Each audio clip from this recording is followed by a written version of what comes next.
All right, we are now live. Hello, everyone. Welcome to OnCon 6. Good to see you all. As you might guess, because there are people are moving back and forth. We actually have folks here with us for OnCon 6, which is really exciting. Hey, Philippa, good to see you. We're going to dig in now here in just a minute with our first panel. So this should be a lot of fun. We are starting with a panel on Makoto Shinkai. Am I right? Yeah. Yes. Good. Yes. Hey, we're professionals here. Let's start. Let's just dig right in. This is a panel-focused con. Let's get to the panels. So let us switch over. You guys want to grab a chair, or whatever, bring that in, and we will move over to that panel. Guys, want to introduce yourself real quick? Yeah. Yeah. Hi, my name is Justin Cole. I'm a panelist who's been doing panels since about 2015 for Anime USA. I'm still adjusting to the online panel scene. I think this is my first time on camera doing one of these, although we did one a long time, like when pandemic first started. Yep.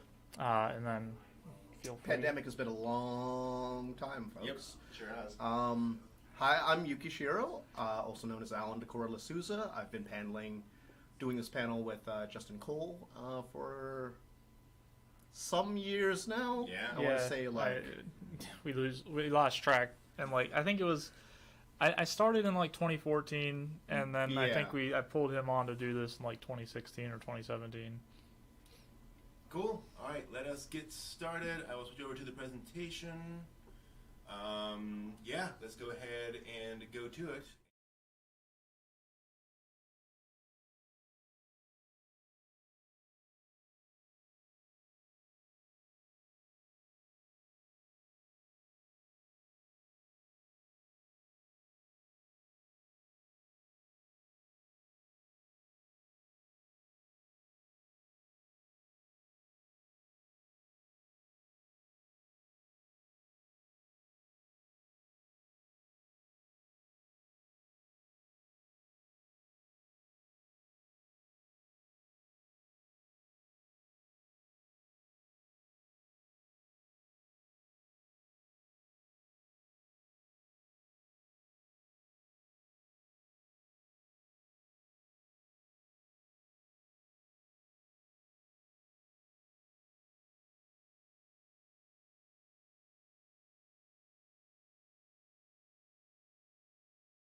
What happened.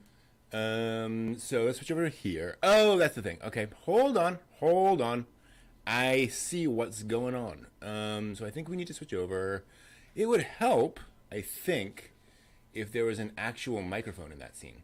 That might change things. So let me switch back over to the presentation. Okie doke. So there is now a microphone switched on here, which you can see down there, which I forgot to turn on. That makes sense. Okay, so And that's our probably audio pickup going is there or there? audio pickup is here. Excellent. This microphone here. And that should be now true for the rest of the con. So Okay. that should be just a setting that we have set up. Okay. All right. Cool. You guys get to hear our beautiful voices. Exactly. Can you all hear us now? We'll just double check. Chat's always a bit Yeah. delayed. But we're not hearing people saying that they can't hear us. So that Okay. is a good I'm not sign. saying people So hear people saying that they can't hear. yeah, exactly. Yes.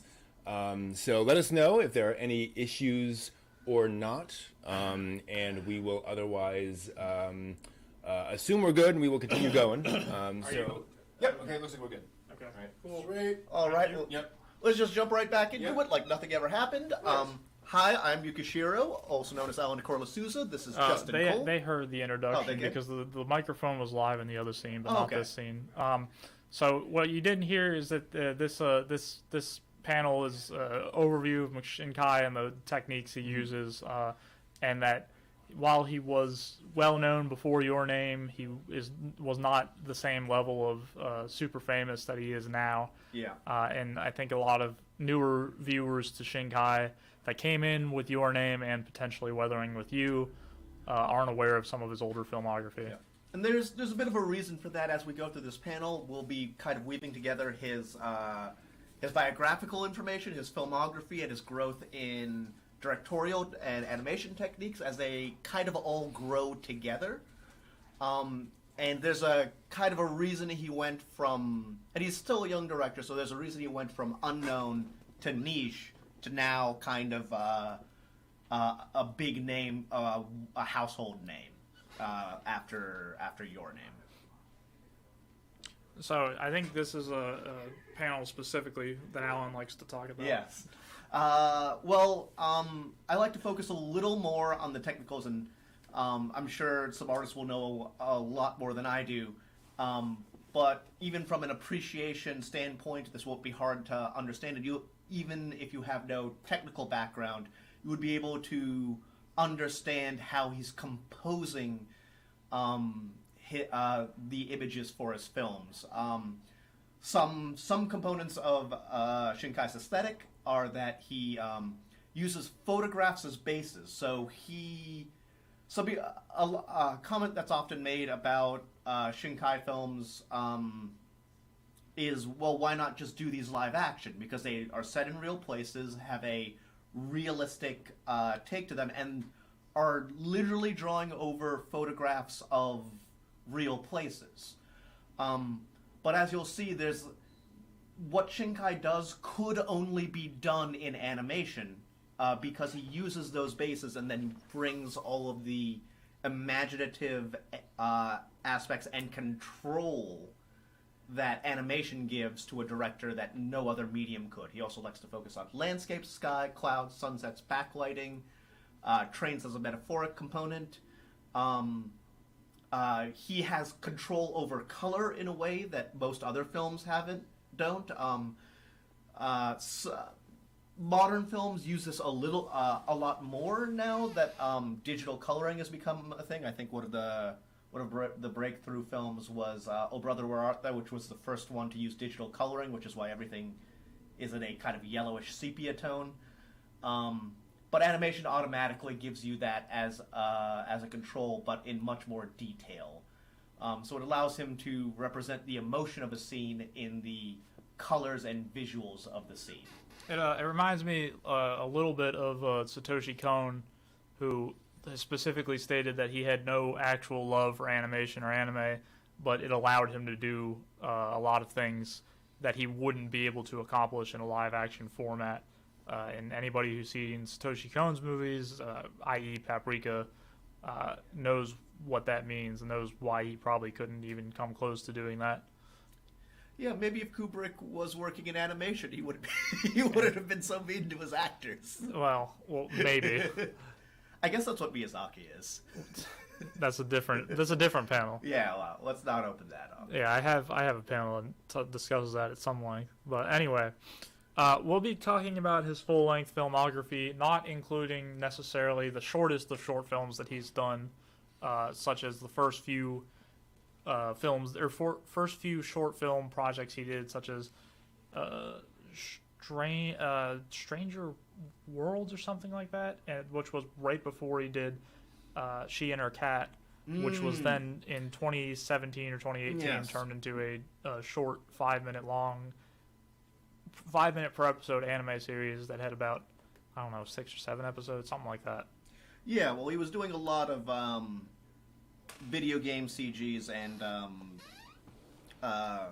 music videos, really, in those early days, short works. Yeah, well, when he was, some of the projects he did independently were like She and Her Cat, and then some at Falcom, I guess, he was doing. He worked on things like Fairy Tale for Two. He did opening cinematics for that and a bunch of other games. And if you go back and watch some of those opening theme songs, most visual novels have that 6-minute long introductory cutscene or animation, music video, whatever you want to call it. He had a definite signature style even back then that translated even over to his first work. All right. Well, let's talk a little bit about his early career then before we move on to his first work. So Makoto Shinkai is very interesting as an artist because he was both very bold and very conservative in the way he approached art. In his early 20s, he was working at a video game company, Falcom.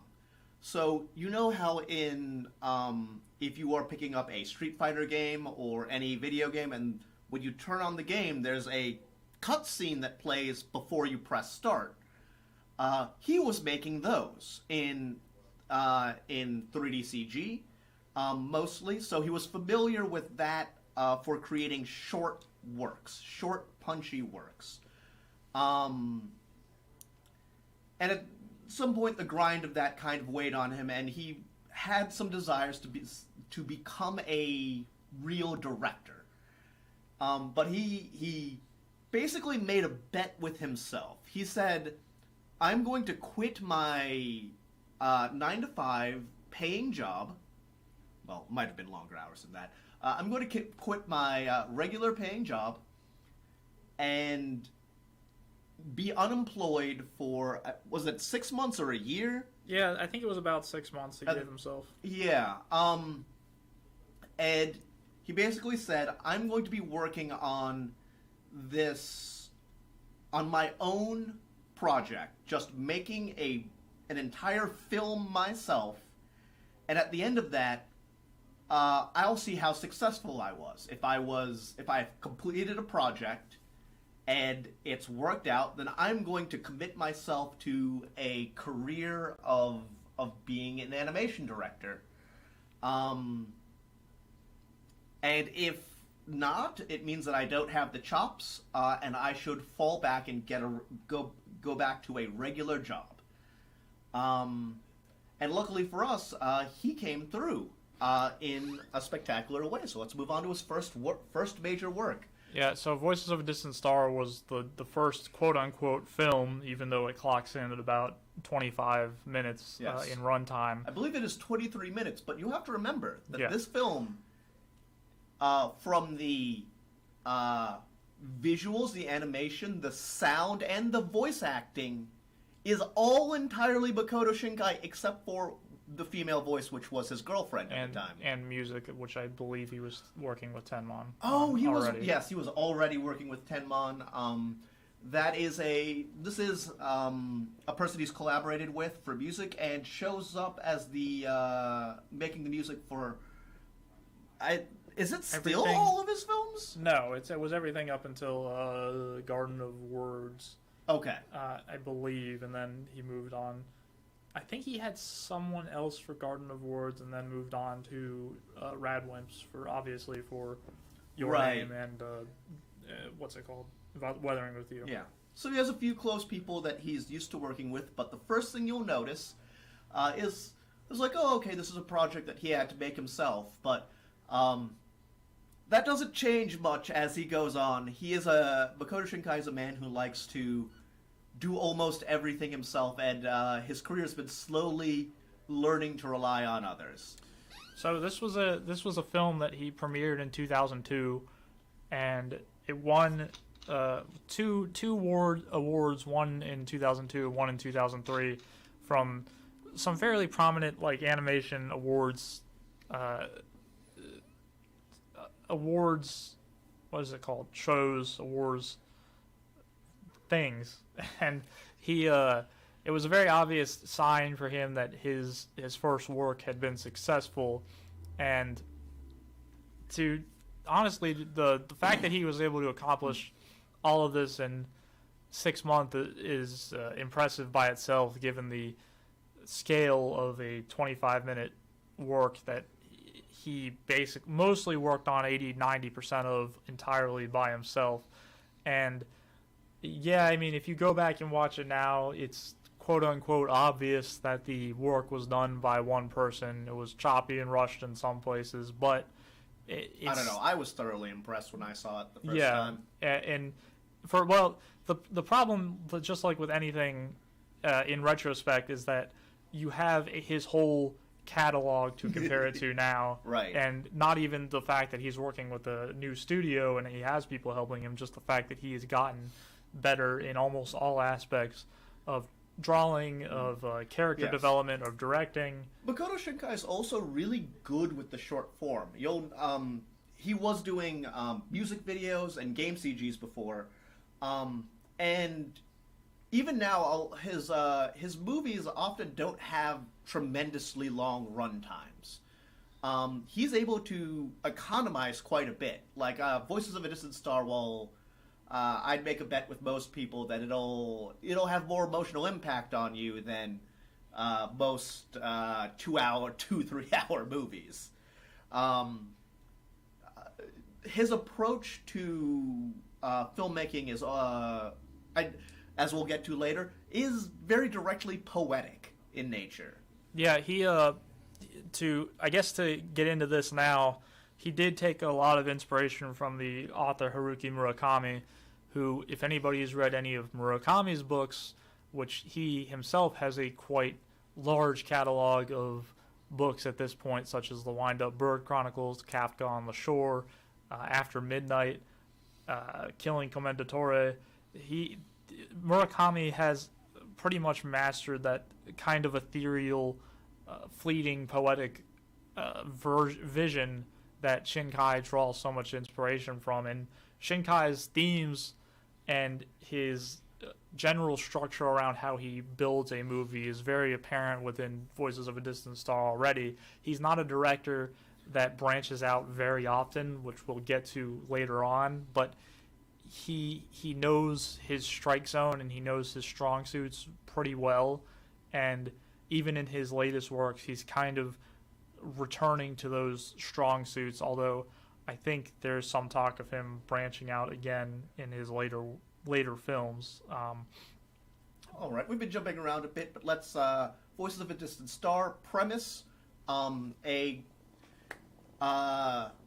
Shinkai loves himself sci-fi and romance, and blending those two together through themes of communication. Voices of a Distant Star is about a young girl who has to fly into space on a mech to fight some unclear war on a far-off planet on, like, Saturn or Jupiter, to defend Earth, possibly farther out. And as she travels at light speeds, I guess. She just travels light years away, essentially. She travels light years away. Well, no, because she is traveling at higher speeds, because the kind of parallel is that she has only a cell phone with which to communicate to her middle school love through text, and she is fighting in this far-off space, and he is continuing to age at a normal pace, whereas she is still essentially experiencing compressed time. Yeah, so also, hello, Overhaul. It's nice to see more people joining. The interesting thing that presents itself here is Shinkai's first approach to making communication a barrier that's something to overcome.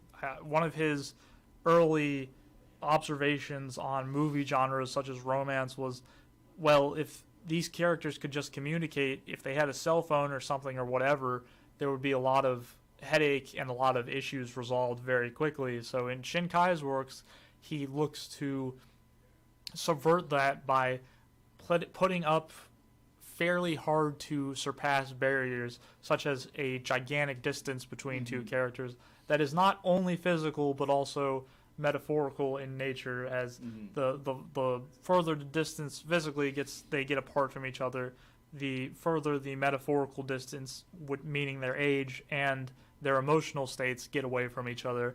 And because the cell phone can only travel at the speed of it does travel at light speed. Yeah. But she, at some point later on, she's already weeks, months, years away from him, and every message takes longer that amount of time. Yep. So let's talk about this image here, and about a little bit about how Makoto Shinkai creates an image. So a few composition notes you'll notice. He has a sci-fi element, a big mech, but on a beautiful landscape with environmental effects going on. And that is because he's drawing digitally, so he's able to draw in layers. So, unlike traditional animation traditional animation is able to do that by making background and then cells that you put over top for animation. Digitally, you're able to control that with even more layers. To add layers to the background for the scene, things for the foreground, characters in front, environmental effects, even ahead of that, and he's able to control the palette he's drawing with from the beginning. So that allows him to choose the palette for the scene and not have the characters mismatched from the background. So here you can see that he's got environmental effects running up front to create this very striking sun shower with a lens flare effect for full J.J. Abrams sci-fi reference here. Yeah, a lot of lens flare, and for the chat as well. I see there's some more chat. We'll address questions regarding Makoto Shinkai, and then after the panel we'll have a more general discussion if that's what people want. If there's something that comes up, feel free to throw it in chat. Like, I'd be happy to, we'd be happy to take a quick dive into some of those things. Yeah. And then, so, to end off on Voices of a Distant Star, this also sets the tone for Shinkai's, melancholic storytelling endings, which, for newer viewers, they actually might not be as familiar with, given that Your Name and Weathering with You have ended on mostly positive notes, more or less. But there is a strong tinge of melancholy in Shinkai's early stuff because he was sick. He didn't think that people learned any lessons from happy endings, which obviously he's shifted his opinion on a little bit. Yeah. Well, we could get to that as we talk about our next film. The Place Promised in Our Early Days. Like Cole was saying, Makoto Shinkai has a moral play approach to making a film, in that the purpose of a film to him is not to just be entertainment. It's to teach a lesson to the audience. So usually the thing that teaches the largest lesson is something where the ending is a little unpleasant. So this one, I think, ostensibly has a happier ending, but it definitely shows you what the sad part in between. Premise for The Place Promised in Our Early Days. It's a bit of a sci-fi Cold War. The USSR is still active and has control of Hokkaido, and the strait between Hokkaido and the main island of Japan is a highly militarized zone. We have 3 high school students who have dreams of aviation. 2 boys and a girl. They are in a love triangle. And they are unable to kind of do anything about this because of the weird kind of standoff of the love triangle. Sci-fi plots take over to have the girl transported to another dimension incidentally is part of a sci-fi experiment, and the boys then have to work together to fly into the militarized zone into a extra-dimensional tower to try and get her back. Yeah, this is one of those films that Shinkai's flaws start appearing bit by bit. First of all, the plot is extremely hard to follow on something like a casual or initial watch through without some kind of supplemental material like a Wikipedia article or something like that. Second of all, the characters, while there is a lot of emphasis on character relationships in the movie, the character personalities themselves, which has been a main criticism of Shinkai up until about Your Name and, I guess up until The Garden of Words or so, when he started to get a little bit better bit by bit, they are almost kind of sort of like blank slates. And now I'm not saying that this movie is not worth a watch. It is definitely worth a watch, especially because it is his first feature-length film that he worked on with a actual team behind him. So the evolution is very apparent, especially if you're just going straight from Voices of a Distant Star to The Place Promised in Our Early Days. There is a lot to be gained from seeing how Shinkai has improved his craft immensely in just a few years. I can see that argument that the characters are a little more like Greek archetypes in a play than they are kind of fully realized characters, but it kind of definitely serves the function of the story and gets across the emotion, and he communicates so much through his visuals. Let's move on to the next. So, as you can see from the visuals here, he interjects metaphor into his shots. That big vertical line in the distance is a kind of extra-dimensional tower that the Soviet Union is building. Science stuff happens there. Yeah, but it's also representative of the distance that they have to travel to get to their goals. Because they can see it, but it's not a thing they can get to easily. So in this shot, even while they're young, it foreshadows that the characters are slowly walking towards that kind of goal or destiny through this kind of blue sky.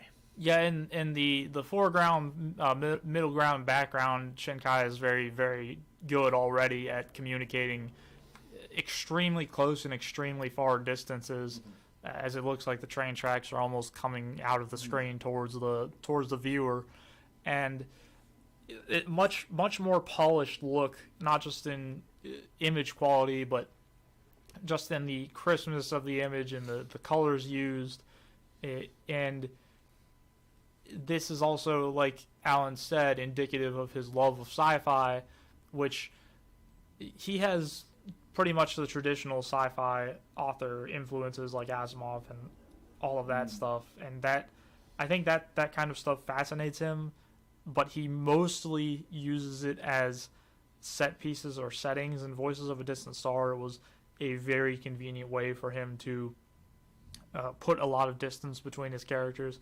And in Place Promised in Our Early Days, it's a way for him to play around with a alternate history of Japan that he can construct the plot around to say there is this MacGuffin in the world that they need to reach for XYZ reason. It is a rough plot structure, but the plot structure is there, and it's being improved upon. It's Makoto Shinkai very much appeals to me because he has a lot of long atmospheric shots. This is one of the, you'll see, he says he's not a train otaku. This is the first time we're seeing train tracks. He likes trains as a metaphor for communication. Let's move on to 5 centimeters per second. And before Cole tears off, this is your favorite film, right? Yeah, this is my favorite Shinkai film. I'm going to take a second and talk about Shinkai's move from niche to popular, and I will use this as an example of moving somewhere in between. So his first two works are kind of sci-fi otaku romance things blended together. 5 centimeters per second doesn't really have any sci-fi elements to it. So it is able to reach a broader Japanese audience, but it is also didn't make as big a splash in overseas markets because it is a thoroughly Japanese work.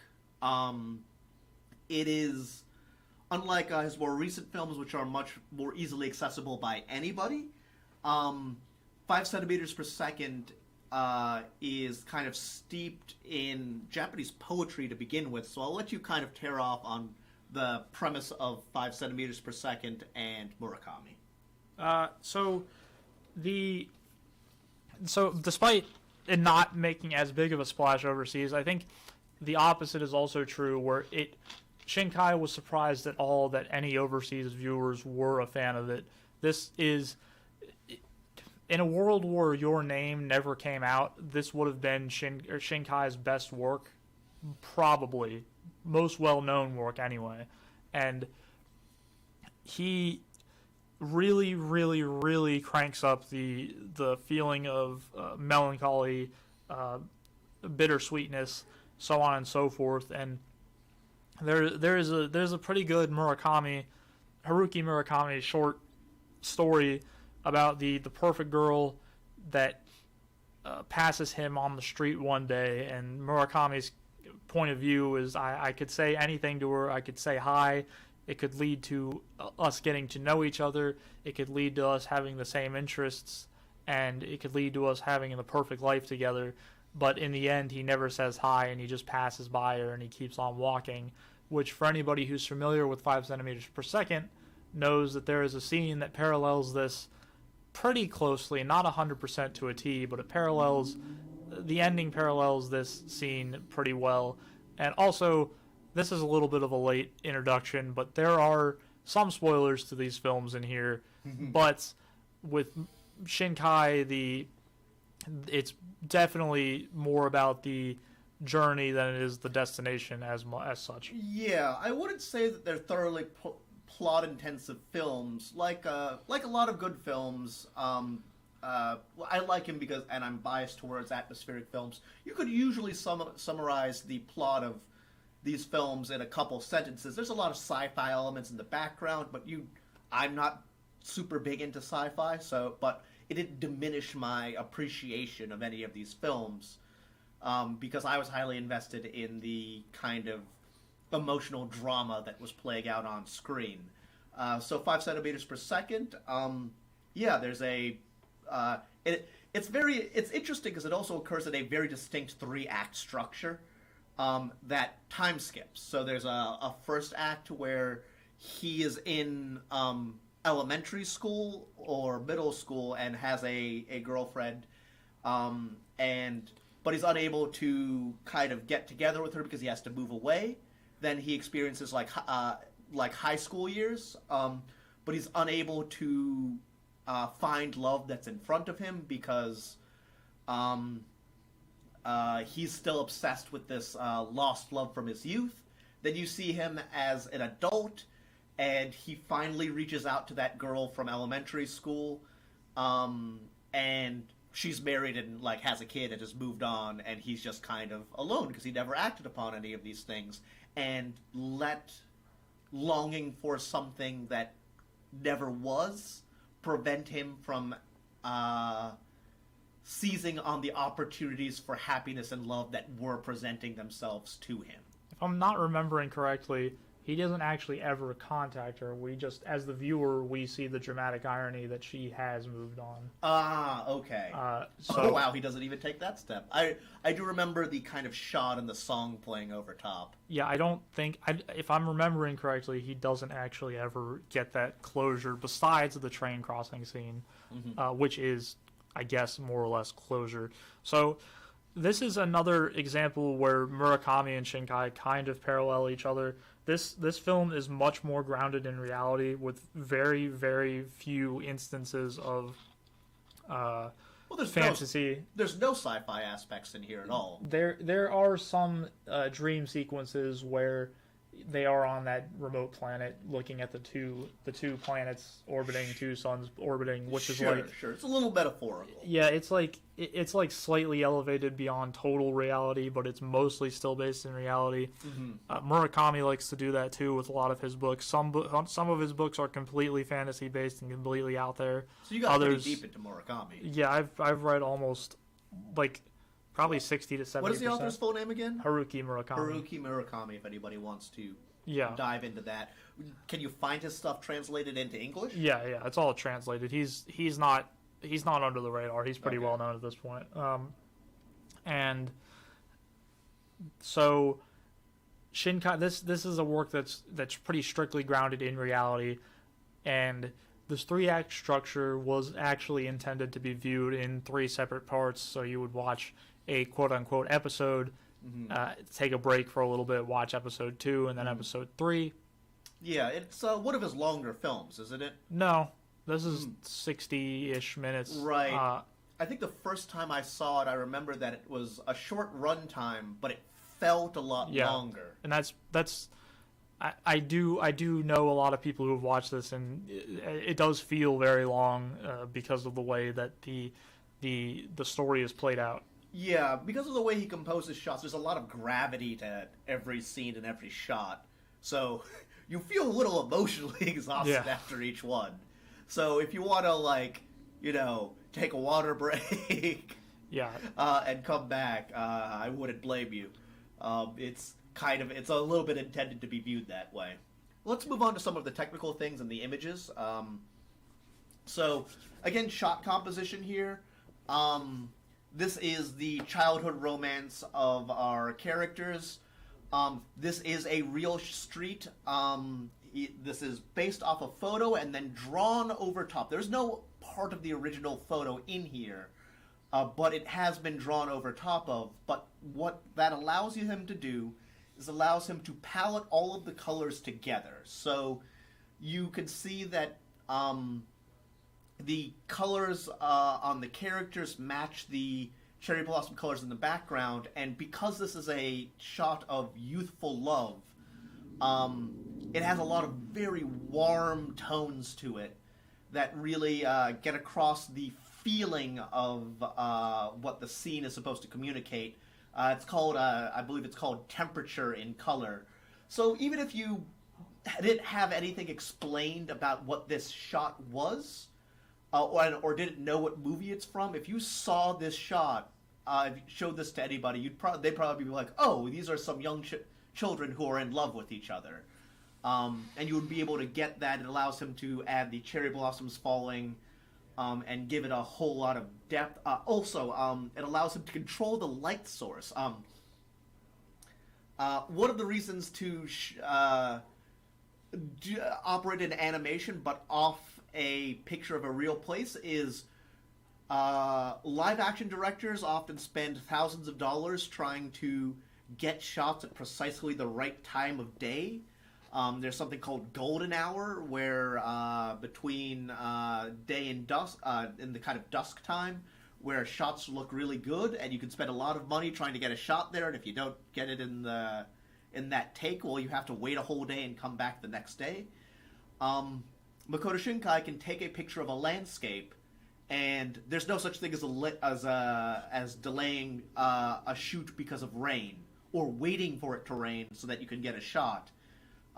He has control of the light source, of where the sun is, of what the weather is, because it's animation, but he has a very real place to put these things on top of. Let's move to the next shot. This is one of his more better... you have the book. I also don't... Have you mentioned the fact that he uses real locations? Yes. Okay. Oh, so let me talk about how much he uses real locations. He has a small team that he uses to before every movie. He takes about, I believe they take about like 3,000 to 6,000 photographs of the locations that they will be including in their film before they even begin production on the film, because this is what they're going to be using as a base for a lot of their shots. There's first is storyboarding, then there's photo collection. So if you want to travel to you could go to any of the places that are in Makoto Shinkai films. Even though there's a lot of sci-fi elements, they are all in specific places. So like the Place Promised in Your Early Days takes place in a town at the north of the main island of Japan, just before you cross to Hokkaido. It occurs at that strait. A lot of these things take place in Tokyo. And as you'll see going forward, Makoto Shinkai loves landscapes, but also loves the beauty of the city. Most people are able to, like Miyazaki and a lot of classical artists, will find the beauty in landscape shots of great mountain ranges, wild forests. Makoto Shinkai finds the beauty in cities. He loves the shots of a city at dawn, of Tokyo at dawn, of Tokyo in the rain, and he includes that in his films. And I will often be watching his films, and I find the air just kind of escape my chest as I see some of these shots, and I'm just like, have my breath taken away, where I just kind of go, So this is one of the more metaphorical shots in 5 centimeters per second. This is in that middle section where the girl on the left has been wanting to get together with our main character, the boy on the right, and they've just watched but as they had a scene where she confessed to him, and he just kind of declined. They're behind them. There was a shot of a rocket taking off into space. Wrong scene. I'm sorry. This is the scene of his childhood crush, and they are in the otherworldly. This setting. Is the metaphorical scene. Yeah, this is the metaphorical setting where actually it is interesting to me. It hasn't occurred to me before, but this is probably one of his first uses of liminal space as well. Mm-hmm. This is a much more extreme version of liminal space, where it is literally these two people are the only ones on this planet, and that has its own metaphorical implications. Like he's so obsessed with her that she is the only one he sees or considers or perceives, and it creates this scenario in his mind, in his dreams, where he's the only one with her on this planet. Yeah. So let's talk a little briefly about the so again, mise-en-scene and metaphor in his shots. There's the confession scene, a separate scene where the girl confesses to him, and there's a rocket ship taking off behind them, which is like, they in the location that they are at.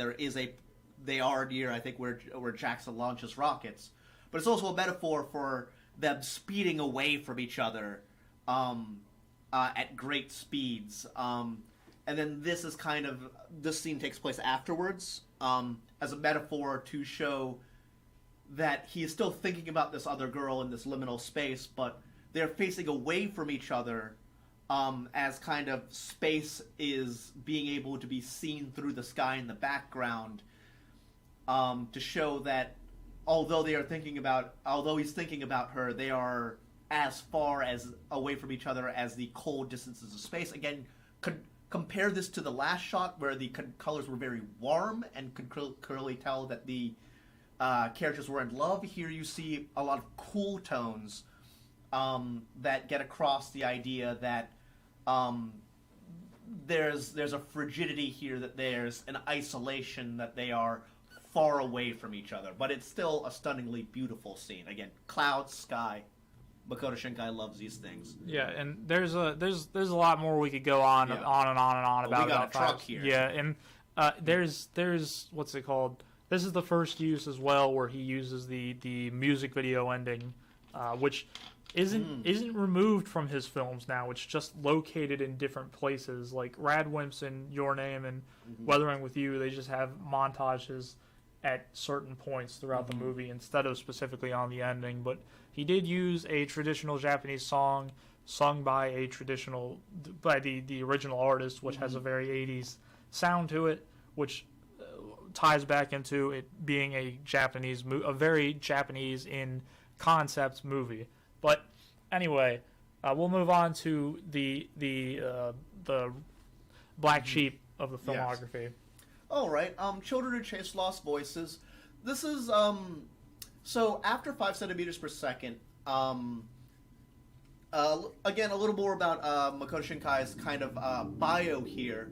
Makoto Shinkai, as he with his first major film, The Place Promised in our early days, he had started working with a team, and it was a little shocking and jarring for Makoto Shinkai because he is used to doing everything himself. And if you'll notice in A Place Promised in his early days, he's still credited in most of the most of the credits. Like he was doing sound, he was doing so much, so his name just kind of keeps popping up. Although he had people to work with, he had a tendency to do most things himself. As he was going on, he had to slowly learn that he has a team of people supporting him, and that he can delegate work. And it's just kind of a little touching how dedicated he is to his craft and how self-effacing and humble he is. Because his team started acting a little like a family or a parent to him. Because after 5 centimeters per second, made it fairly large in Japan and even made it overseas, despite Makoto Shinkai being kind of surprised that it would, because he always underestimates his works. His team told him that you're about to undertake a large career in filmmaking. You will be busy for the rest of your life soon. Since this is your first major work and you are young, you should take a year and get to enjoy your youth, because you will soon be constantly working on projects. And so Makoto Shinkai took a trip to England for a year, and he worked with animators from across the world, and tried specifically learning a lot about mythology from other places in the world besides Japan, and to broaden his horizons and get a break before coming back and doing another major work. So that's a heavy influence on Children Who Chase Lost Voices.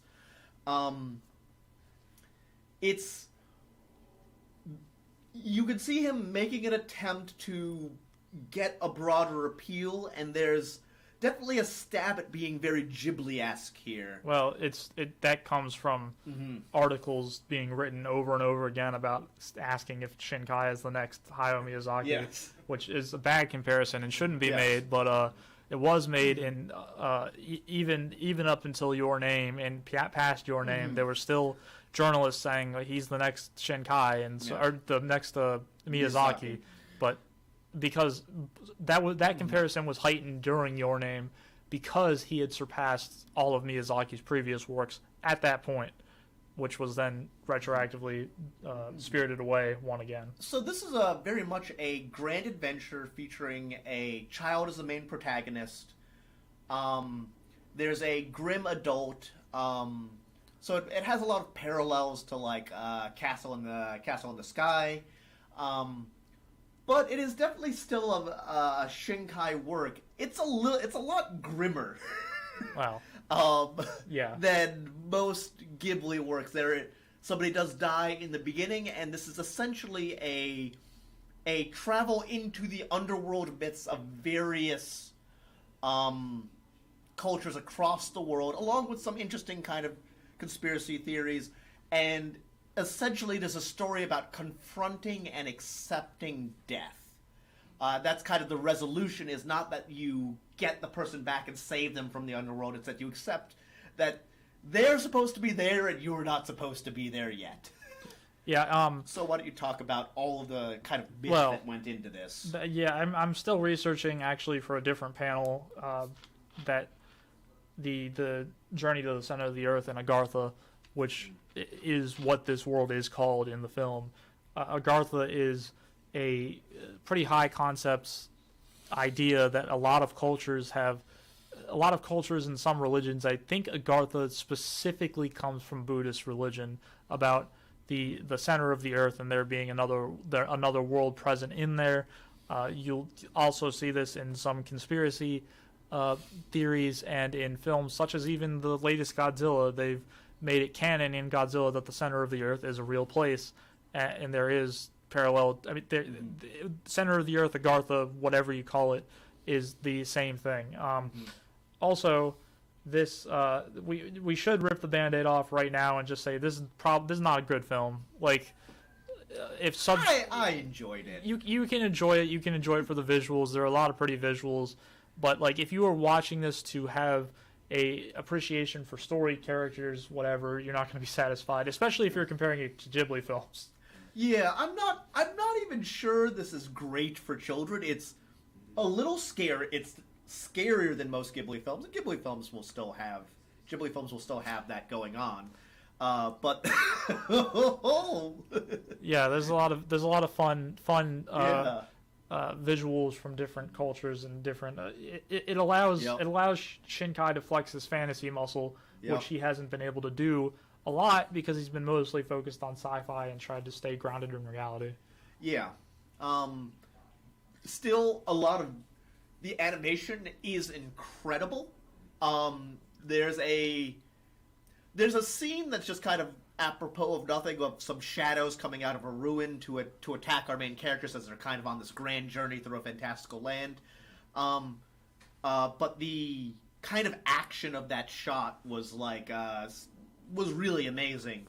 Doesn't really have much to do with the rest of the story. It's just we're traveling across, and here's some trials as you go across your journey. Also, I forgot to mention, even though we are running up against time, we have a 30-minute buffer, and you're the next panelist, so it doesn't matter. Yes. It doesn't matter as much. So there's your favorite shot. Yes. This is just a lot of Makoto Shinkai-isms. So they travel through this underworld and find the place kind of where death is. And Makoto Shinkai loves grand landscapes. He loves shots of the sky. But he also needed to have a shot of this giant chasm in the underworld. And he's like, well, this is a shot pointing down, and I love the sky and clouds. Well, how do I solve this? Why don't I put the sky in the hole? Yeah. And we haven't actually talked about his love of clouds very much. I mean, there's not a whole lot to say, just that he loves, we've got sky, we've got clouds, and we've got lens flare. Yeah, well, trains. Yes. Well, in this shot, we've got lens flare. And a grand landscape. These are just things that Makoto Shinkai loves, and well, I love to watch Makoto Shinkai do it. And we won't go with super speed on these, but we will speed up a little bit. But because we actually have done a whole panel on the Garden of Words. It's how I started. This is my favorite work. Its runtime is only a little over 40 minutes. Makoto Shinkai does tend to work pretty quickly because he doesn't feel a need for a film to linger longer than it needs to. This is again a very grounded film. Entirely takes place in Tokyo in real shots, primarily in Tokyo Gyoen Park, where our characters meet up. This is Shinjuku Gyoen. Shinjuku Gyoen. Sorry if I butchered that. And this is about a student and a teacher meeting and talking about poetry. So again, it gets. While I don't have I definitely do not have a depth of understanding of Japanese poetry. I was able to still I didn't lose a beat in the film because it's communicated so well through the visual medium. So, even if I didn't understand a whole lot about the depth of the poetry, I was able to understand the poems by proxy because he's kind of filling in that understanding with shots that reinforce that. And if you do know and appreciate Japanese poetry, you will get that much more out of it. He does this is the film where he turns a lot of traditional filmmaking stereotypes on their heads. where student and teacher, the concept is flipped, where the student is the quote-unquote more mature one. The Rain being present here is not seen as sad, it's being seen as happy. Oh, like premise. Here we have a student who is considering dropping out of school, but is doing very well in school. He has a clear goal for his life. He wants to become a cobbler. A cobbler. Shoemaker. A person who makes shoes. He, I believe his parents have passed. He fell in love with shoes because, he used to see his mother like working on her feet and wanted to make shoes for her. He has an older brother, but he takes care of himself and helps take care of his family. And as a very responsible adult with a clear goal to move towards, the teacher in this respect is, and they don't actually know that they go to the same school at first or who each other is having trouble at her job, as slowly revealed throughout her film, is unclear about her direction or whether she wants to continue on this path. And this makes use of a liminal space through environment. It has a lot of beautiful shots of Tokyo, but the way these characters happen to run into each other is they meet in Tokyo Goen Park under an awning, right there. When it rains, because they just both have the compulsion that when it rains, they feel like taking a day off going to school. They use it as an excuse to avoid those specific responsibilities for the day. And they will go and often read poetry in the park. They meet each other there, not knowing who each other are, and begin kind of sharing bits of their lives about each other and developing a kind of understated romance, a very Japanese understated romance. It's never explicitly called out that they are in love with each other, but you definitely get that sensibility about it. Well, it is called. Takao does straight up confess to Yukari in the last part of the film. Sure, but it's also kind of a goodbye.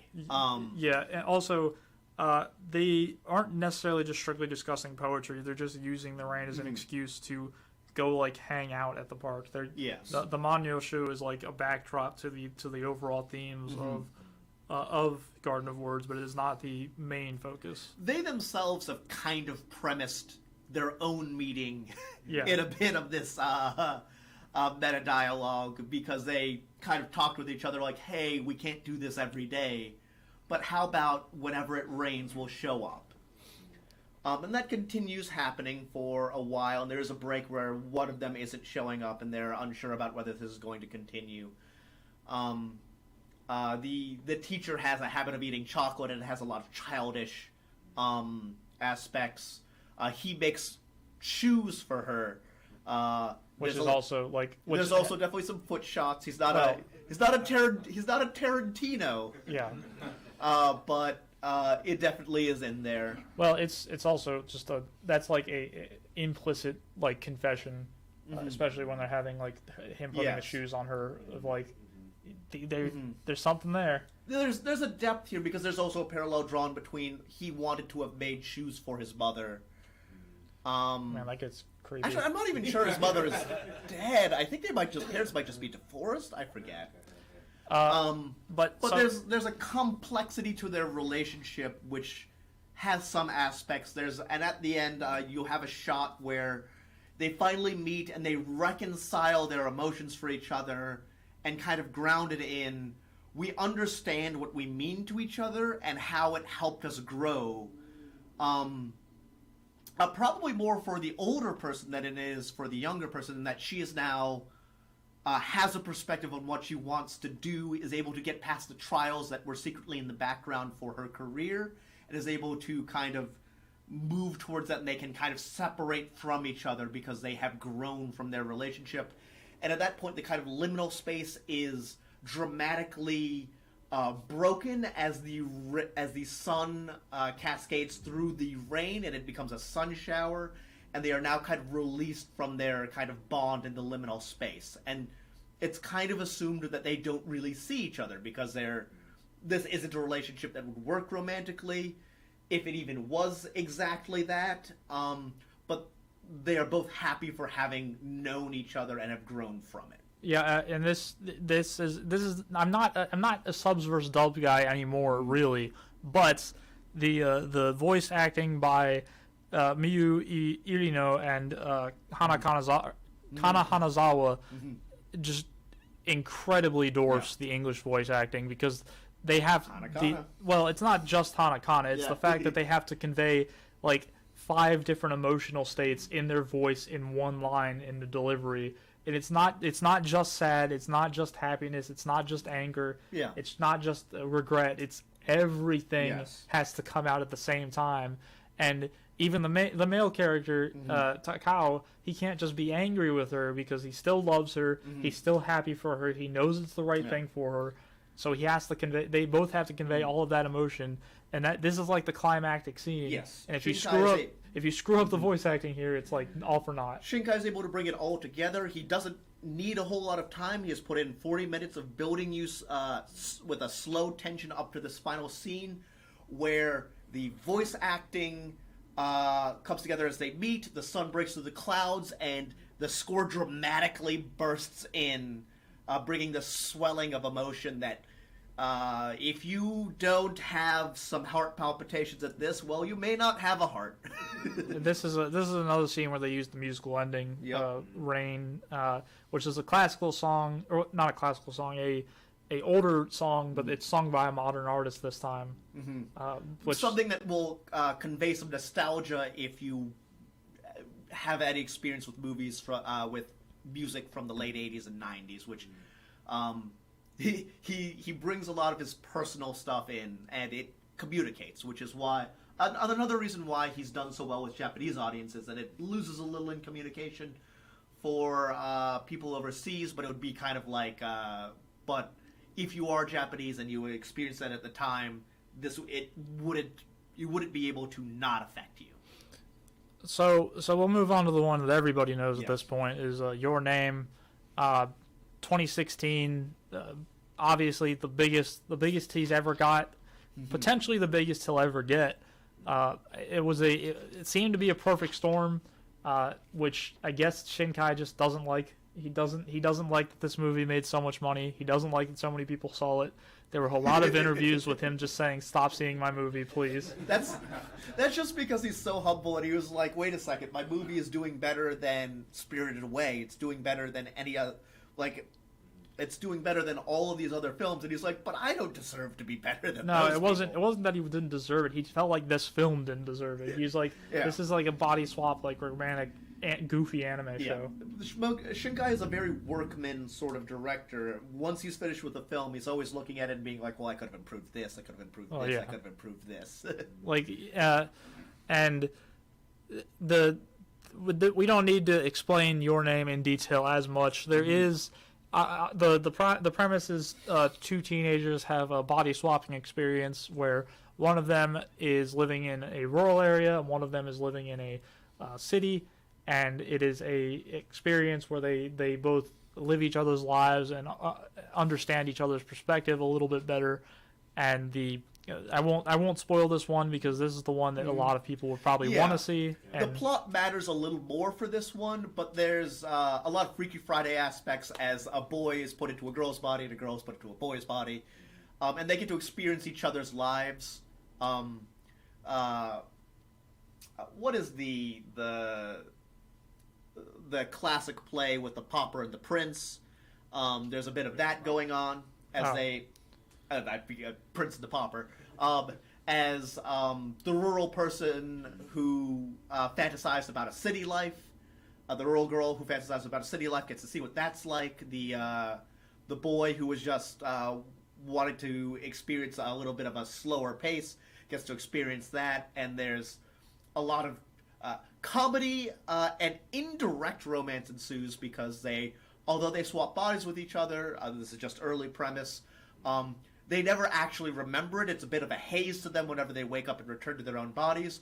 but they are writing in journals for each other, so they are communicating through each other indirectly and making agreements with each other about, well, here are the ground rules when you're in my body. Yeah, a lot of this is the first one, which strangely enough might attribute it to more success, where he like went in a more dramatically anime style. Yes, there's a lot more comedy, Slapstick. They are of gender swapping, and the hilarity that will ensue from that. Well, there's the designs too. Yeah.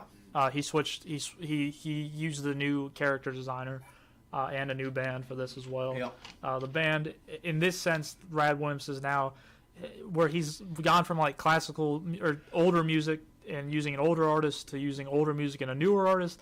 Now it's just new music, new artist, Yes. specifically for this film. I'm very sad that I've never had a McDonald's burger that looks like the ones in this film.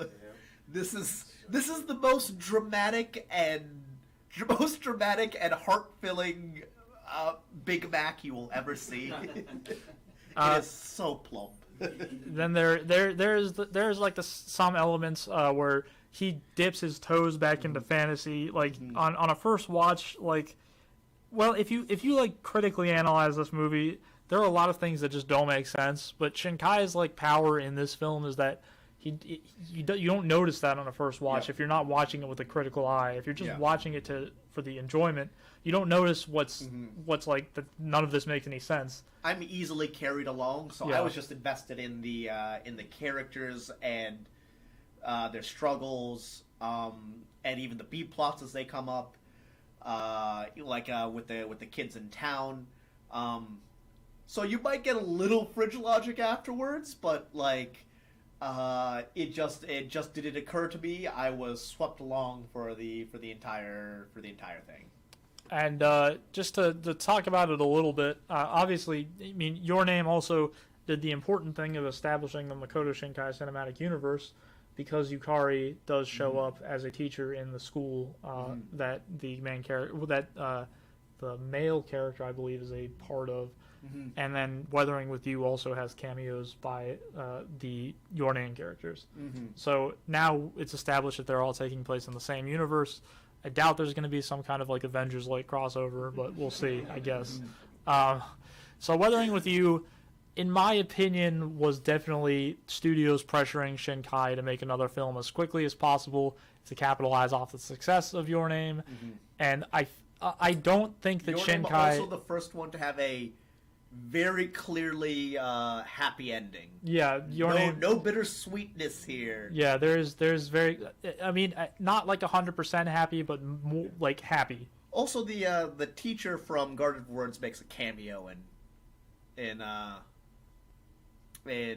Your Name. That's what I just said. Oh, sorry. So Weathering with You was like very much like I don't want to say that Shinkai ever half-asses a film, but it does feel like he was just trying to come out with something, and there was themes of like while in Your Name it was very much more heavily invested in like natural disasters, which play into the plot of the film. Weathering with You also follows up on that a little bit. It's about a girl who can control the weather and make it stop raining, which is a pretty funny contrast from the Garden of Words, which shows that he still likes to use the weather as a motif, and the main character forms a business with her to do all that stuff. The animation of water. Yeah. Oh yeah. A lot of water animation. Like, so Makoto Shinkai has created his own. By this point, has a couple films ago, has created his own animation studio.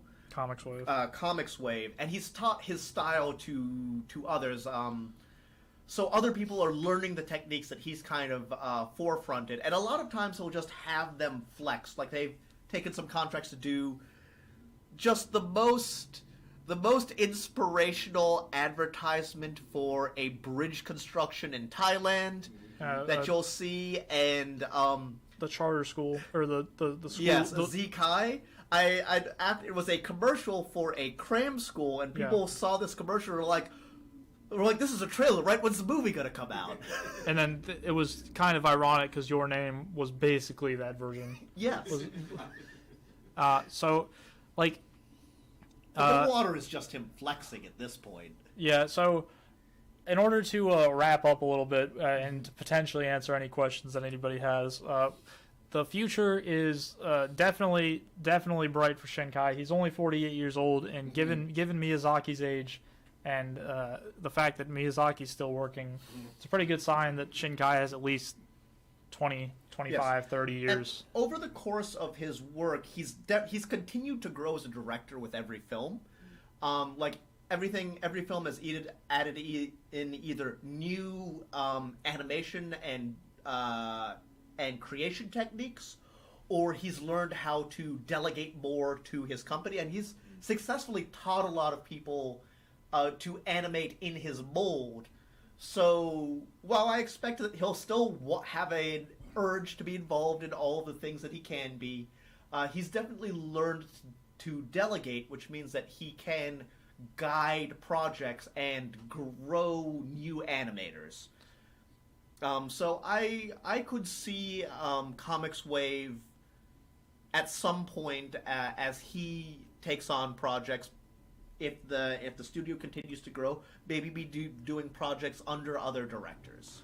And we do have some inclination of his next film, which seems to be, obviously, he likes using real world events as inspiration, so he's potentially going to make a film paralleling the COVID crisis in 2022, 2023 time frame. We definitely know he's working on it. We don't know when exactly it's coming out, though.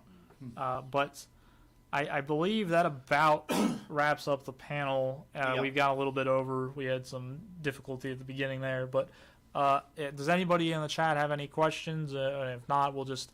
Alan's actually doing the next Does panel. anybody here have any questions? Yeah. We have a little bit of an audience Yeah. here. Yeah. And Alan's doing the next Yeah. panel, too. Yeah. Yep. Well, with that, I think we've covered just about everything we wanted Yeah. to hit. I have a question. Yes. What do you see a trajectory in Makoto Shinkai's films? Like, Yes, Yeah, okay. in many ways. I think for me to start, I'd say that with Your Name, there was a break into understanding making films for other people. oh, okay.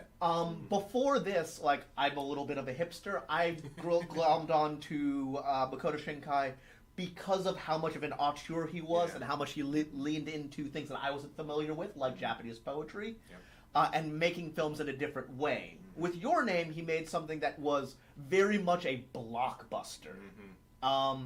And It it's the reason that it took off not across the just- world yeah. is because it was so accessible, such a kind of elemental form of storytelling, with ways to reach out to other people, and he was able to give it a happy ending, which he, as we mentioned before, he was loath to do before, because he was like, how will people learn anything if these characters have a happy ending? Exactly. But he figures if he can draw it out just enough, you can see what would have happened had they made mistakes along the way. How about for you? It's hard to say. Like, he definitely jumped out of his comfort zone with Children Who Chase Lost Voices, but he was kind of beat back into his comfort zone Yes. within the next movie. So, like, it's hard to say if, like, or is he going to keep going with this character animator and Radwimps, or is he going to jump to something else completely? Will he stay with the romantic drama, romantic comedy genre?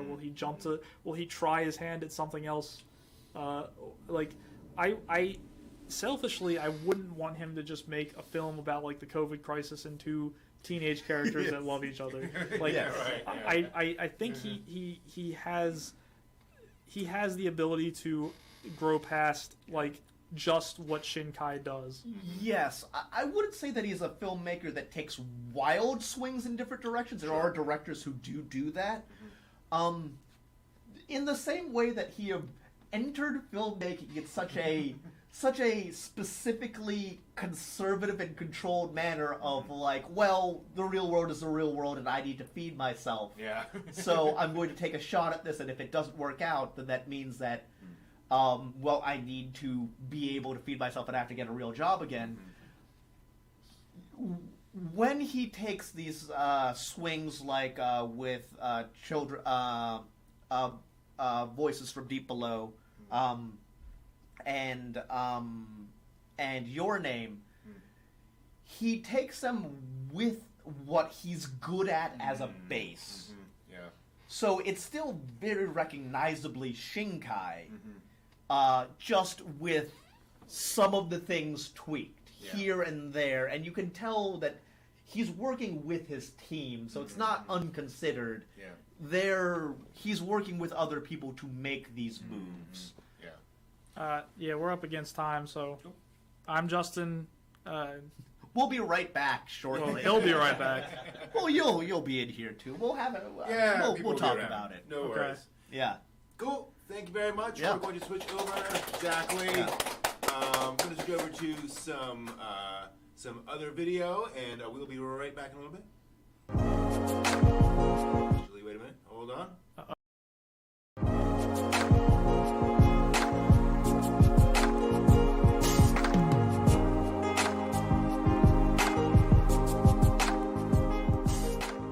Hey guys, what's up? I am in Sapporo, Japan right now for the Snow Festival. I've been in Sapporo for about 24-ish hours now. This is my first time at the Snow Festival, so pretty stoked to see what we can find. It's nice because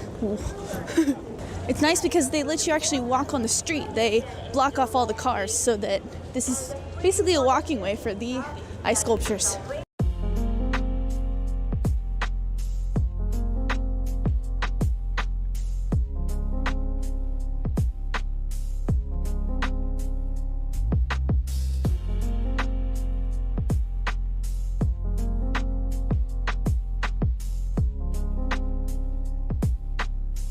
So I think here behind me, they're actually fixing snow sculptures that may have either melted a little bit or had some chips fall off of it.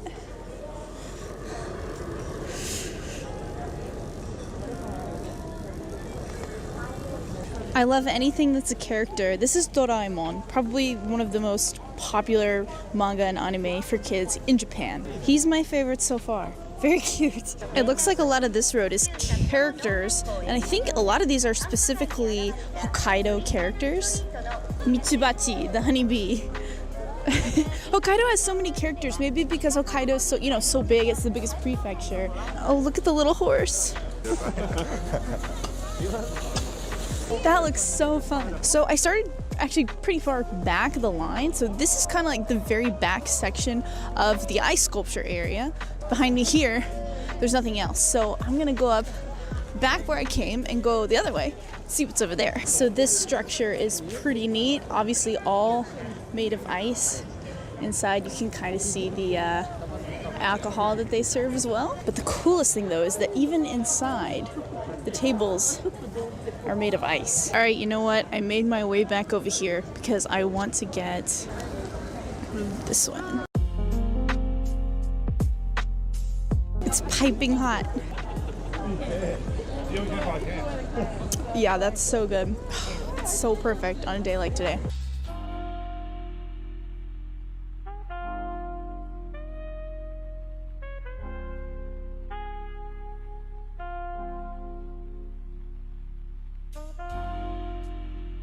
It's starting to snow again, guys, as soon as I'm starting to walk back to my place. So that's just like half of the experience, right? Tomorrow, we're gonna go take a look at the actual snow sculptures. But I am freezing, my hands are so cold, but I have one more thing I wanna show you guys as a before bedtime snack kind of thing. All right, I got a little snack before I head off to take a shower and go to bed. What could it be? It's something that I've been looking for all day and haven't been able to find until now. It is a Cinnamoroll bun, like Cinnamoroll, the Sanrio character, who I absolutely love. And I've been to like 3 other Lawsons today in Sapporo, and they didn't have it until the very last Lawsons I checked. I didn't get any filling. I bit his eyeball out. Alright guys, I am off to bed. I will see you in the morning. Alright, good morning guys. It's about 10 a.m. right now. I'm trying to figure out what I want to eat. I'm very hungry. I really want to get Sapporo ramen while I'm here because so far it's my favorite ramen that I've tried in Japan. But the ramen place doesn't open until 11:30, so I have an hour and a half to kill. So maybe I will go to Don Quixote to find some souvenir stuff. And probably after that, ramen hopefully will be open soon. Last night, it must have snowed a lot because, well, the cars are covered in snow too, but the ice sculptures are now covered in snow. So yeah, last night they were clear of it. So I wonder how they clear them off. So right now I'm at Don Quixote, and they always have, whoa, someone destroyed something. They always have 3 pairs of socks for just under 1,000 yen. So I am going to get this pair of Sonic socks, and I'm tempted to get the Charmander ones. I have these Mew ones. Oh, they have more Sonic ones. Okay, I gotta get these. Always gotta get the Sonic ones. Oh my god, they have another pair of Sonic ones. Oh, and it's modern Sonic. Okay, I got 3 pairs of Sonic socks it is. Oh, it's really snowing now, guys. This spot right here between Tanuki Koji and the fish market, best place to take pictures, especially when it's snowing. The lighting's really good. And plus you can get the Sapporo TV tower in the background. All right, for real now though. No more getting distracted. Some dude just looked at me weird because I'm talking to my camera. Man, why can't it snow like this in Sendai? Just like this would be wonderful.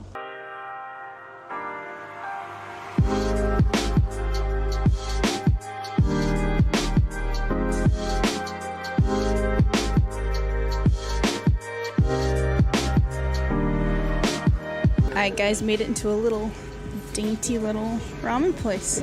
We'll try it out.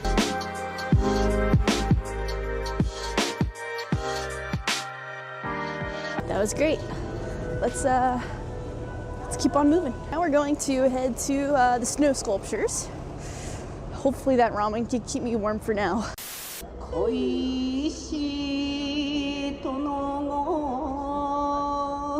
If you're not aware, the Ainu are the indigenous people of Hokkaido, and during this festival there's a lot of Ainu culture around. There's a shop, a little museum, even I believe this is like Ainu traditional singing or music or something like that. So behind me is a snow sculpture from the anime Golden Kamui. Golden Kamui actually takes place in Hokkaido, and it's about the Ainu people. I haven't had the chance to watch it, but it's something I really, really want to watch. I've seen Golden Kamui stuff everywhere here in Hokkaido.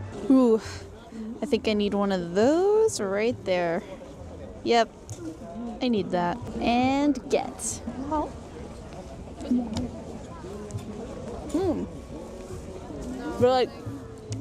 Really cold. So far, this is my favorite one. This is from Oregairu. Just so cute.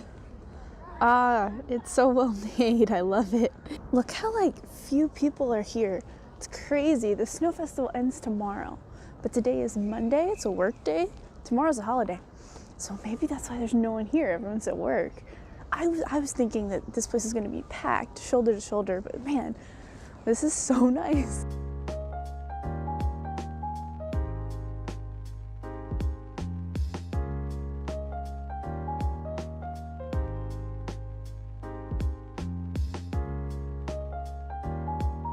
This ReZero one is probably my favorite because I'm a huge fan of the show. I think last year, even though I wasn't here, I saw pictures of a ReZero one, but this is a Hatsune Miku and ReZero crossover. At first I thought that this was Rem, but it's actually Miku. Here we have the My Hero Academia one. I think this one, I don't think My Hero Academia has had a snow sculpture before at the festival, so this is really cool.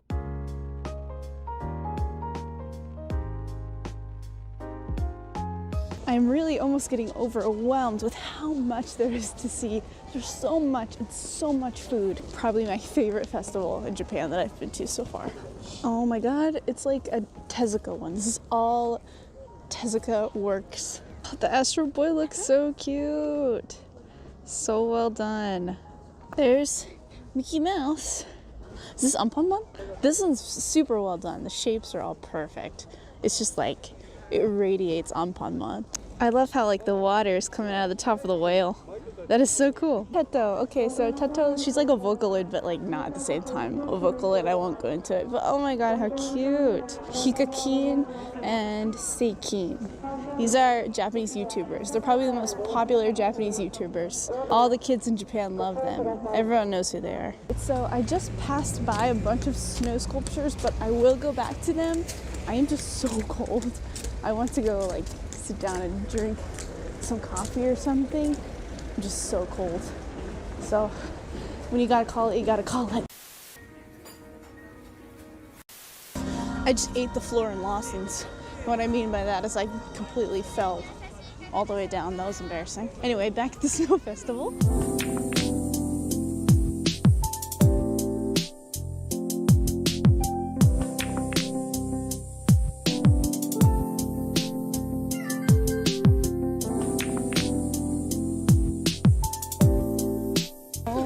Goodness. Okay, I might have a new favorite. I just love that this year specifically there's been so much Kirby stuff in Japan. I love it. Oh, this is so cool. He looks like he's been through a lot. He's a little dirty. And then right next to Kirby is this Dragon Quest one, King Slime. Dragon Quest is so popular here in Japan, so no surprise to see this at all. Still that Kirby one though, I cannot get over how much I love that. We have Detective Pikachu! Not only do we have the other Pikachu from earlier, but the one from the Detective Pikachu movie looks quite sad. Actually, he looks very sad. That's a nice Pokeball though. For you Ghibli fans, Kaonashi. So I promise you, I'm not kidding you. I think in English it's literally no face is his name. I don't know. I'm not the biggest Ghibli fan, so sometimes I don't know. I'm just going based off of what that says. So this area right here is the international snow sculptures. So for example, this one's from Hawaii in America. This one's from Indonesia. Here's the Finland one. And this one's from China. This one's also from America. This is apparently a sister city of Sapporo. And it's Portland. Here we go. So these are all of the countries that participated in the contest. I see a Vulpix in the distance. I'm telling you guys, this festival is just so full of surprises every turn. Guys, they even have a Pokemon Center like in the middle of the park. And you can go in and buy Pokemon stuff so that you don't have to walk all the way to the station where the Pokemon Center is. How convenient. So while I'm walking this path, it's just incredible how there's not many people here. Maybe because I'm catching the next last day and it's Monday, so it's a work day.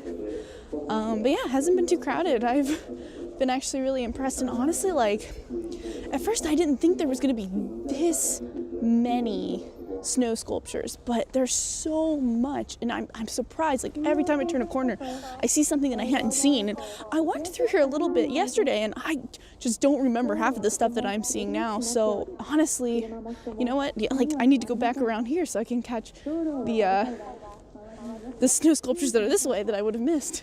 Pray for Australia. So this one is probably dedicated to Australia because of the recent fires there. The little cute koala on the back. I am surprised and not surprised at the same time how many Pokemon statues there are. I mean, Pokemon is so popular, it makes sense, but man, there's been 1, 2, 3, at least 4. Oh my gosh, I keep having new favorites. I just love Pokemon Sword and Shield so much, and all of the starters are perfect. Alright guys, I think I managed to see every single snow sculpture. I could have definitely missed some. There's so many and there's so much you can miss, but it is really starting to come down now, so I think now would be a good time to call it for dinner. Earlier I did a paper survey for one of the Sapporo Snow Festival workers, and she recommended soup curry, which I've been meaning to eat for a while now. It's a Hokkaido specialty, and the last 2 times I've been in Hokkaido, I just didn't really get a chance to ever go eat it, so I think now would be the perfect time. I'm guessing it's like curry but more soupy and has vegetables maybe, so I don't know, but I have to go find Awesome. Hello, everyone. We are back. Good to see there. you all. Yes, we are back. Sorry to interrupt the snow. Maybe we'll go back to that a little bit later on in the day. Thank you all for your interaction with the last panel. Appreciate that. And we are going to move on to some unexpectedly smart shows with this guy here. Yeah, it's me again. Exactly. So let's go ahead and do it. I'm going to throw up some slides that we have here. Yeah, go for it. Here, you take the seat. Yeah. You take the most important seat. Okay, I'm in the big boy chair. Imagine that. All right, guys. We'll have Cole right here. Hello. Hi, my name is Yukishiro, also known as Alan Decorla Souza, of Otaku Brain Trust. And I'm going to be talking to you about unexpectedly smart shows. This is a bit of a talky listy thing. You might even say a listicle. So first, who am I? Oop. There it goes. Hold on, you got that? Yeah. Go ahead. I mean, it's Oh. in the top left corner. All right. Excellent. So, I'm Alan. I've completed about 400 anime at this point. And I'm a bit of a pretentious anime watcher. I like a good think piece that seriously delves into philosophy, society, or the human condition. Things like Ghost in the Shell that are really picking apart what a person is, and Psychopaths, which is examining society. But this panel is not that at all. This panel is about shows that I've seen that I was looking for something much lighter, something that was going to be just entertainment, some sort of a relaxing slice of life or a dumb action thing. And they surprised me because they had a lot more going on underneath the surface than what was advertised on the tin. It had a lot to chew on that they didn't even put up front. Like, nobody goes into Ghost in the Shell or Psychopaths not expecting... Like, literally the first scene of Psychopaths is two guys in a fist fight with each other while quoting obscure philosophers at each other. If you've seen that first scene, you know what the show is gonna be. So no highly cerebral thrillers here. There will probably be some basic spoilers for shows, but as these shows are pretty light to begin with, a lot of slice of life stuff, you're not really going to have much of a... That's not really going to affect any particular enjoyment there. And I will need to talk about some stuff a little bit to talk about these shows, but hopefully that only causes you to want to seek these shows out a little more. Oh boy, off on a big one. First up, we have Fate Zero. Right. Everybody here seen Fate Zero? All right, so Fate Zero is part of the Fate franchise. A sprawling franchise. We don't have Jay here to talk about the unpack the web of a billion different shows that it has in all in their own separate timelines, tied together in a ridiculous way. But if you don't know anything about Fate to begin with, it is a show about wizard fights. Wizards are trying to fight for a holy grail, which is going to give them a wish if they win it in a death tournament, because it's also a death game. And they summon ancient spirits to be their heroes, like Pokemon, to fight their battles for them. And regardless of sense, like 50% of them or more will be cute anime girls. So, yeah, so King Arthur Pendragon will be a cute anime girl. Elizabeth Bathory will be something. Yeah. Astolfo will be... Well, you've seen fan art. Elena Blavatsky, Yes. which is my favorite for a multitude of reasons. All sorts of ridiculous things. So what I expected from this show was, because it's from Type Moon, a cavalcade of cool character designs with all the same faces, but, a lot of flanges and stuff coming off of them that I would enjoy.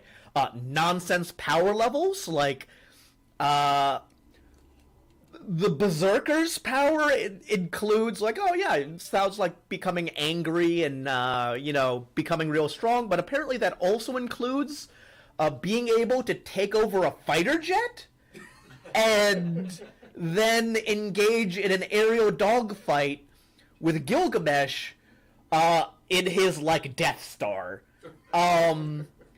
And Gilgamesh's power is also ridiculous. His power is that he's so rich that he has everybody else's powers.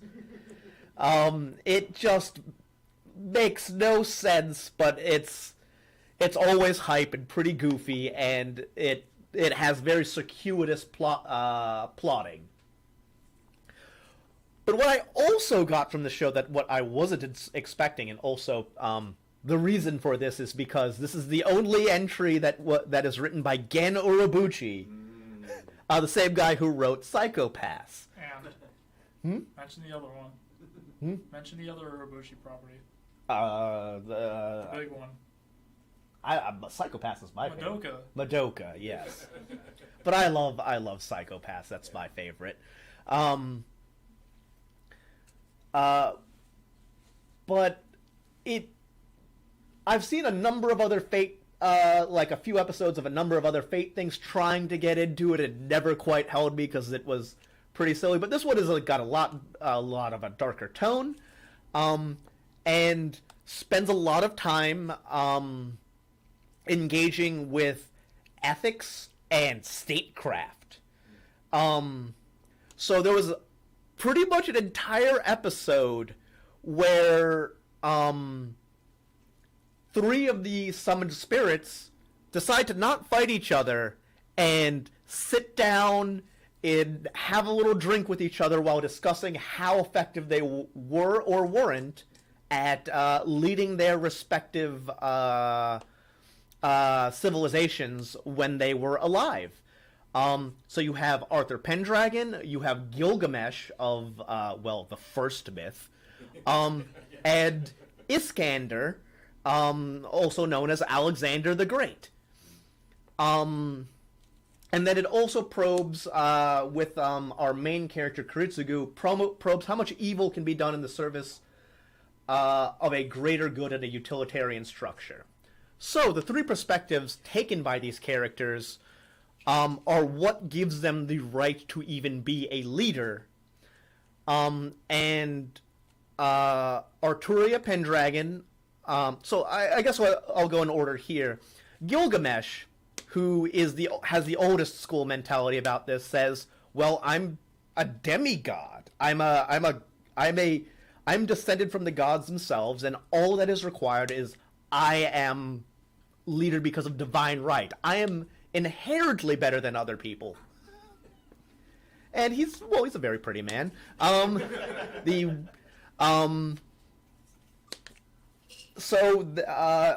that is the only thing required for him to rule is that he is better, he is richer, and he's more powerful.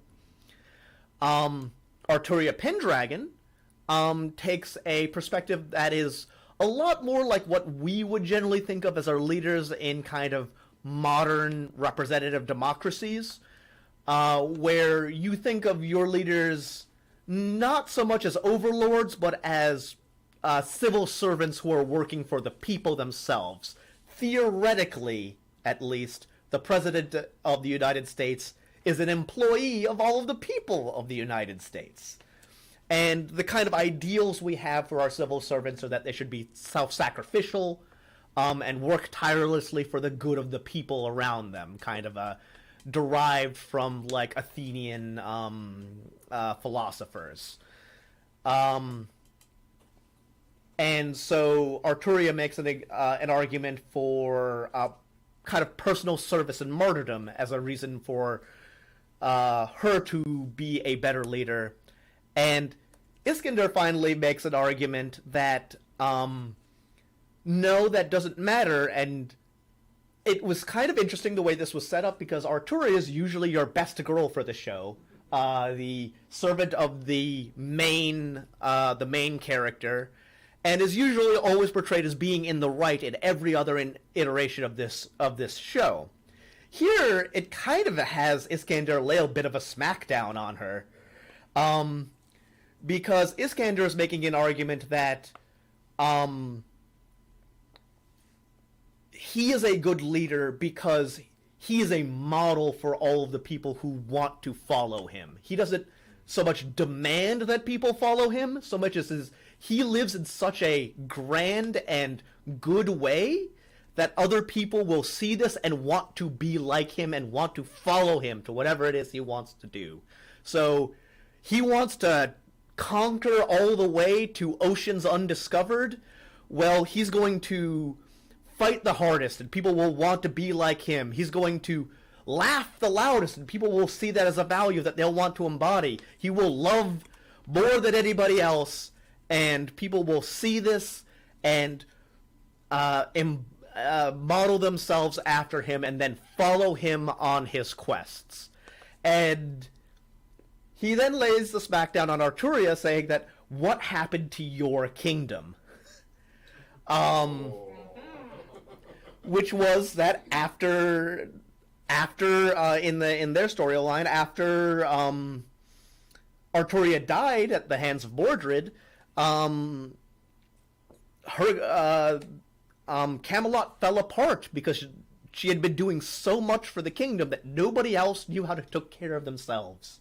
Nobody else was independent enough or strong enough to take up that leadership or to even manage their own affairs. She had been doing it all for them. So she was left with ruin and regret. Whereas everybody else after Iskander died just continued being conquering people. Yeah. They lived and died the way they wanted to. So that was very interesting to me, and they spent an episode doing that before ninjas show up, and then they go into a reality marble, because it's a show about wizard fights. So then we have the utilitarian quandary. So this is ensconced in a grimmer take on the Holy Grail world, which is already a death game, so it's already pretty grim. Where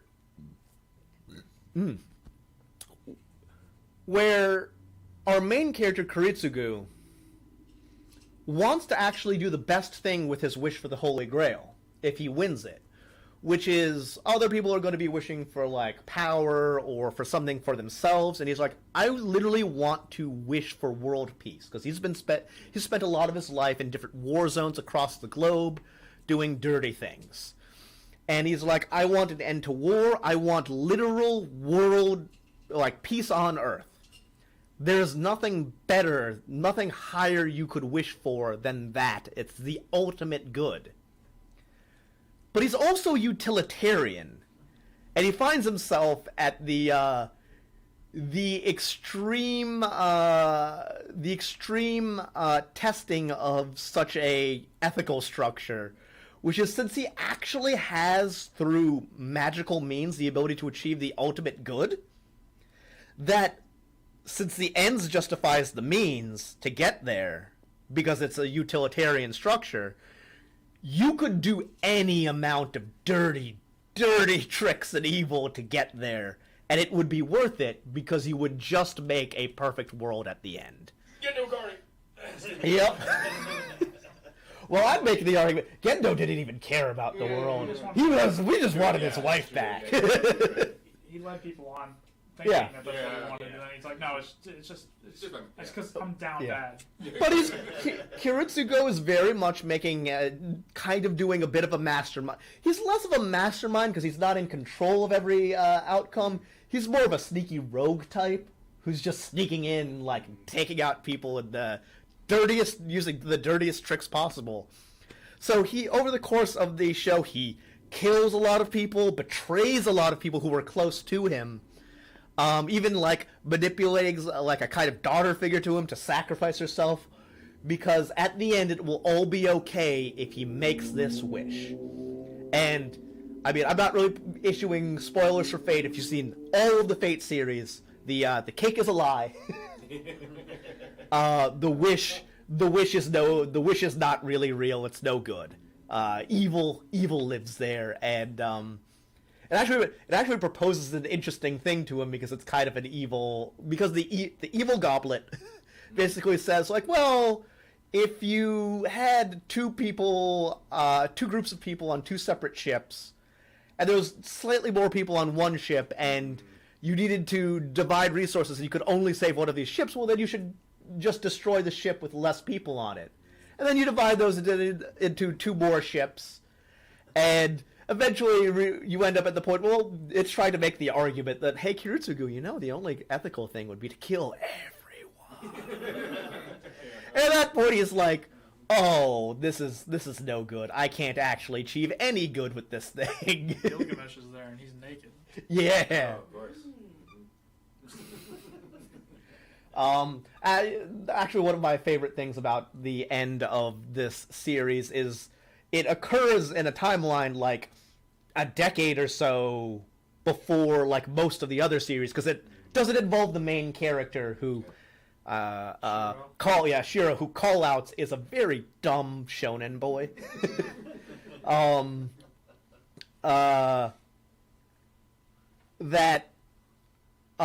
In the intervening decade, Gilgamesh, who was depowered and shows up in in all of the later series, has just been like living a weird playboy life.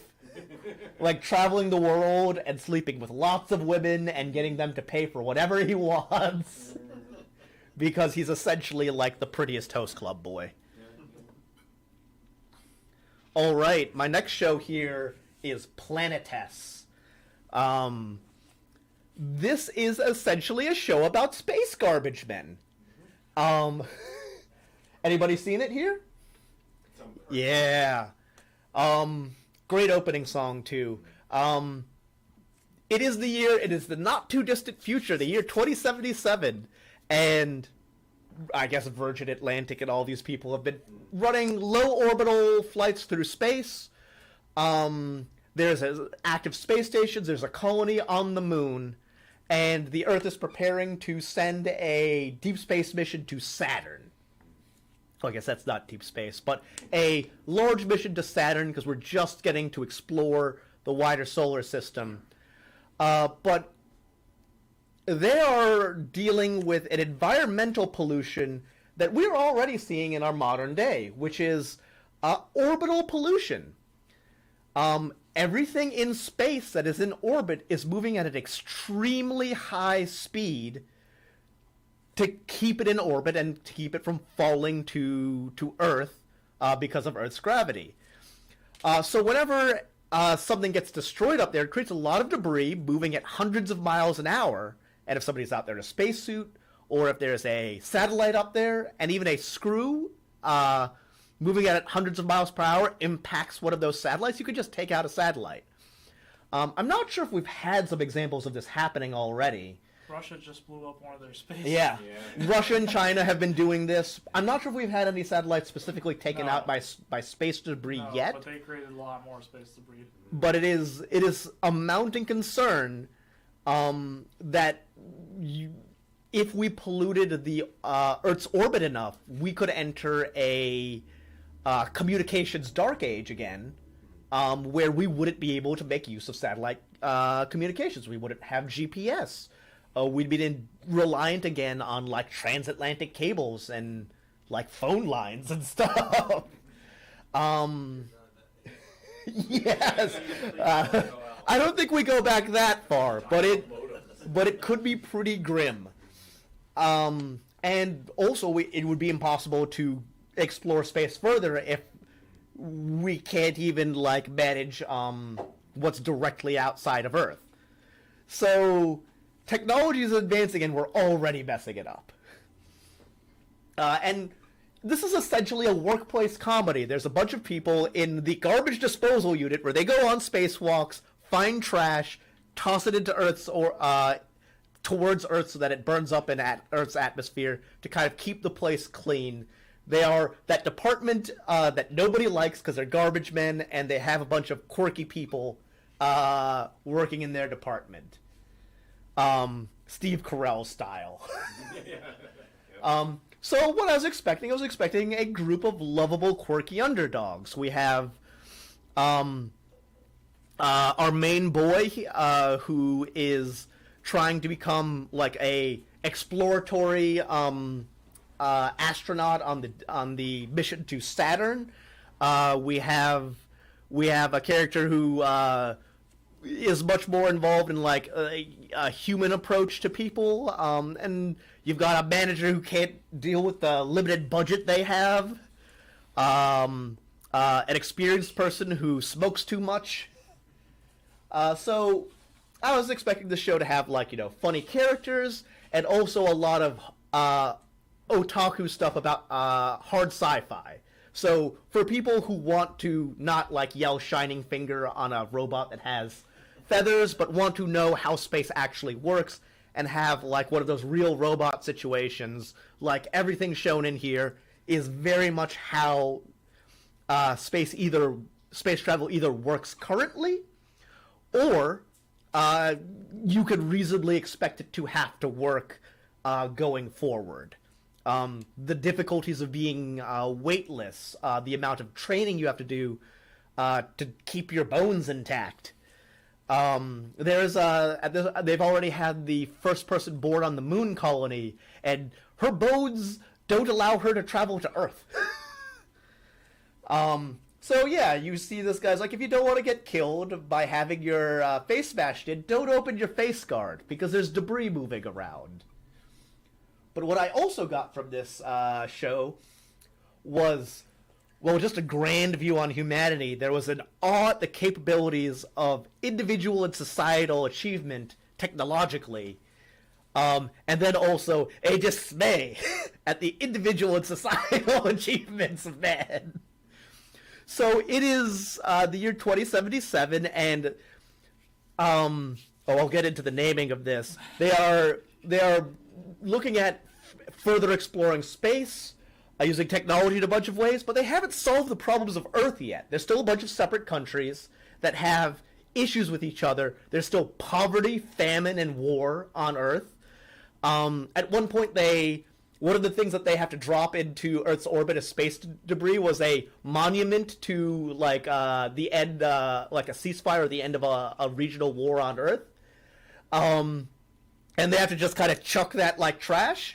And that area fell back into war afterwards anyway, and they're like, oh, this is just really sad.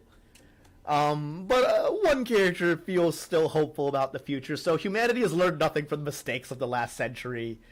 There's space terrorism because of this. There are people that are very mad that billions of dollars are being spent on a project to go to Saturn when there's a lot of things that need to be solved on Earth. And eventually it culminates in one of our older veteran character having to have a confrontation with space terrorists because all of the smoking rooms have been closed down because they were bombing smoking rooms. And they just need a smoke. Because, if you're in space and you need to smoke, you have to vent that very specifically because you have to control your atmospheric systems. Also, to really get at this, the project to Saturn, or Jupiter, to Jupiter, is named the Wernher von Braun. Who is a man who's had a huge effect on rocket and space technology in the 20th century. If you were to look him up in the context of the 50s and 60s, well, he was heading NASA. And there was nothing before that. Yes. Before that occurred. He was leading NASA at the time that we were in that America was engaged in its space race with the USSR, put men on the moon. All of those missions were led by this man. He was the organizational head. Before that, he was already at the forefront of rocket technology because he invented the V-2 rocket for Nazi Germany. because he was a Nazi. Yes, he was technically part of the Nazi part. He technically had a Nazi Party membership. He always argued that like he just wanted to do science, and it was the only place he could do science. He may not have had a choice, but it's always debatable because history is obscure that way. And it was papered over after Operation Paperclip seized all of the scientists from former Nazi Germany for good old US of A before the Soviet Union could get their hands on them. We should have let the Soviets have a few more of them. Would have been nice. I don't know about that. We got ourselves an Einstein out of it. Pretty good. We got Einstein before. We got Einstein before that because of Nazi Germany. Because he was Jewish. Yes, but we got some.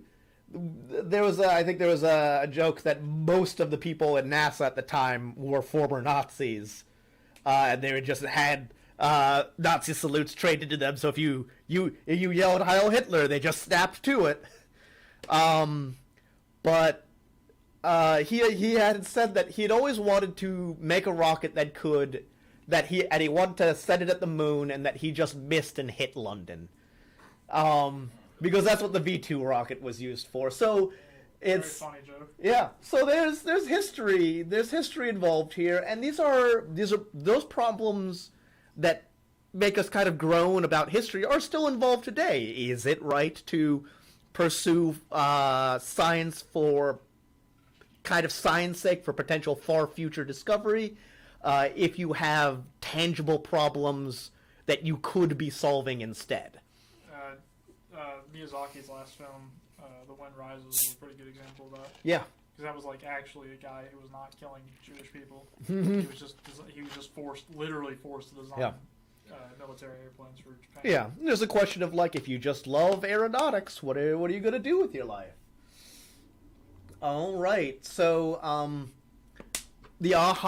main character Hachi trains to be a good astronaut. Tanabe has faith in people that they will be able to get past the kind of problems that plague humanity, and the Von Braun will be able to take humanity to new frontiers of scientific discovery, and that could yield benefits for humanity, bringing us into a kind of existence that we can't even conceive of now. And the dismay is that the benefits that we experience from scientific discovery are not equitably distributed a lot of the times. Not everybody is going to get a smartphone. Some people, and maybe somebody doesn't want that if what they need is food. Space terrorists are making a point about this by attacking the haves and the operations in space, because there's still poverty on Earth, and space debris is an environmental issue that is not really being adequately dealt with, as we're already moving on to the next thing that has caught our eye. All right, here's a show that both me and Cole have enjoyed quite thoroughly, The Virgin Witch Maria. This is a show that takes place during the 100 Years' War in France and with England. Our main character's a witch who's a virgin. Yeah, the premise of the show is pretty in your face. About, Yeah. It's very misleading. The premise is like, well, she's a witch and she keeps stopping fights from happening. So it's like if you lose your virginity, you're gonna lose your powers, and then it's like wacky hijinks. Nope. So what I was expecting from this show with that title, I went in with little information. I was expecting a cute magical girl and some pervy humor, which it definitely has. And then a lot of medieval otaku stuff. If you wanted to watch Planet Test for the Space, you watch this for its medieval history. I've actually heard some medieval otaku mention that this show is one of the most accurate portrayals of a medieval, there's medieval period is a long period, but really one of the most accurate portrayals of any part of the medieval period, animated or live action. Because they spent a lot of time making sure all the arms and armaments were correct, the tactics were correct, because they have a lot of battlefield scenes. I even remember seeing an overhead shot of of a battlefield in the show and remembering, oh, I remember playing that map in Age of Empires. So it's got a lot of that stuff. But what I also got, I wasn't expecting, was there's a lot of theology in this show. An examination of the interaction of religion, society, and government in times of war. It can be there's a TV tropes entry for anime Catholicism, because the Japanese have little to no understanding of how Christianity actually works. I've seen a total of 2 shows that actually understand Christianity from anime, and both are medieval-based shows. One is The Virgin Witch Maria, and the other is Vinland Saga. And those kind of need to, because Christianity is kind of important to medieval Europe. Just a little bit. So, in this show, Saint Michael the Archangel, my confirmation saint, is a major character and kind of antagonist for the show, along with some other people. It has a lot of depictions of the 100 Years' War at the time. It has an episode talking about how religion intersects with war, and how it intersects with government, and how it intersects with homosexuality, and how it intersects with like cultural interactions at the time. It really did a good due diligence, and at one point I even remember an antagonist character who's a bit of a crazed monk going on an explanation, a manic explanation of why he thinks the Virgin Witch Maria is very important, and in a religious context. And while he's a bit of a crazy man and he arrives at a crazy conclusion, he quotes Thomas Aquinas, he quotes various parts of catechism, and as a person who's had a bit of Catholic catechism, I kind of went through his arguments in my head, and I'm like, oh yeah, this checks out. He's rambling pretty quickly through it, but you could make a reasonable argument to arrive at where he's arrived at. It's probably has a lot of holes because he arrives at a strange place, but he referenced the correct texts and in the right context. So I thought that was very interesting. Somebody had to really understand the religion to be able to do that, more than just a surface survey. And then he turns into a pillar of salt. Yeah, don't mess with archangels. So theology, it talks about how humans should even be relating to God, the relation of love to ethics, and and most important for this, the relation of the faithful of one religion to the faithful of another religion. Because the Virgin Witch Maria is kind of associated with old pagan mysticism and witchcraft, and even have a portrayal of a kind of remaining semblance of an old pagan god. But she's still interacting with the community around her, doing basic healing work, and trying to help and trying to prevent all of the people who are engaged in war from trampling over the people nearby. It's her position is she just doesn't like war, and you can do it somewhere else, just not on my front stoop. And they kind of eventually arrive at a good neighbor sort of policy, where kind of one of their highest ideals is, even if you have different faiths, you should be able to interact with each other like good neighbors. And then there's the interaction of whether or not people have really even a true engagement with their own faith, because human institutions are interacting with heavenly institutions, and heavenly institutions are considered to be perfect. In Catholics have a concept of the church in heaven versus the church on earth. The church in heaven is, really good and important, and the church on earth is made of people, and people make mistakes. So there's people who maybe have a strong inner faith, and people who are maybe outwardly trying to look like they're faithful, but really only care about the prestige that comes with being viewed as faithful in their community. And how this interacts with the war machine. War is also incredibly profitable. There's a lot of mercenary. There's a major mercenary character in this show, and he's in it he's an amoral bastard. He's in it for the money, and he will just kill people to get his daily bread. That's what he's here for. But there's plenty of other people who, like local lords, who will also be profiting off war by looting places. But on the face of it, they say, well, no, I'm doing this because of my religious obligation to fight the English infidel who's invading our Catholic lands. But they don't actually care about that. It's a bit of a cover for the real profit motive.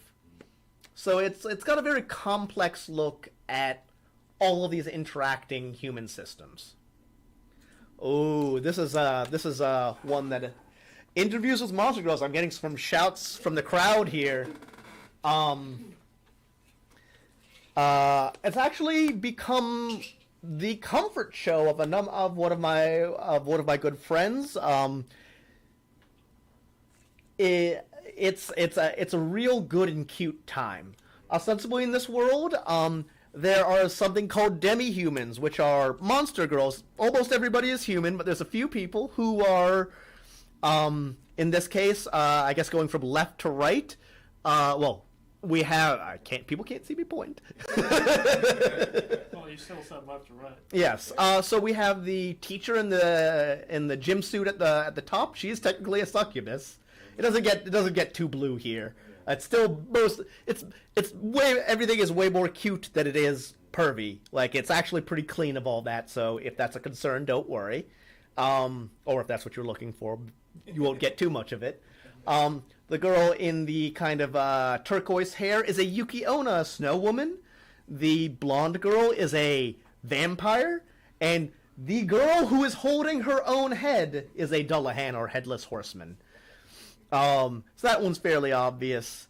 They are all kind of known mythological stories, and they technically have some sort of powers from it, but they're not really powers. They don't really do anything, and we'll get to kind of how that's expressed here. So what I was expecting from this show was a show with cute girls and a slice of life comedy, and it definitely is that. The big burly guy from earlier is the teacher who is just trying to interview monster girls to learn about their life experience, because not many people are still doing research into it, and he kind of wants to be in the research field. And he's like, why not get direct life experience about this from people who are monster girls? But what I also got here was a probe of minority experience. There's a few different kind of models that you could put over top of this to understand what is going on here. It could be a probe of various types of minority experience, be it racial or gender. But most specifically, it is a probe of disabled experience. I have a pretty thoroughly disabled friend. It has become one of her favorite comfort shows because she feels more seen in this show than at any other thing, and she relates pretty highly to it. And I had another friend who used this as a subject of inquiry for a graduate class on the philosophy of disability. So I suppose if anybody ever wants to contact me, throw me a shout in chat, and I can always send you his graduate paper with further academic reading on the subject. But as I mentioned, the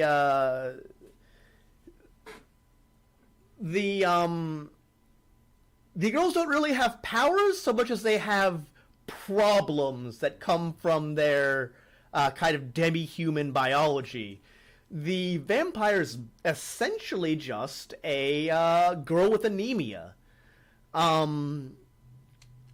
So you get direct personal testimonials of each of the characters, and how it could translate to the experience of other minorities, and it examines how socialization and kind of other dynamics interact with the lives of these girls. My friend actually was able to kind of we did some further research and found kind of some models for understanding each of these girls. The first girl up is the vampire, and she essentially has anemia, and she requires support structures from her family and her school.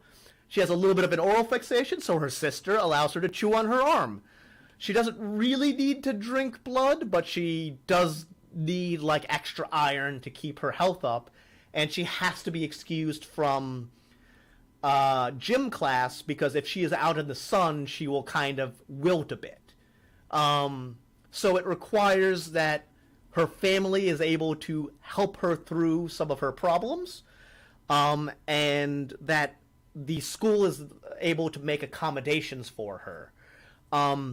The Yuki Onna is afraid because all of the myths about Yuki Onna end in them intentionally or accidentally freezing a life partner to death. And she doesn't understand her power, so she's afraid that she's a danger. So she's afraid if she touches somebody, will she accidentally harm them? So the teacher helps her by putting her in a bath of water, having her kind of engage with that, and all she can really do is make a few little ice chips appear in water if she is submerged in water. But she's able to understand that she's not really a danger, and this could be a thing for people who maybe are HIV positive and don't really understand if they are a danger to people around them, or any other sort of thing where they feel kind of othered and they're not sure if it's even safe for them to interact with people. It's commentary on negative stereotyping. Yeah. And some of the stereotypes around that. But now that she understands it, she's more comfortable with herself and more comfortable being close to other people. And the girls help themselves through this themselves. Like the vampire girl is very hands-on with the other girls. The Dullahan, this is one of the weirder ones. She has a wormhole in her neck. And her kind of arc revolves around, she actually is pretty good at interacting with a lot of people in her class, but they are always awkward and don't like to acknowledge that she's disabled. Like, they just kind of, if she mentions, like, even tries to make a joke about her own disability, they just kind of chuckle awkwardly and then try to change the subject. But this kind of engages with, with the fact that the disability is a part of their life experience, not something that's separate from them. So at some point she's able to talk to them and be like, hey, you don't need to look askance at this. This is a part of my life. And sometimes I will need you to hold a door open for me because I have to hold my own head.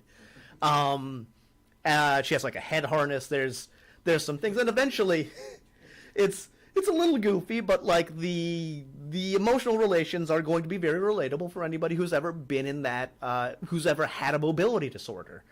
And eventually she goes on to wanting to study, like quantum physics and other things to understand the wormhole. She wants to basically make her field of research in that area because she wants to learn more about it. And then the succubus is actually kind of a strange one. I was very confused about this one at first, because the succubus has the most disruptive power of all. The others don't really affect anybody around them any sort of way, but the succubus actually has to take a lot of life measures to avoid affecting people. Men around her tend, if she has any amount of kind of exposed skin, will kind of be affected by her pheromones or kind of supernatural power. So she can only ride the train late at night, when very few people are on the train. She has to be awake. She cannot fall asleep on the train, because if she falls asleep, she will not be able to control her powers, and she has to live in a rural area where there's no houses in proximity to her. And I was really unsure what this was. I was unsure if that, like, you could make allegories to, say, like, maybe a Muslim experience in America after 9/11, if people are kind of viewing them suspiciously. But through further research with my friend, it may be just very tied to the female experience in Japan, in that women in general tend to be blamed for sexual crimes against them. And she has a state monitor because who's weirdly kind of a father figure to her and wants her life to be good, but he's technically assigned to make sure she doesn't do crimes because she's already criminalized, even though she has not done anything. Because theoretically supposedly there are stories of somebody using their succubus powers to control politicians or get money out of rich people. So there's definitely a lot of reading you can do into the show. That's the one point at which it falls flat is like the succubus's problems, quote unquote, are never addressed. It's just that she as a woman has to take these steps because men can't control themselves around her. Yes. But the problem with that is that the solution presented in the show is, well, she has to take all these measures. Yes. There's no Yes. solution that like men have to learn how to behave Yes. themselves. It's you have to do all these things. Yeah, and she actually thinks that the main male protagonist is not affected by her powers simply because he has the self-control to, like, it takes a lot of effort from him, but, like, he's able to not be a perv because he's aware and he's just controlling himself. He has to breathe pretty heavily, but he's not being a creeper. And one of the kind of how this interacts with the life experience of if you put it into the disabled model is it can actually be really complicated for a disabled person to find a life partner and love experience in their lives because this was further research I went into this kind of across the globe, especially in Japan, but also here. People, once they reach a certain age in life, are usually expected to engage with their own sexuality at some point, either when they reach their teenage years or older. But a lot of disabled people are taught that, like, no, anybody interested in you is more of a predator, and this is not a life experience that should be part of your life. And it may be engaging with that in that she, from the individual character's perspective, she was always unsure whether she could even date somebody and be sure that they liked her and not somebody else, or not just are affected by her powers, but she's confident that this male teacher has control of himself and this guy might actually be able to like her for her. All right, moving on, we've got Gatchaman Crowds. Gatchaman Crowds is technically based off like a Sentai show from the 70s, I believe. Yeah, it's just called Gatchaman.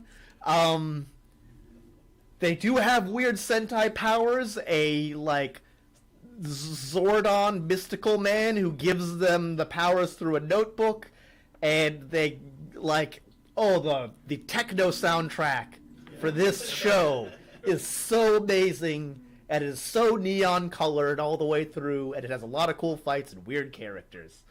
It was a really fun ride. So what I was expecting was techno-fueled Sentai fights. And the fighting action is really good.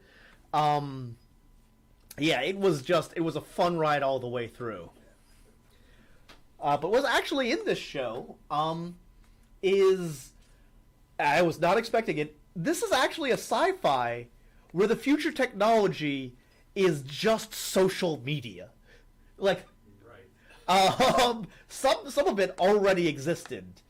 So it's a superhero show where the power is to lead and influence, not the fact that they can fire lasers and whatnot.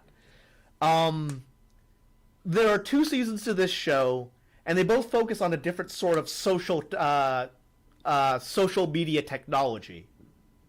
The first one is invented by kind of an antagonist sort of character, and it's kind of like Facebook. It's called Galax. It's kind of an all-encompassing social media thing. It's like a Second Life where you have an avatar and you can go in and you can also chat with other people. But it also interacts with your day-to-day life because it allows you to crowdsource a lot of things. it starts having effects on the world. Like if you wanted to organize a group to go pick up trash in your local park, you just start a group and people show up and they start doing that. You can put on your profile that you are CPR trained or first aid trained, and there's an example where like you see just a little scene where somebody like is having a heart attack in a public place, and like one person calls 911 to get an ambulance, and one person types into Alex, I need first aid, somebody's having a heart attack, and like a person who is just a block away gets a ping on their phone, runs up and is able to help before the ambulance is even able to get there, because they're just crowdsourcing everything. It allows them to do direct democracy. If anything comes up for referendum, it just shows up on your phone, and you're just like, yes, no. Voting on things very quickly. Like, it kind of changes the way everybody is interacting with each other. But it prognosticates a lot of the problems we're having now. People are very online, and since there's a lot more engagement with politics and with their communities around them, a lot of factionalism arises as people start to kind of create different identities, and it starts to be an uncontrolled mess where they are summoning weird avatars from the space and causing city destruction. And our superheroes can't even fight these things enough. Your antagonist is mostly just a person who's, I guess, Russian social media users. They're just kind of it's an alien who is trying to cause chaos in society by like instigating situations. So, you know, the KGB. And the power that the superheroes have to fight them is not so much a direct like fighting power, but it's to, well, we're very visible, so we will use our power to kind of actually be louder voices and be visible and actually have a leadership influence on these factions and communities around us to kind of mediate and help us all work together to come to a more consensus-based solution to the problems that are facing us. Well, Bird Cats is like not necessarily just in it to cause chaos. Bird Cats is trying to cause a societal breakdown at the lowest possible level, because it would be very easy for Bird Cats to impersonate, which they have the power to do, a official, and just cause chaos from the top down. But Bird Cats is very, very explicit in the fact that they want to cause a complete breakdown of society from the ground up to prove that it is possible. And it is shown in the show several times that the heroes have no physical way of fighting Bird Cats, because Bird Cats is so much more powerful than the heroes, so that is not a viable solution. Evil alien with evil alien plans. Also with Sentai powers. Yeah. And then the second season, this one was pretty interesting. Another alien shows up. And this one is like, you know, a benign alien. They're offering a kind of their own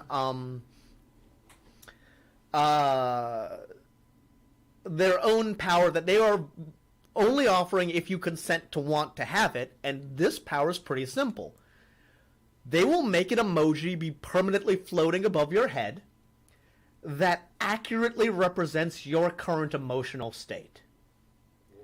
And you're like, what is this? What is the purpose of this? What is this effect? And it allows you to essentially credibly commit that what you are saying about your emotional state or your feelings is actually what's going on. And they'll only offer it if you want it. Like, they're not going to force it on anybody, so people come up and they take it.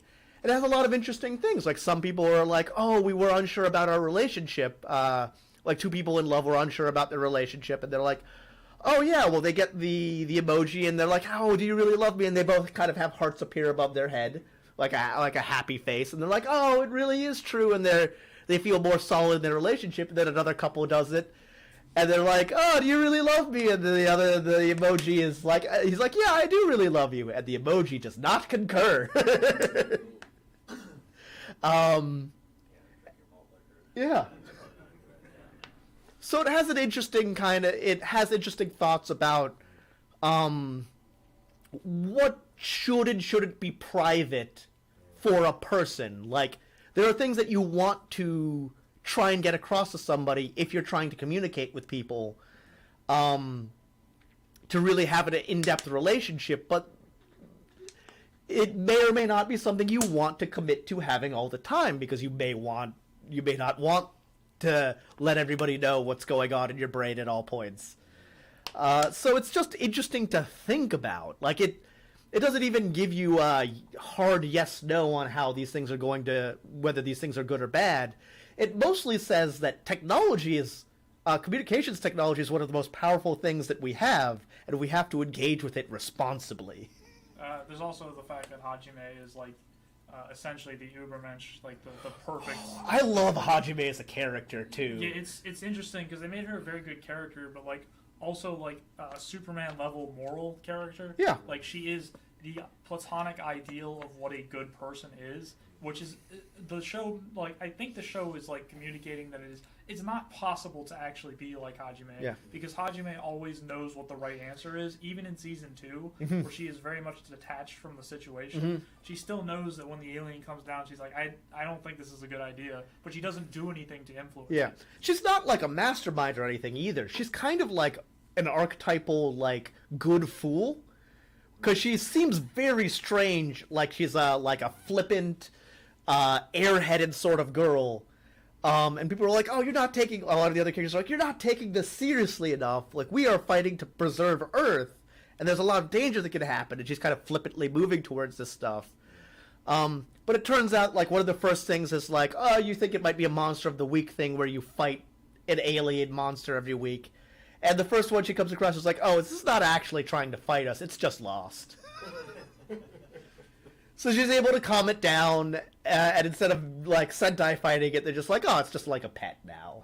And she also, I mean, in the season 1, she is the main conflict with Bert Katz, where it's like the ultimate good versus the ultimate evil in trying to break down society, but she's like having that moral battle with Bert Katz. All right, so I may have to move a little faster through some of these. So they crowdsourced government. They had some tribalism. Oh boy.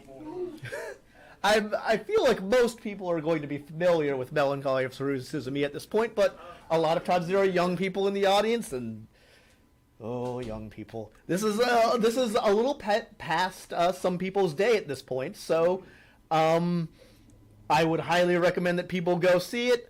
I watched this in back when there wasn't like a Crunchyroll or Funimation.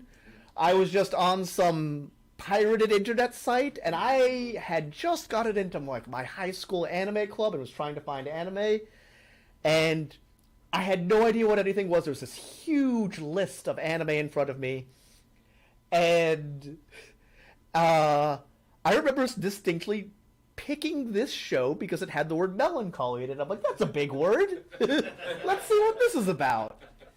And I started with episode 0, the school project that they do. So I had no idea what was going on, but I knew I had to watch more of this show.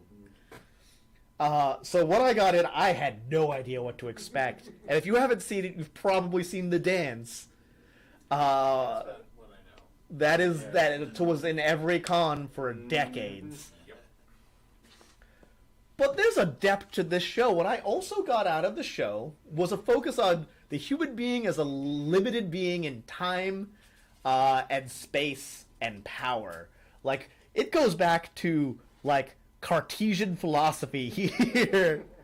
Like, they start with, like, Kogito, like, base problems here, where a lot of it is kind of illuminated through conversations of our straight man Kyon and Itsuki, the pretty boy Esper, where technically in this show you have a girl, Haruhi Suzumiya, who's God, who has summoned Espers, time travelers, and aliens to her that she has probably created herself, but is unaware of this because she's unaware of her own powers, and Kyon is trying to manage this in the background.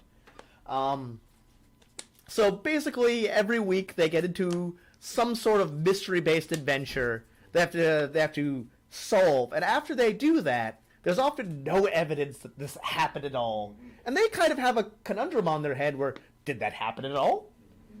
there's no way to prove this. You don't have a photograph. You don't have anything to kind of make that clear. In fact, the climax of this show, they solve a problem where the universe might have been destroyed if Haruhi got too upset. And at the end, Kyo and Itsuki have a conversation at the lunch table. And Kyo's like, oh, it's real good that we saved the universe from being destroyed and we get to still be here.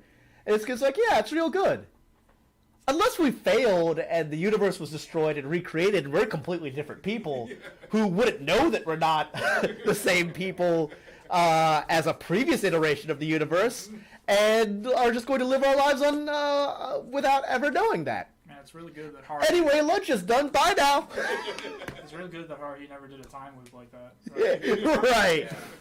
Like Right. episodes in a row or anything. Yeah. That'd be wild. So epistemology is the field of philosophy that this goes into. How do you know what you know? And it just kind of probes that continuously, and it's very fun and interesting. Oh, my last one here. This is not. I'm not trolling, guys. Neo Yokio, the Jaden Smith anime, and I'm counting it as an anime. That it is available on Netflix as well as Pink Christmas.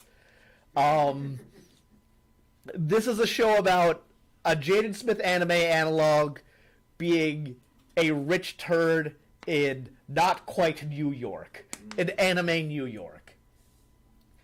What I expected, all I knew was the memes. You don't deserve this big Toblerone. This show is actually deeper than I was expecting. It is also a pretty scathing review of the culture of the wealthy and capitalism as a system. And it uses them if you were like, I don't know if I want to watch an anime with Jaden Smith as the protagonist. Well, this show spends its entire runtime making fun of the protagonist. He's the object of ire for pretty much everybody in the show. Premise-wise, he's technically like a demon exorcism guy. And they spent like an episode on that, but it's mostly just hijinks. Like them going to a tiger bar where the gimmick is that they have a tiger in the bar, and somebody's like, this was a terrible idea. And then inventing a drink called the Caprese Tini or something. That they're just branding and marketing to become like influencers. But there's like this girl's just telling him like, I wish you weren't the lapdog of the bourgeoisie. And then like there's a Ranma 1/2 like gender swap thing where there's a magical pool because there's magic. And one of the characters falls into the pool and he's like, first of all, gender is a spectrum, not a binary, because Jaden Smith is asking like an asshole. That's not the character's actual name, but I'm gonna say it is. It's very weird because it's kind of like watching like Rich and Famous, like a teen drama like OC or something, where they're just kind of doing a bunch of silly shit. But at one point at the end of the show, the silly thing they're doing this time is having a Formula One race against the USSR, which exists for some reason, through the city, and they go into the Forbidden City, the walled city of Neo Yokio. And this is the only time you see poor people. There's apparently a walled slum where all of the poor people are there, and then throwing garbage and stuff at the car. They make a wrong turn and they turn around, and people like this little sound bites, like people yelling like we're dying here, and then they zoom right out and you never see it again. Wow. Because that is awareness rich people have of the lower classes. You never see it. You're separated from it. The voice talent in this show is insane. Like they have, can you name some of the people? There's Jude Law, there's Susan Sarandon, there's Stephen Fry, all doing the most ridiculous, Steve Buscemi. Not voice actors, just famous people. Just famous actors. Jaden Smith, if you want to count him, doing things like Steve Buscemi is the Remembrancer. He's constantly vaping. Yeah, just ridiculous things. Oh yeah, Jude Law is his robot butler, Mecha Butler. Another way this turns out is at one point they get stranded somewhere because Jaden Smith has been so unaware of his Jude Law's the Mecha Butler's needs, where throughout the episode he keeps asking, "Sir, may I plug in his British voice? I need to charge myself." And he says that multiple times throughout the episode. At the end, they get stranded somewhere because he runs out of juice. And because Jaden Smith has just been not treating him like a person. At this point, you find out that the Mecha Butler opens out and there's a tiny British woman inside who's been... You're like, why isn't he a robot butler? No, it is a Mecha Butler because there's a pilot. There was somebody who was also working inside there that you just weren't aware of. Yeah, the show is... And there's a billion memes. It's great. Yeah, and... Then the rich are distracted from the interclass issues because they're forced to fight amongst themselves on the big board of eligible bachelors, where Jaden Smith can't be bothered to think about anything else because he's got to get the next hot branded item to compete with Archangelo, who's at the top of the leaderboard for most eligible bachelors. So society develops mechanisms for distracting them from anything else that they could be doing with their time. So that's it, guys. Anybody in chat, feel free to throw in shows that you think match this model of shows that were just advertising a fun, good time, but ended up making you think deeply about something and maybe even going to research something in a Wikipedia hole. Eurocamp. What was your thought there? On the first flush, it is just entirely loving, beautiful, serene. But it's a lot of the interpersonal interaction between the girls and what's going on, how their families they're working with, Rin and her grandfather, the influences that lead them to the path where they're now out camping, going and getting a job to fuel their passion, belong to the school club that's part of their passion. And it's like, it's neat to watch it, to let it wash over you and enjoy it, and then start thinking about it. Boy, I know that show, it was popular to begin with, but I know it had a big takeoff once pandemic hit. Because everybody in Japan bought some camping gear and started hitting up the camping spots they had in the show. Yep. And those camping spots are 1-to-1. Yeah. I started looking them up, and it's like some of the scenes where the girls are sitting like a lakeside, you see Fuji in the background. It's the actual campground. They took photographs. Oh my gosh. Wow. Yeah, no, it's been interesting. Anime has a way of pleasantly surprising you. I run a thing called the Wheel of Crap at the beginning of every season, where I just watch the first episode of every anime airing that season with a group of friends. And there's a lot of goofy things in there, but sometimes there's something that you just see like, wow, this was a little gem that I wasn't expecting to be so good. Like the Heike story? Yeah, there's a lot of stuff. I think most recently, I think it was like On Taxi. On Taxi is just On Taxi is just like On Taxi is basically Pulp Fiction. Yeah. It's got a lot going on there. Yeah. Still working my way through it. Oh. The ones that I have is an old-timey one. Well, not too Okay, great. Grandpa. You want to walk around. Yeah. It's you done? Dominion Tank. Yeah. Police. Oh, do we think, please? Yeah, Yeah. absolutely. Do we need to hit time here? We can keep talking. Okay, cool. Yeah. Okay. We, So- next panel starts in 20 minutes, so we're gonna just keep chatting for a while. Nice. So Dominion Tank Police. Oh. Late 80s. Heard about that. Is that has the blow up penises in it, That's doesn't the it? one. That's Yeah, the one. That's the one. Yep. Which I said to. I actually cut that clip out and made AMV. So Yeah. it's 70s music. Somebody suggested Cross Angie. I'm not familiar with that. What's That's that about, guys? controversial. Yeah. I thought that was a very interesting show. Okay, yeah. So in Dominion Tank Police, it starts off just like that, inflatable penises. So that's the kind of one of the gags of Yeah. the show. But then as it's going through and it's just like really smash them up. Yeah. And just all this action and just funny things going on. I mean, tanks inside of Tokyo, so that's all you got. I remember being like, this is definitely it's a parody of 80s action movies where Right. these police are Over- irresponsibly Yeah. reckless. They are. And then the villain is the one who comes up and he's over the top as well, Yeah. Bato, and he's going through his thing, and then suddenly, in the next to last episode, it's like, oh, I've got this painting because this is who I am, and it all talks about what is important. It's not just important to find about what's going on in this crazy society that's going on that allows tanks to just roll down the street. So what year was that made, if you roughly? 1988, 89. So that was well before America started selling surplus military gear to its police. Well, the guy who made that is also what's his name? Ghost in the Shell. Shiro, yeah. Ah, okay. So, and actually, that's Right, it definitely had that hard sci-fi aspect where it's like, these tanks will be very specifically accurate. Also, apparently, I have heard Dominion Tank Police was the first major anime work to feature the idea that essentially Earth's biosphere is done.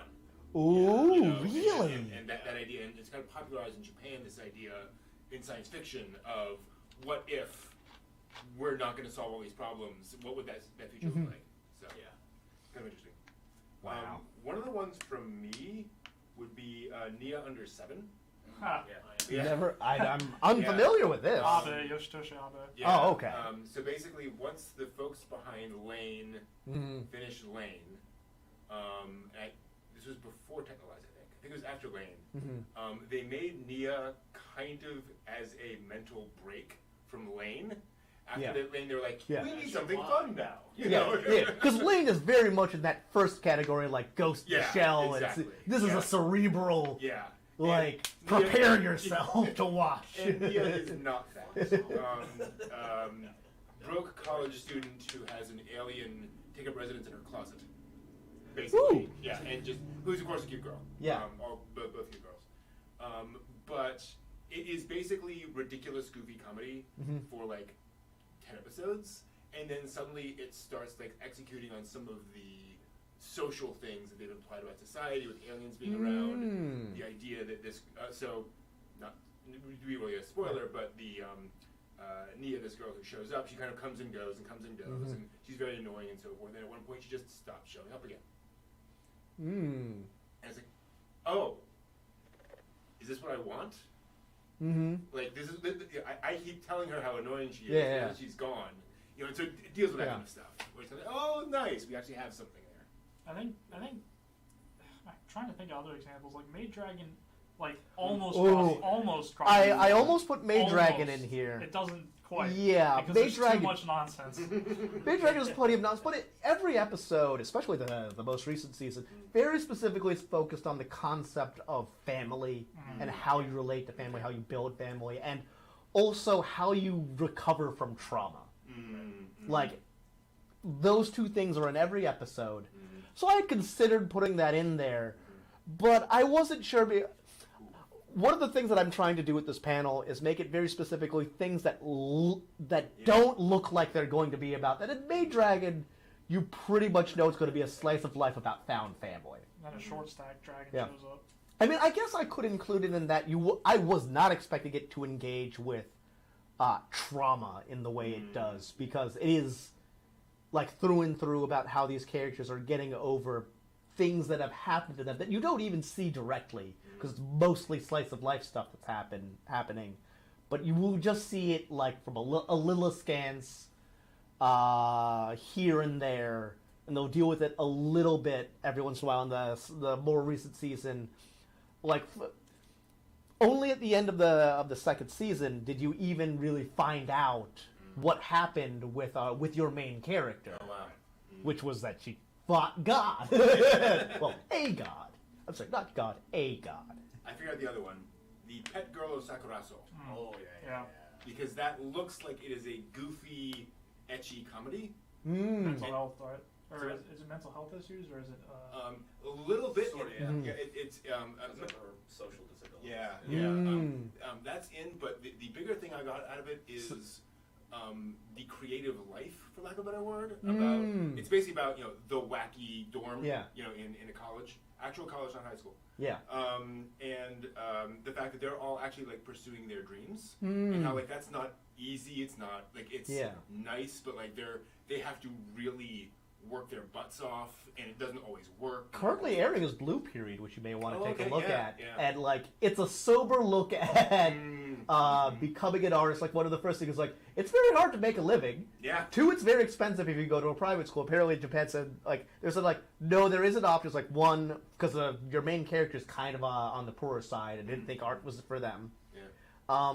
But they're like, Japan does have some public art schools which cost, they said 50,000 yen, or maybe it's 500, but it was like comparable to regular college, which isn't very cheap to begin with, but comparable to regular college as opposed to significantly more expensive. It's like the public art school. And that is a path he could take, but it's a long shot. Yep. And he just kind of meets all these people trying to go through the process of learning art in kind of night classes and stuff. Cool. You think Hidamari sketch works? I don't. Oh, that's a good question. I didn't get very far into Hidamari sketch. In fairness, so I could. Hidamari is like the one show where like cute girls doing cute things is like extreme. Like they do it the quote unquote correct way. Like there is character development and there is like it is very slow paced. Oh, but it is. What was there was one which is a bunch of cute girls doing manga. Like a year or two ago. It was Comic kind Girls? Comic Girls. That might be the one. I think. Yeah, I'm I not. think That was the one with the pink haired girl who was like a disaster. Yeah, that's the one. Yeah, that's she. the one. I don't get that feeling from it so much. Like Hidamari is very like structured and like Sure. respectable, and like Comic Girls is like very fan service heavy. Oh, sure. Yeah. How about Kagushi Goto? The one where it's a mangaka and his wife has passed away and he's trying to raise his daughter. Yeah.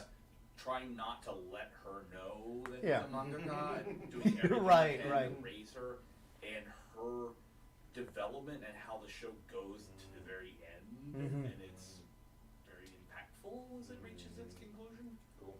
Yeah, I mean, one of the reasons these shows are arguably more effective than like my kind of pretentious anime is because they're not beating you over the head with something. Yeah. They're introducing you to characters, getting you to fall in love with these characters, and then introducing things through the kind of lens of these characters. Exactly.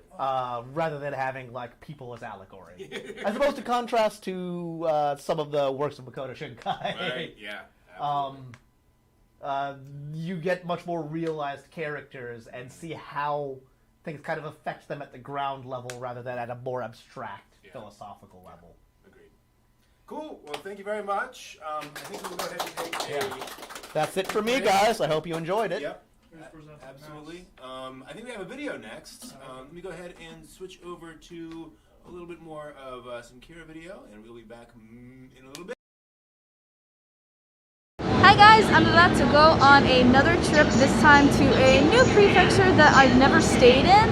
I'm going to Saitama Prefecture, which is just north of Tokyo. I've ridden charter buses through Saitama many times, and I've gotten off to go to small rest stops and stuff like that, but I've never actually had the experience of what Saitama has to offer. I've never stayed there before. This train behind me is actually leaving in about 10 minutes, I think. And so I'm going to board that train on the way to Tokyo. I have to make a transfer at Ueno and then take the train up to Saitama City. I'll be meeting a friend for lunch. I'm not sure what we're eating for lunch, but we're gonna do that too. I have myself a green tea, which is like my favorite thing to drink on trips now for some reason. I used to not really be into green tea, and then it took 2 years of living in Japan for me to just be addicted to it. I have a soy joy, which is like, I don't know, I've never had one of these before. It's blueberry flavored. I hope it's not bad, but I need a snack because I'll be on a train for about 2 hours. Of course, I literally cannot survive without alcoholic wet wipes, especially during today's times. All right, let's go find ourselves a spot on the train. I'll show you the kinds of train cars I like to ride. So like, if you can kind of see in here, this one's one that like has the chairs just like parallel with the window, but I like these ones. See, where you can sit and look at the window.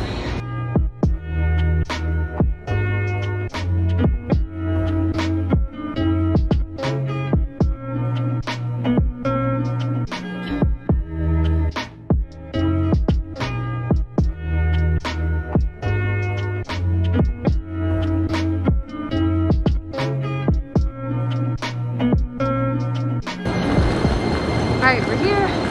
at Saitama Shintoshi Station. There's a train I just got off of. I couldn't record while I was at Ueno Station. I had like 2 minutes to transfer trains, so I kind of had to Sonic the Hedgehog it. So now I'm gonna go meet my friend for lunch. Not sure what we're gonna eat, but yeah, it was a nice trip all the way from Ibaraki here in to get here to Saitama. I think I gotta go. Oh gosh, which way? Oh wow, that's I think Saitama Super Arena right there. Lots of concerts and sports events, I'm sure, take place there. A search for a friend. Exit thinks he's supposed to be there. Can you go inside? Oh, there he is. Oh no, he's running away. What up? You want to get there? Yes. Eggs and things, let's do it. So this place is called Eggs and Things, and they have more than just eggs. Eggs aren't my favorite thing to eat, but we've been here before, right? We came here last time. In Sendai? Yeah. I think I'm gonna go with the burger, dude. That looks so good. We're gonna be Americans. Okay, there he goes. He go back to work. So, now, I have like 2 hours before I can even check into my hotel room, which I'll show you the hotel. It is a capsule hotel. I've never stayed at this one before, so I'm pretty stoked to find out how good it is. For now, I'm just gonna, I guess, walk around. I might go to Yodobashi Camera. They have video games, so I could look at those. And yeah, I'm actually supposed to be at the train station over, so yeah, I guess I'm just gonna kill some time. So I'm in Yodobashi Camera and I found these Kimetsu no Yaiba phone cases. How cool are these? They have like so many of the characters. These two, they really do have everything that's Kimetsu no Yaiba.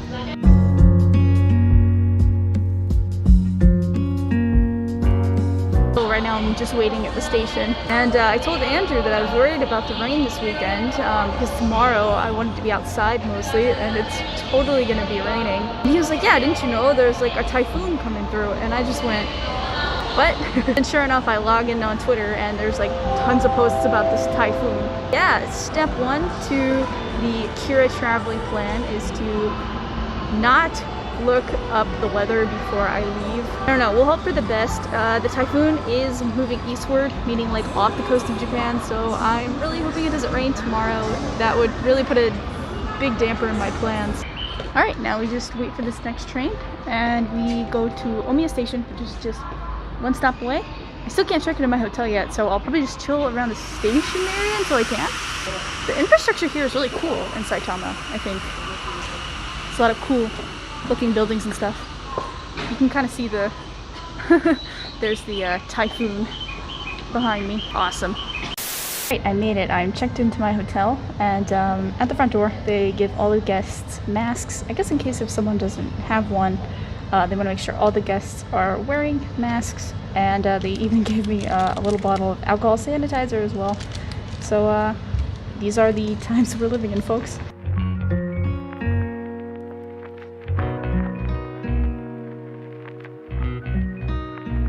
Alright guys, I checked into the hotel, and later I will kind of show you around the capsule. This is honestly probably one of the nicest capsule hotels I've stayed in. The room looks incredible. And it's also like in this, I don't know what people call these things, kind of this like covered shopping street. And there's a lot of like aesthetic restaurants and stuff around here. It's so cool. I already love the aesthetic of Saitama so far. Anyway, we are just gonna walk around, see what's around, see what I can find. Later, I gotta find dinner. I had such a big lunch that I'll probably have a smaller dinner. I'll try not to just eat at a place that I can eat at all the time. I'll try to, oh man, did I bring my umbrella? I got it, I got my umbrella, that's good. Typhoon coming in, I've gotta have it. So yeah, anyway, I'll try not to eat at like, I don't know, McDonald's. I'll try to be a little bit more creative. But I don't know, sometimes you just want something comfortable, something that you know. But there's a ton of restaurants around this area, so I'm sure I'll find something.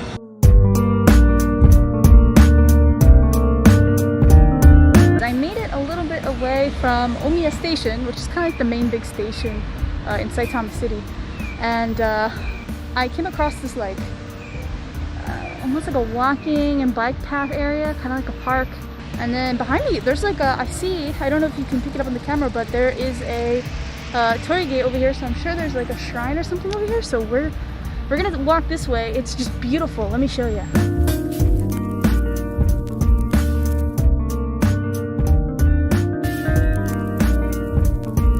Guys, this is so beautiful. To think that this is so close to Omiya Station, the biggest station in Saitama Prefecture. I mean, like a Tokyo-sized station, right? And this is just right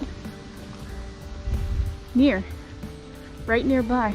Now, as far as I know, there is a shrine and some gardens down here. Hopefully I still have sunlight for just a little bit longer so I can see it with a little bit of sunlight. And yeah, I think around that time I'll head back into the city parts of town and find just something small to eat. I'm so full from lunch earlier today. Here's a map of the place. Oh man, there's a lot more here than I would have ever thought.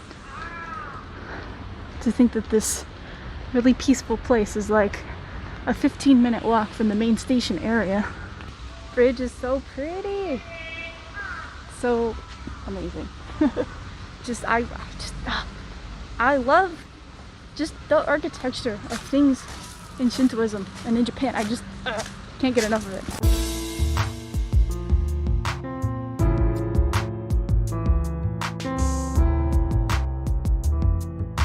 It has been a while since I've been to a shrine this big that has, like, you know, the walls around and everything. I'm sure I've been to one like this before, but it definitely has been a while. I'm sure this place is not very peaceful when New Year's is happening, but that's where you can get your omikuji, which is the like fortune papers. This is a beautiful shrine, and it looks like they keep it running well. They keep it up. The buildings look so nice. Yeah, just a short walk from the big city. There's just something about getting a cold. I'm doing it. There you go. There's something about getting a cold green tea at a shrine that I just love. This place is also just so empty too. I mean, places like this, shrines and gardens and sightseeing places like this in Tokyo, I mean, if you've been there, you know how it is. They're incredibly crowded in places like Kyoto and Osaka. And you know, if you do want a shrine experience, going outside of Tokyo and Osaka and the other big cities like that is not a bad idea. These little gift shops slash restaurants. Let's see, what are they? Ramen, yakitori, yakisoba, stuff like that. I wonder if business has been bad because of you know, low tourism. These places are really cute and aesthetic. I love it. So as we leave the shrine, I want to talk to you guys kind of how I plan travel and just how I go about it. I tend to be such a planner. I like to plan things way in advance, and I'm constantly looking at like what's the best way to take the train on Google Maps. I live on Google Maps all the time, and I always like to check out the surrounding areas. I mean, I didn't even know this existed, but that just goes to show there's just so much out there. But I generally like to find out what is close by to my hotel, close by to the station that I'm staying at, just so that I have a general understanding of what's around. And yeah, I basically do all of that through Google Maps. I probably spend like at least an hour per trip planning like exactly when I need to get on this bus, get to this station, transfer, leave that station, just because I just like knowing. I'm one of those people that has to have a plan to get somewhere, but once I'm at that place, I don't feel like I have to have a plan. But I know that there are some people who are completely opposite. They just go. And yeah, I feel a lot safer having in my head if I know exact times of where I'm supposed to be and when. And as far as safety, I've never had any safety problems traveling in Japan in the last 2 years. Now, you know, a lot of people say Japan is safe, and I think in comparison to, you know, walk around dangerous cities at night in America, I believe that is true. However, you just gotta use common sense. Nowhere in the world is completely safe, so just use common sense. But you know, like kids will walk down these streets. You know, school let out like an hour ago, and you know, there I saw like younger than 10-year-old kids just walking home by themselves, and girls all the time walking around by themselves. And I feel like if they can do that, I feel pretty safe walking around that time, especially because when school lets out, it's like the safest time to walk around, I think, because they always have volunteers to help the kids cross streets and stuff and to control traffic. So I always feel safe around that time. During nighttime, I would say that I'm a little more careful. I don't go to like places that I don't exactly know a lot about at night. But yeah, just using your common sense is happening. Hello, everyone. Thanks as always to Kira for all of her videos playing here at OnCon. We're going to switch over to a panel by the Unagi Observer. Hey! All about Shinobi and the reality that anime might occasionally slightly overemphasize. Maybe some slight inaccuracies in the anime representation of Shinobi, just saying. So let's go ahead and switch over to that. Hope you all enjoy. 1 second.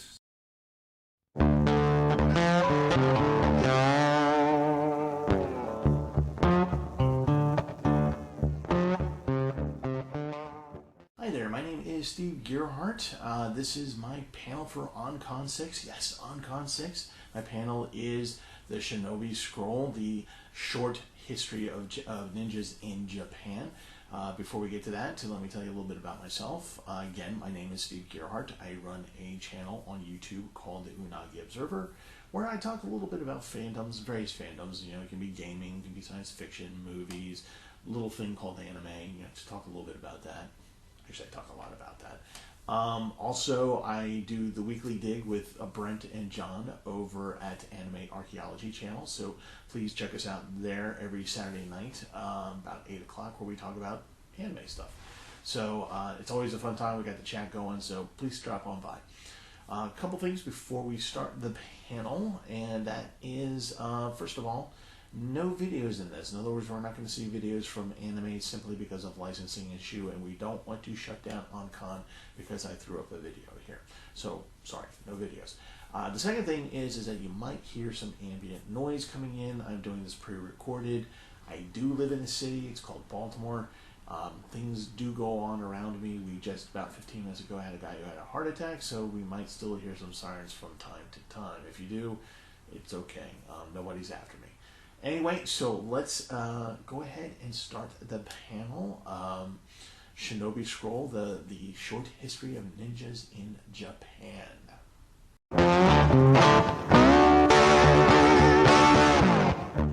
When we hear the word ninja, we think of Japan. And not only do we think of Japan, we think of a mysterious person decked out in black garb, moving around silently, moving through and hiding in the shadows, maybe hanging from the ceiling, slowly slipping out a blade, slitting somebody's throat, maybe disemboweling them messily, because that's sometimes what ninjas do, right? And that's what we see. That's what we think of when we hear the word ninja. It's in our pop culture. It's in our books. It's in our comics. It's in our movies. It's in anime. The whole 9 yards.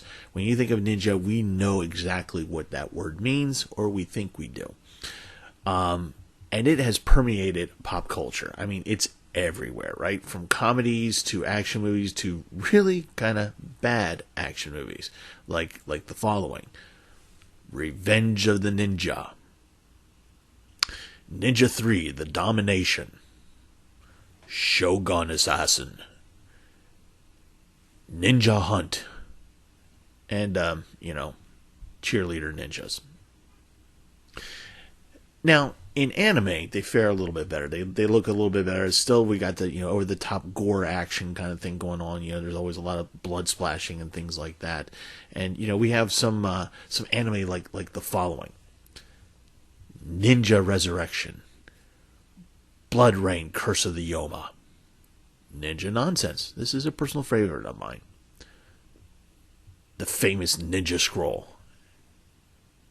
and of course, Naruto. I mean, he's got to make the list, right?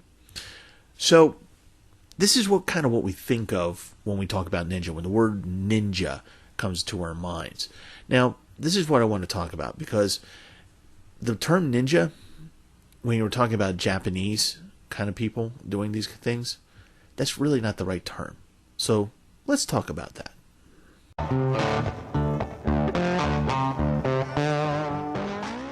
Okay, so it's very interesting how we just kind of looked at a whole bunch of martial arts movies, a whole bunch of anime, and I know we can find some cartoon and comic books out there that talk about ninja, like the Teenage Mutant Ninja Turtles, and we look at the word ninja and we go, Japan. Well, that's not really correct, okay? Ninja is a kanji word. It's a word that comes from kanji. Some of the Japanese language is related to the kanji symbols. And the symbols for ninja is nin and sha, nin-sha. Now, over time, it developed into ninja. So, there you go. So that's the first difference. This is a Chinese word. It's not really a Japanese word. So, what does it mean for the Chinese to be a ninja? What does that mean? Well, it's actually what we think of as a ninja. So, we think of people who move around in secret. As a matter of fact, nin-sha is roughly translated as one who endures. Someone who endures having to work within the darkness, of taking on different identities, of having to do physically hard things. Like, for example, being able to hang from a ledge so you can hear what's going on through a window for an extended period of time. Yes, that is an actual technique that was taught. So, one who endures. And the other thing is that ninjas in China have been operating since around the 6th century. And they, like I said, they have these techniques. They are in constant development of new techniques. They're in constant new martial arts development, weaponry development, spycraft development. So you have these organizations and schools that teach these things. And you have Chinese warrior monks who are usually the teachers of and heads of these organizations, who impart this knowledge out. And they are the warrior monks that we see in the movies that show the newbie how to do things, and that's more or less how it worked. But the ninja in China had a lot of ability to be able to practice what they're taught, because at the time China was a very big place, and even if it was unified loosely, there was still a lot going inside internally. There was always a rebellion. There's always some lord trying to kill another lord, someone who wants to be emperor. You get the idea. So all of these different schools and all these lords and all these different organizations are working and using these skills that are being taught. And it is a great way for these people to say, I'm going to hire you to spy on this guy over here because I need to know what his army looks like, and maybe if we get a chance, right, kill the guy. So they're doing this already in China. The ninja are already operating in China before they operate in Japan. So what's going on in Japan about this time? Well, the word in Japan, of course, is not ninja. It is, we all know it now, shinobi. Now, shinobi is not the same connotation as ninja. Ninja can talk about organizations or a specific person with that set of skills. Shinobi is really just that person with that set of skills. Now, the set of skills in question are not taught to these people in schools because there are no schools to this effect. It really is just maybe an individual happens to have this skill set of being able to infiltrate a place, gather intelligence, and then take that intelligence and give it to a person who needs it. And maybe in the off chance of having to find the ability or the time or the chance or opportunity to actually kill somebody. And these people were called shinobi. There were no schools for shinobi. Nobody, the warrior monks of Japan, the Yamabuchi, did not teach shinobi how to do things. The shinobis figured it out for themselves, and they transmitted that knowledge down to heirs or to their own sons and or daughters. there are tales in Japan of shinobi being able to make themselves look like women, infiltrate courts, maybe kill a general or two, things like that. Whereas in China, these are entire organizations that work together, groups of people working together with specific abilities and techniques, and each one has their own ranking within that organization. In Japan, it's a freelancer. A shinobi is simply a freelancer. They don't belong to an organization. They don't belong to any one person. They hire themselves out. That's really all it is. So, how did that change? How did the shinobi become more like the ninja? How did the ninja translate their knowledge of what they do and turn the shinobi into what we know the shinobi today, as we see in the anime, as spycraft and killers and such? How did this happen? Where did this happen? And who did it? So how did this transfer of information happen from the ninjas in China to the shinobi in Japan? How did the shinobi eventually become more like the ninjas of China through this information dump?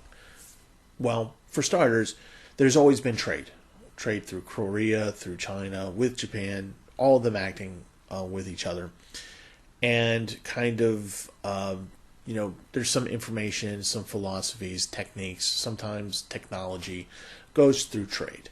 And the shinobi kind of learn those kinds of things every now and again through trade. So there's always been a little bit of an information trade going on, and that's kind of how shinobis generally got by.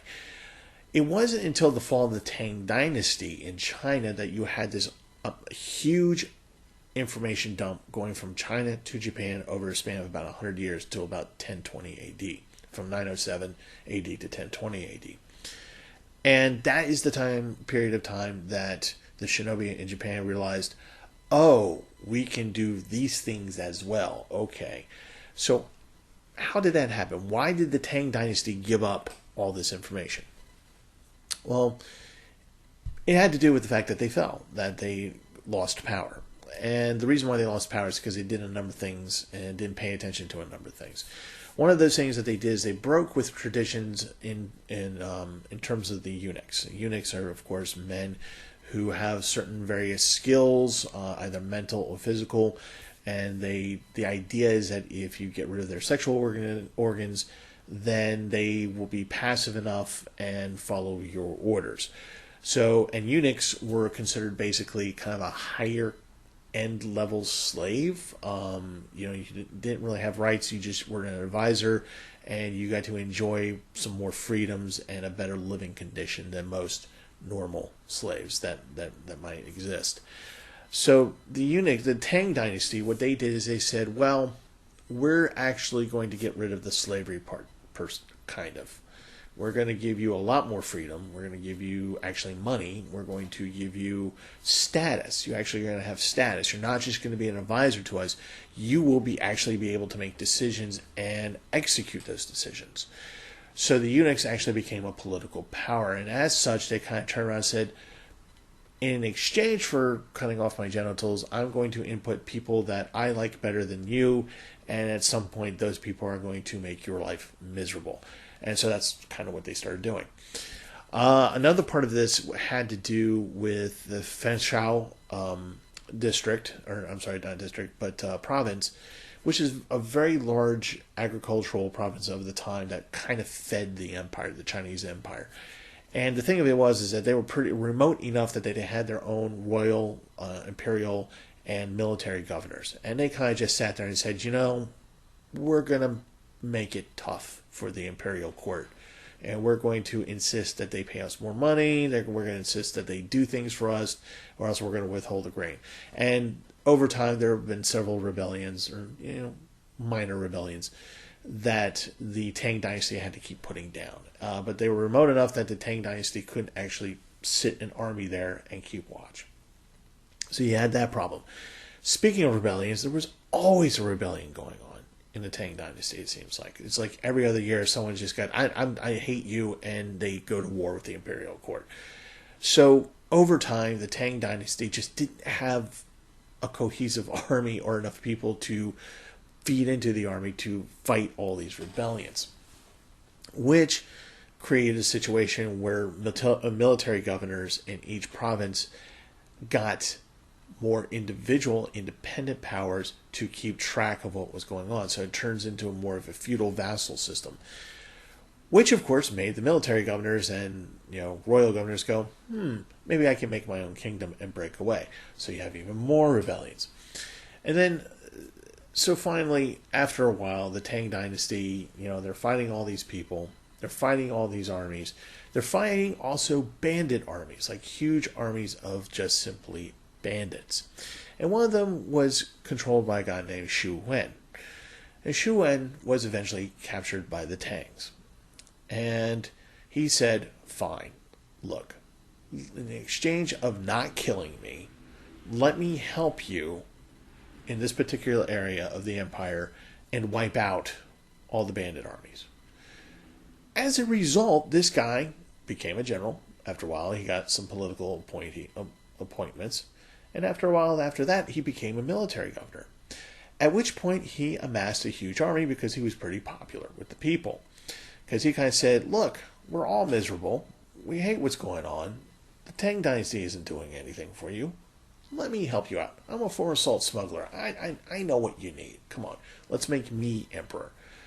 So he overthrows the emperor, the Tang Emperor of China. And within a year, under house arrest, goes, oh, here, have some tea. Poisoned, kills the old emperor. And he becomes an emperor. He lasts about 3 years before everyone figures out, oh, he's in it for himself. They kill him, and things kind of get weird after that. So, but in that 3-year period, the Tang generals and a lot of the other generals within China kind of were looking at each other and just going, a lot of things are about to go bad for us. So one by one, some of these Tang generals, advisors, monks, various people that were associated with the Tang Dynasty, imperial court, the royal court, they were looking at the civilians who were also part of the government, and the civilians were going, we think you need to die. So periodically, one of these people would be brought out to the square and get their head chopped off. So over the next 100 years, Tang generals started going, we need to be somewhere else. And as they're fighting and losing battles sometimes, they go, you know what? Japan is looking pretty good right about now. Maybe I can be an advisor over Japan. Maybe I shouldn't be here anymore. So as society over a span of 100 years is chasing down the remnants of the Tang Dynasty, whether it be heirs or heirs to generals and that nature, they all get up and they eventually leave and go to Japan. As they go to Japan, they take knowledge and sometimes technology with them. So they show up on the shores of Japan, they go to the local lords and they say, hey, I used to be a general in the Tang Dynasty, or I was an advisor, I was an economic advisor, I'm a foreign advisor, I'm agricultural, I know this, that, and the other thing. Hire me and I'll work for you. And, I'll give you my knowledge, which the Japanese readily took. You have to understand, at this point in time, the Japanese thought very, very highly of the Chinese. When you talk about Japanese education at the time, it is almost filled entirely with text from China, whether it be stories, whether it be talking about alchemy, whether it be talking about various sciences, anything that you could get their hands on. If you were a nobleman in Japan, it would not be unusual for you to be able to speak some dialect or read some dialect or write in a dialect of China so that you can read and write Chinese poems. That was kind of, you were at the height of intelligentsia if you were able to do that. So that was a status thing. So yes, they said, yes, please come over, please teach us what you have to offer. And so you have these guys coming in, and along with them, they bring their staff. Usually, they also bring in a Chinese monk, a Buddhist monk, a Zen Buddhist monk, a Taoist, somebody who might know how to fight. Some of these guys were warrior monks, and some of these guys had the knowledge of the ninja. So they understood the techniques and these kinds of things. As they come in, as they're being hired, these warrior monks would also, as they're spreading the word of Buddhism within Japan, which is mostly a Shinto nation at this point, Buddhism is starting to take root. And so these monks are coming in as they're showing to Japan more and more about Buddhism, more than what they already know at this point.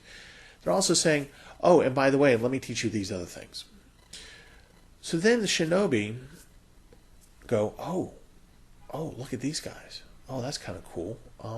Let's learn from them. The schools haven't started yet. There's no school ninja schools. There's no ninja organizations. There's still none of that. But the shinobi are starting to learn the techniques of the Chinese ninja. Not only that, but the warrior monks of Japan, the Yamabuchi, are now also starting to learn this and starting to impart that knowledge as well. And this is very, very important for what happens later on.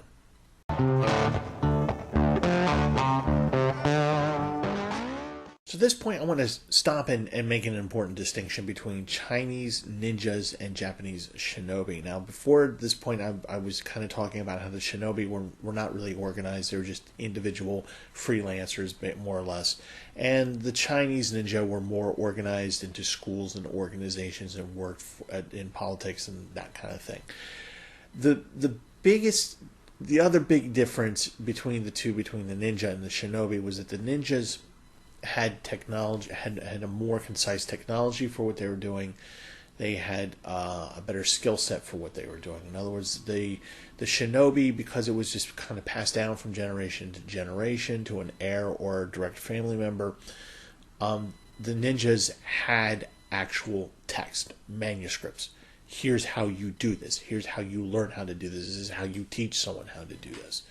So the ninja really did have a step up in terms of training, in terms of learning curve. They're always trying to improve. Their spycraft was far better, weaponry, and of course the use of gunpowder. So all these things were something that the ninja worked on. They were constantly trying to find new ways to use these tools. How do you better smuggle information in and out of a place? How do you better disguise yourself? How do you sneak around better? How do you train your body to be in difficult places? Like, sometimes when you have to hide somewhere, you have to be, all, scrunched up like a double jointed munchkin or something. And, you have to train yourself to be able to do that. You have to be able to train yourself to defend yourself so that in case you need to fight your way out of something, or in case you need to kill somebody. Like when they say, well, we have the information and this is bad, so we really need to kill that guy. Can you do it and get away with it? So these are the kind of important things that the ninja were going after. So, it wasn't just fieldcraft of being violent and being stabby. It was, how do we improve on these skills so that we can be the most effective? Whereas the shinobi, they didn't have really technology. They kind of had to make it up on the fly. They were clever. This isn't to say that they were really crappy at their jobs or anything. It's just that they didn't have the advantage of having a manuscript to work from being able to pull out a scroll and go, oh, this is how I can sabotage a bridge. The ninja already knew how to do that. The shinobi really didn't.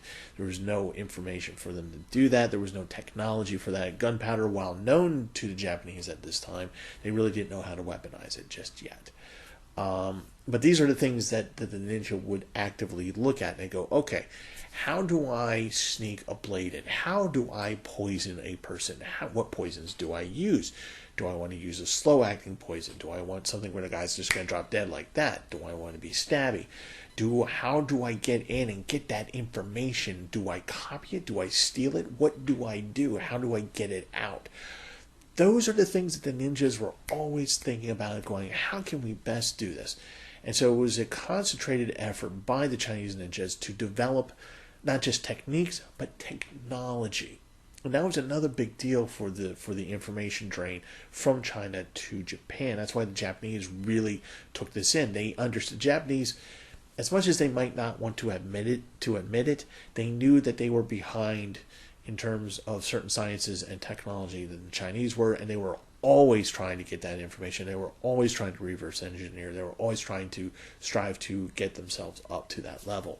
So Chinese ninja is no different. They have their own level of effectiveness and technology and techniques, whereas the Japanese are trying to catch up. So I just wanted to make that kind of be known, that this is kind of important, and why this information drain and what the ninja actually knew, why that's so important.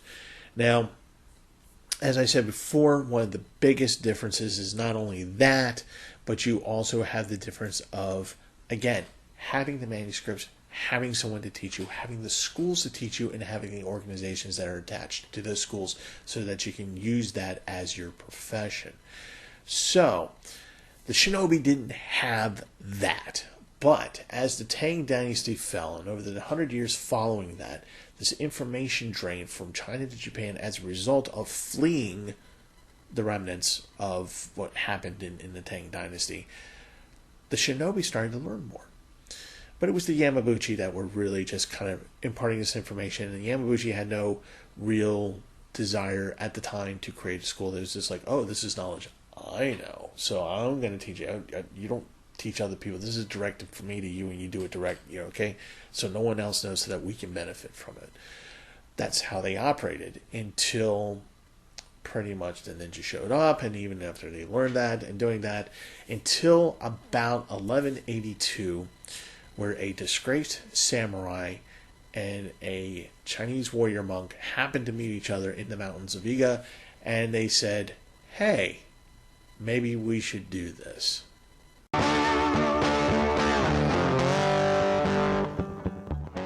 In 1182 AD, Japan is in the middle of the Genpei War.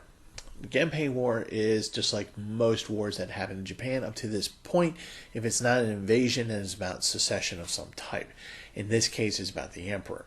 Now, of course, within how this usually happens is that you have the imperial court, where you have probably a couple rival powerful clans that are vying for the attention of the emperor's family, and so they get favors, power, so forth and so on. The emperor decides to abdicate the throne. He goes, I'm not going to do this anymore. I'm going to put my heir on the throne. And everyone says, but your heir is 2 years old.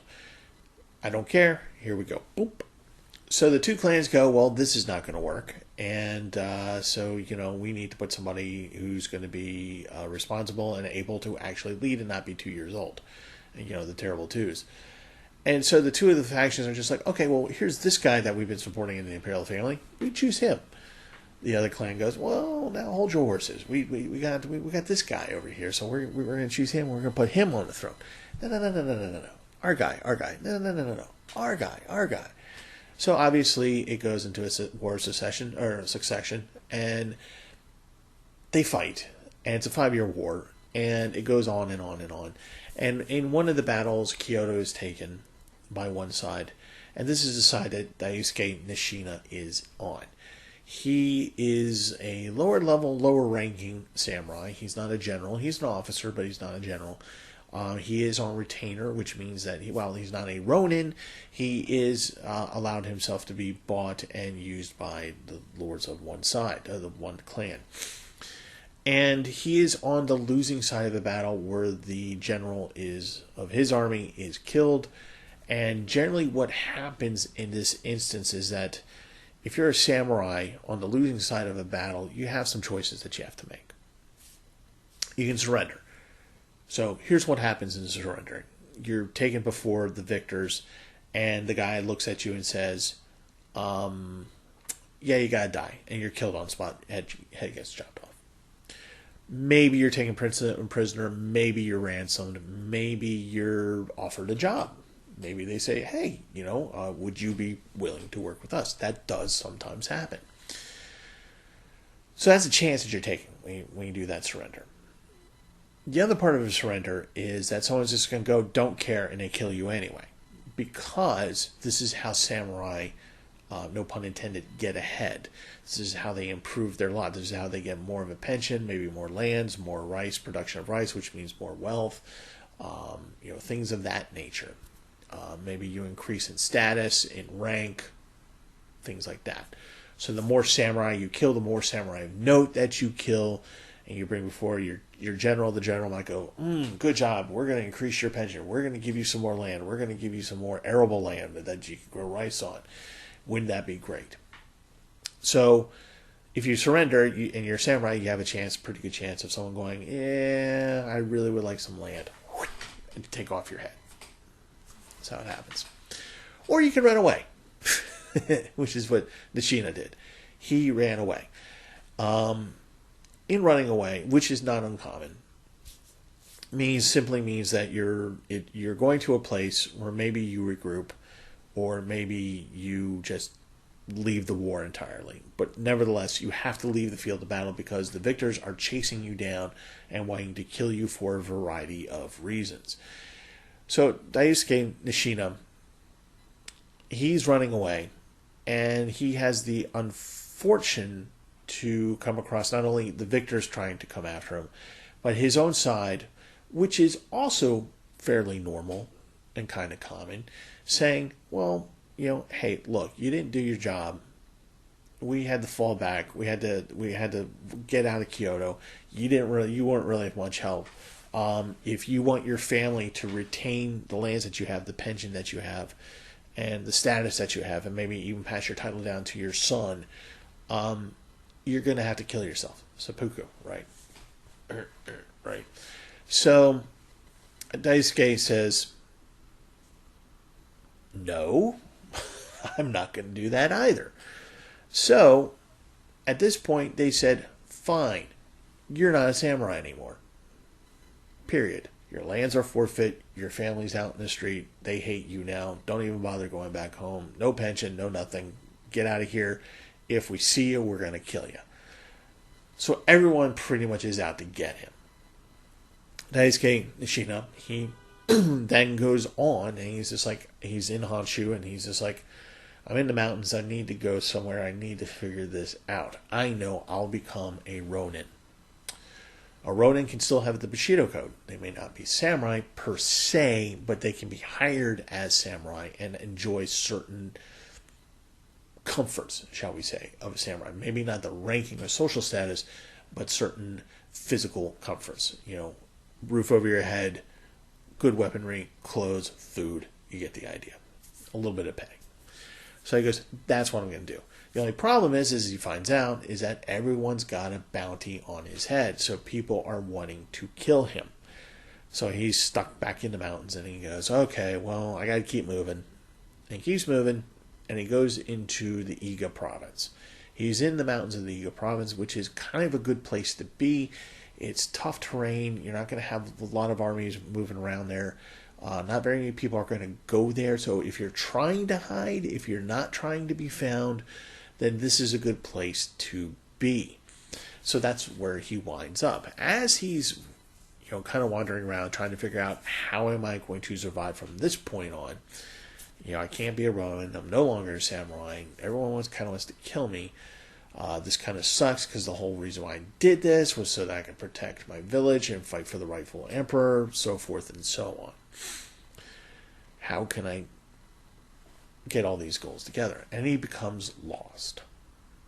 Not just physically, but also in faith, in his mind. He's a shell. So as he's kind of wandering around zombie-like, he comes across this Chinese warrior monk called Kane Doshi. Kane Doshi is, of course, versed in ninja techniques. He's a warrior monk, and this is what he used to do. He used to teach these things and to various organizations. And he is, at this point in time in his life, he's going around trying to spread the word of Buddhism. Buddhism does exist in Japan. There's different variants of it. Kane Doshi is of the Zen Buddhist, and he is trying to, just spread the idea around.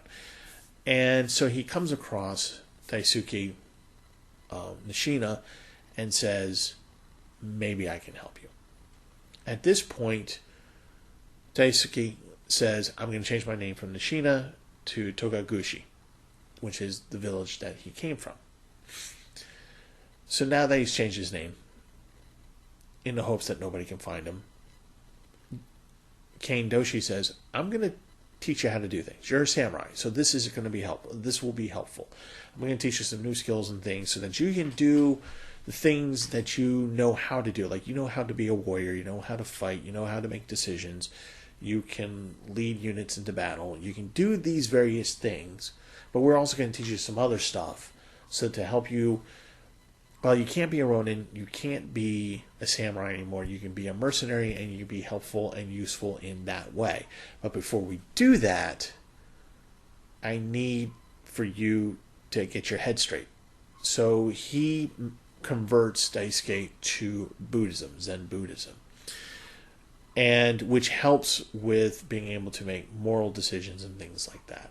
So, which is, believe it or not, you go, wait a minute, shinobi making moral decisions? Well, yeah. I mean, they're not, as you'll learn later on, they're not really actually assassins.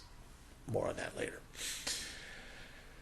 So he says, Ken Doshi says, so I need you, in order to complete your training, in order to do this, in order to create a group of mercenaries, of like-minded mercenaries with similar techniques and skills, I need you to renounce the one last thing that's holding you back, which is your Bushido code. Because you're not going to be able to do these things if you hold on to the Bushido code.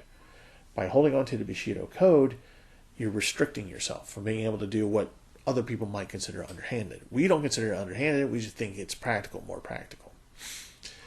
So Daisuke says, okay, sure. He gives up the Bushido code.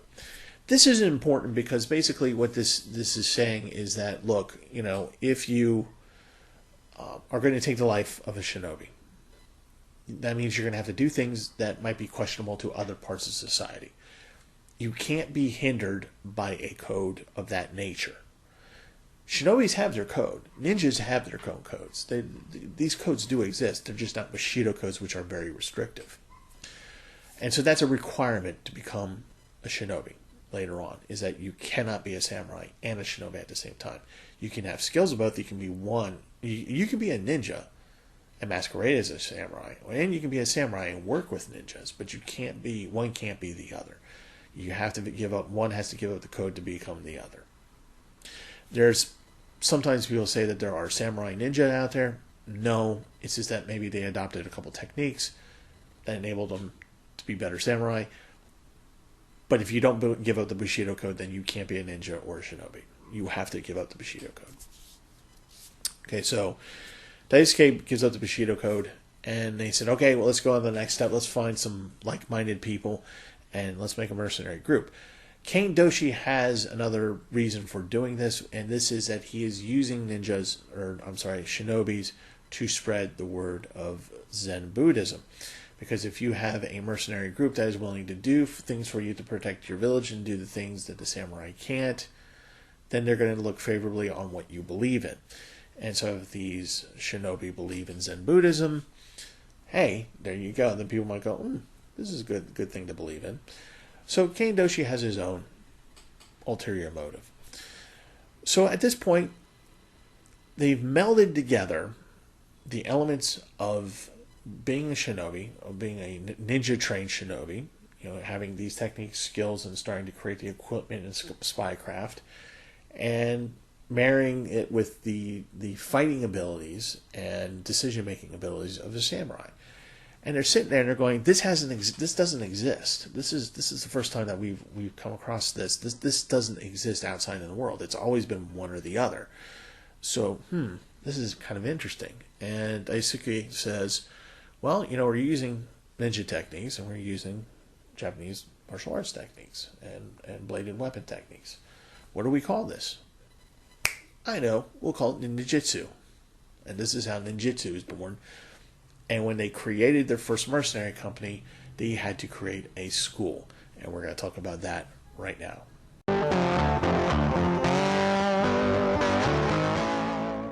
So here you have the first ever shinobi school that taught ninja techniques. And it was called Tokukeru. And it taught ninjutsu, what we know today as ninjutsu. a little bit later on, 9 more major schools would pop up within Iga province. A few of them would reside in a village called Koga, which sat on a toll road, one of the major toll roads of Japan at that time. And then over probably the next 100 years or so, there would become over 50 schools of shinobi in the Iga province alone. The interesting thing about the Iga province and why so many of these schools cropped up was because they were largely left alone, even though there were daimyo and Japanese lords of high rank who were supposed to be the rulers of these areas. The people of Iga were largely left alone. The people of Koga were largely left alone because it was such mountainous terrain that was hard to traverse, so it was hard to move a large army around in this province. So you would be able to climb up this mountain, and then you come in and you see this wonderful valley full of villages, or a plateau full of villages, rich agriculture, a lot of timber. That's actually how Iga got its wealth, was that it sold timber to the rest of the empire, Japanese empire. And they were largely left alone because it was hard to move an army around. So at best, you could move small units around. So the local leaders, who were very much smaller nobles, maybe they were in charge of a town or maybe a couple farms or something, and they were called Hizamadari. And the Hizamadari were very local. They didn't really have armies or anything. They were just kind of like almost like a glorified chieftains.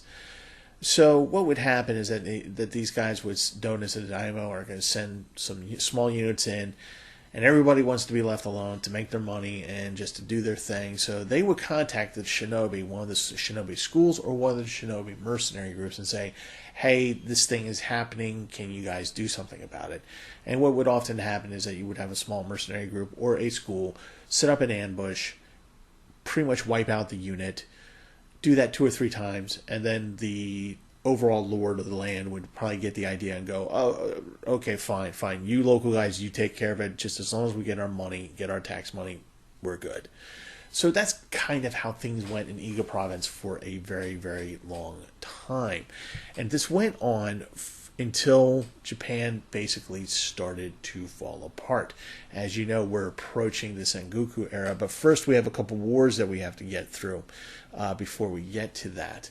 And so, but here's the interesting thing, is that as the nation around the Iga province was falling apart, they were successful, they were peaceful, they were able to continue with their schools, which, by the way, shinobi meant that you did this part-time. You didn't do this full-time. You did this to protect your village.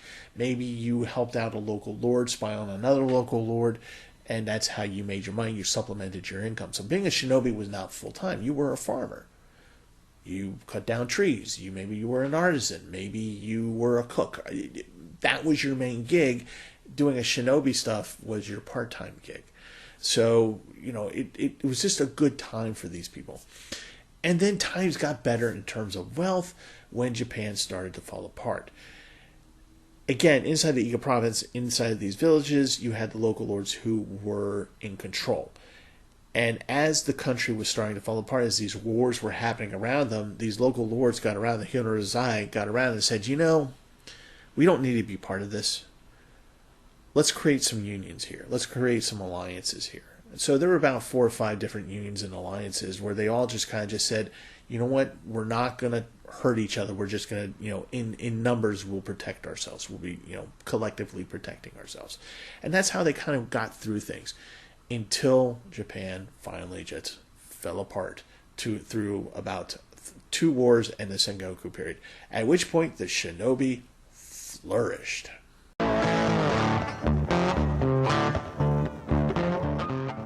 Before Japan slipped into constant warfare, before it slipped into the Warring States period, the Sengoku period, before it all fell apart, before the empire just crumbled into little fiefdoms and kingdoms, the shinobi, like I said before, were really working only part-time. They were supplementing their income for whatever it was that they were doing, being farmers, lumber, artisans, whatever it was.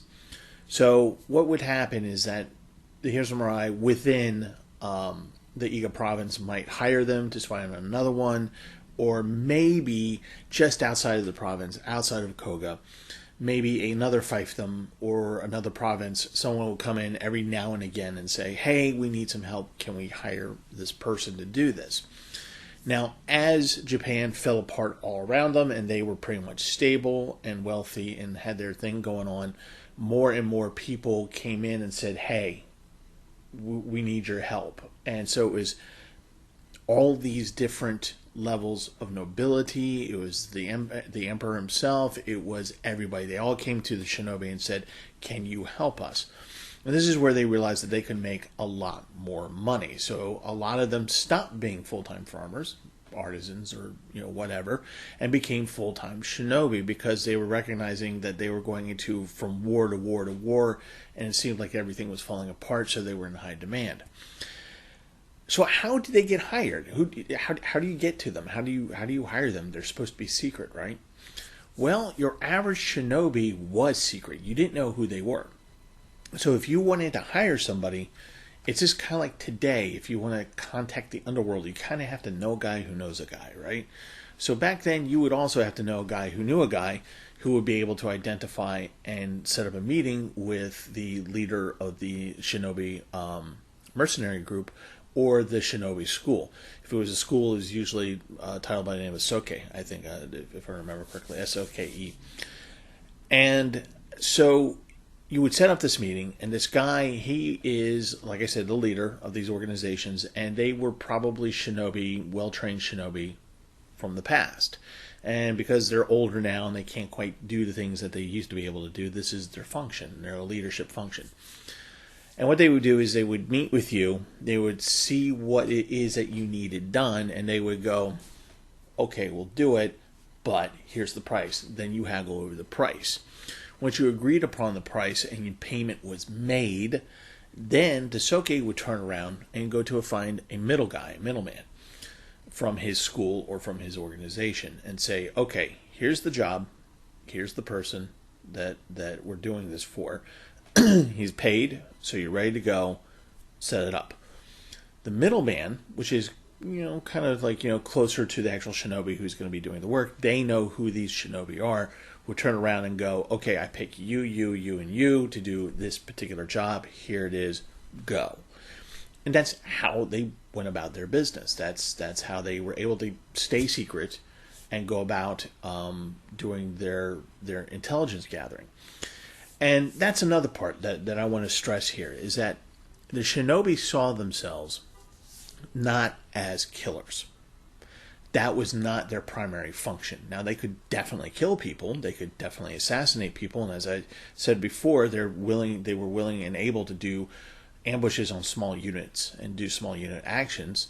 And they were perfectly capable of doing sabotage. But really what their main goal was, you hire us to find information for you to be able to act on. That's our goal. That's what we do. Believe it or not, the people who would be assassins, the ones who would do the killing, a lot of them did that because they couldn't progress further in their spycraft skills. So really they were just kind of thugs. And the rest of the shinobi organization would kind of be like, okay, you're on the lower level rank because all you can really do is beat up people and kill them. We want to do more than that. That's something that we want to do if we have to. Shinobi are trained to gather intelligence. If they have to fight and kill their way out to get that intelligence out, they're trained to do that. But they're not trained killers. They're trained spies. That's very important. So, assassination, while it was asked of them, it was actually uncommon. It was not that often that they were asked to do that because everybody understood that's not really what they were about. Now, they understood that from time to time, a shinobi would be the perfect person to do an assassination because of whatever security or that happens to be around, and so they would take on those jobs. But even then, those jobs were not meant to be suicide jobs. Like, you didn't hire a shinobi to go in to kill someone and then have that person killed. The whole point of a shinobi is being able to get in to do the thing and get back out, right? So there was no like suicidal, they didn't kill themselves so they wouldn't be found out or whatever. their whole point is we do the thing, we get out so that we can get paid and our families get paid. It's a job. So you can't do a job if you're dead. So that was kind of the whole point. So there's a big myth about ninjas and shinobi being the greatest of assassins. They were good, certainly, and they were top notch, absolutely. But that was not their main goal. That's not what they were doing. However, once the wars started happening and the Sengoku period, and Japan slipped into the Sengoku period, they found themselves doing more and more of these kinds of jobs and doing a lot more of intelligence gathering and a lot more sabotage because there was so much going on. And this is a point where they actually started working closely with samurai. Now, here's the interesting thing about the relationship between the shinobi and the samurai.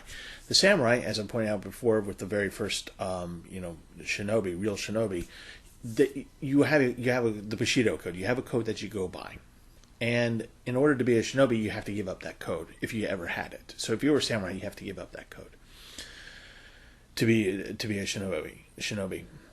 So, but what samurai would do is they're just like, well, okay, you give us the information, and then we'll act on it.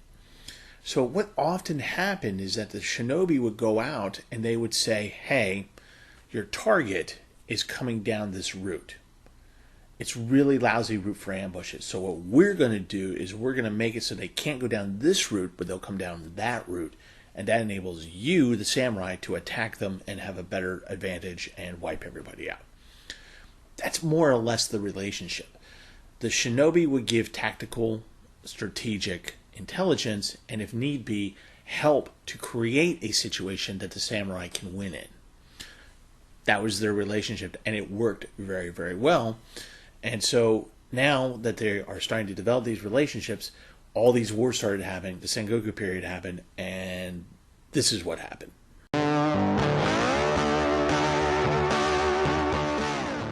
So here's what happened. Here's how the shinobi finally became the shinobi of legend, which would eventually translate into anime. So, up until the Genko War, there have been always these small little rebellions. There's always these lords going after each other, feuds and things like that going on. It was, very, very internal, and it didn't affect the country at large. And the shinobi were being hired, within the Iga province and a little bit outside of the province. And occasionally, somebody from another part of the country might say, "Hey, can you help us out?" So it wasn't, for a long time, the shinobi weren't able to get the word out of who and what they were and what they could do for you. That was until the Genko War. The Genko War started in 1331 and lasted until 1333, only about 2.5, 3 years. And this war is kind of interesting in and of itself because at this point, this is where the shogun has been in power for a while now, for a few centuries, couple centuries, and they're used to running the day-to-day activities of the empire. The emperor had given up his, from a couple centuries ago, had given up his power day-to-day governance and to do other things. And since then, every successive emperor would do the same thing. They would focus on these things, whereas the shogun would run the nation. Until Emperor Godai got onto the throne. He decided that, well, I think I'm a better ruler than the shogun. And I think that the power should come back to the emperor and to the imperial palace and back to the nobility. The shogun said, not so fast. Not so fast. I disagree. I think we're going to continue doing this thing. Godai said, no, I think your day is done. Okay, well, I guess we're going to have to fight about it. The Genko War happens. This is kind of an interesting war for the shinobi because what the shinobi have done is said, okay, we've been kind of doing these things inside of our province. And periodically, we go outside of our province. And we kind of do this intelligence gathering, but nobody really knows who we are. And when they do know who we are, they sometimes ask for us to kill people, which we don't kind of want to do. We kind of want to do the intelligence gathering because that's easy. That's what we're best at. And, we have a better chance of coming back from those missions than from assassinations because sometimes we die during assassinations and death is bad. And so when the Genko War happened, the Imperial Palace used the shinobi to great effect. And the shinobi were able to demonstrate their abilities of gathering intelligence, creating situations which would enable samurai to do ambushes or to have tactical advantage. They would, do a lot of sabotage, which is very important in warfare. And from time to time, they would take on the odd job of killing somebody. But it was largely what they wanted to showcase were the other skills. And they were able to do that very successfully in the Genko War. So successfully that everyone else took notice and said, oh, wow, okay, these guys are really good. Too bad that most of them fought on the wrong side. Shinobi played both sides, but they mostly fought for the Emperor. While the Emperor did win the war, he didn't win the people over, and he basically was kicked out of power about 2 or 3 years after the Genko War. But the shinobi, more importantly, gained status and stature, and they became go-to guys. So a lot of other people from other parts of the empire would send messengers and go, hey, we need you. We'll pay for you. And it wasn't a small amount of money. The shinobi were smart. They got paid. They were not cheap. This wasn't something where, okay, yeah, here's a bag of rice, go for it. No, they got paid. All right, everyone got paid. The second war that established them as really good at what they do is the Onin War. The Onin War started from 1467 to 1477. The Onin War is important in Japan simply because it's what ushered in the Sengoku period, the Warring States period. Long story short, the shogun left the shogunate without leaving a suitable heir. And there were 2 samurai families within the shogunate that had legitimate claims to the seat of the shogun and were trying to advance their person. And the emperor couldn't decide, so the 2 samurai families started attacking each other, and it escalated to the point where they burned the city of Kyoto down, and the emperor had to be taken away out of the city to someplace safe because they were just having at each other. And then pretty soon, all of Japan took one side or the other, and there was a massive civil war. And no one won the Onin War because the 2 samurai families that were trying to get the shogunate wiped each other out. They're all dead. And the emperor chose a weak heir to the shogunate. The rest of the country said, whatever, you've lost your power. We're going to do what we want. We're going to make my kingdom. I'm going to make my kingdom. We're going to do this blood feud. We're going to take over these lands. Chaos and mayhem, pain and death. So as all of these individual little kingdoms and nobles and everybody doing their own little thing, they're like, well, we really need the shinobi. So off to Iga province they went, sent the messengers, and the shinobi went to the far corners of the empire to do their thing, and they were very, very good at it. So good at it that they helped to destroy the empire at that point.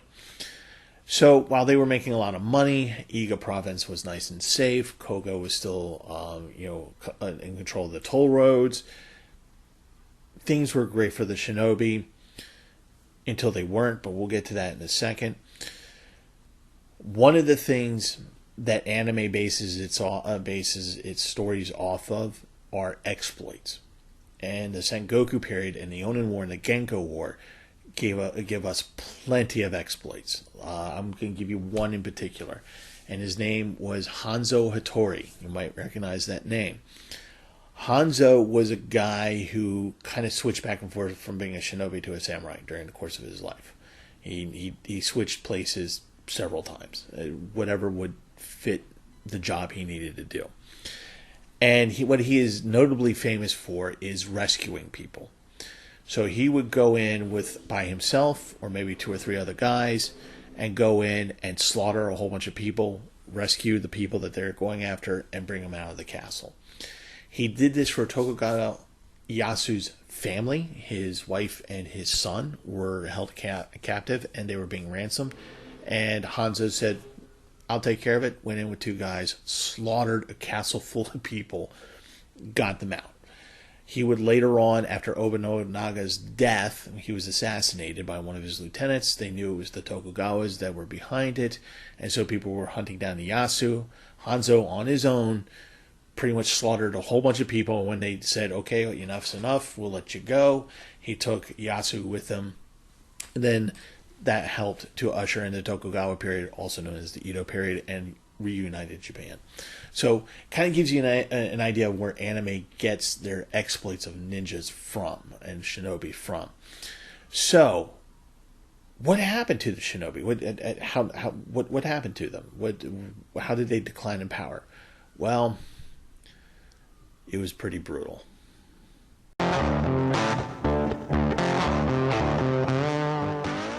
So how did the shinobi disappear? Well, they got wiped out. Long story short. What had happened was, as Oda Nobunaga was unifying Japan and is working towards that goal, in 1579, he expressed two things. One, he was very distrustful of most shinobi.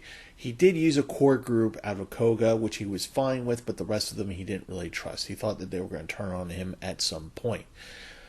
Also, remember how I was talking about how the Iga province and Koga were pretty independent of the nobility of the feudal system?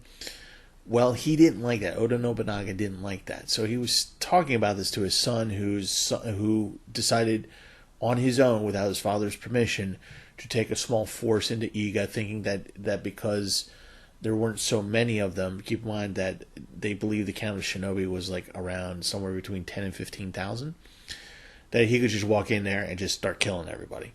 Well, as we all know, if you take a small unit into Iga province to wipe out the shinobi are going to wipe you out. And that's what happened. A very good general of Oda Nobunaga's was killed, and his son barely made it out alive.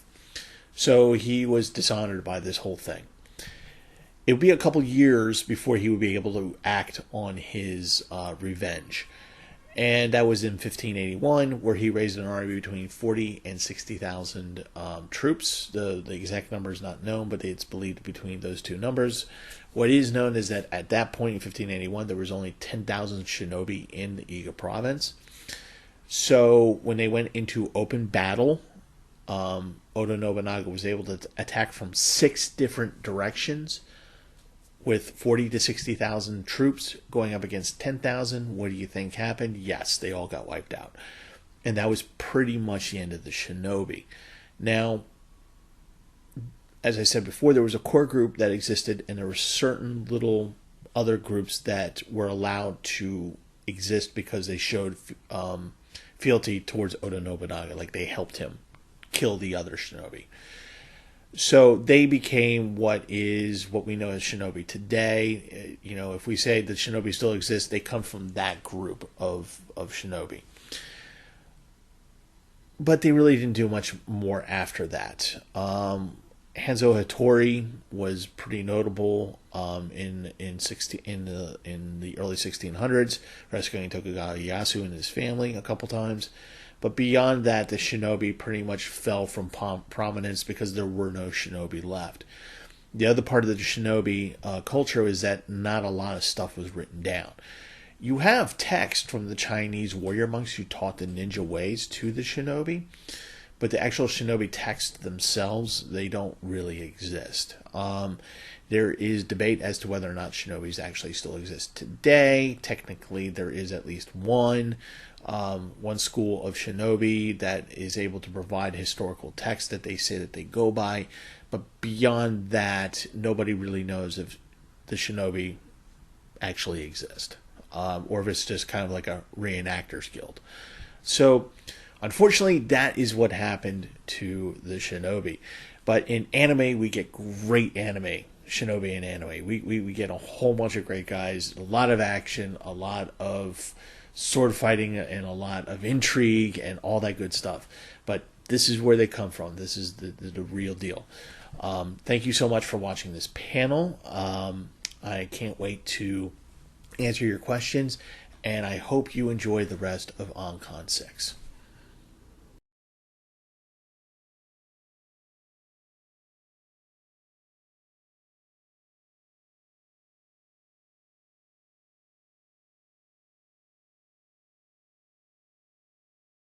exactly what. Hello, everyone. Hi. Hello. We are back from the amazing. Hey, there we are. We're all here. It's great. And just finished the Shinobi panel. There we go with Steve here. And we get John's ear as well, which is great.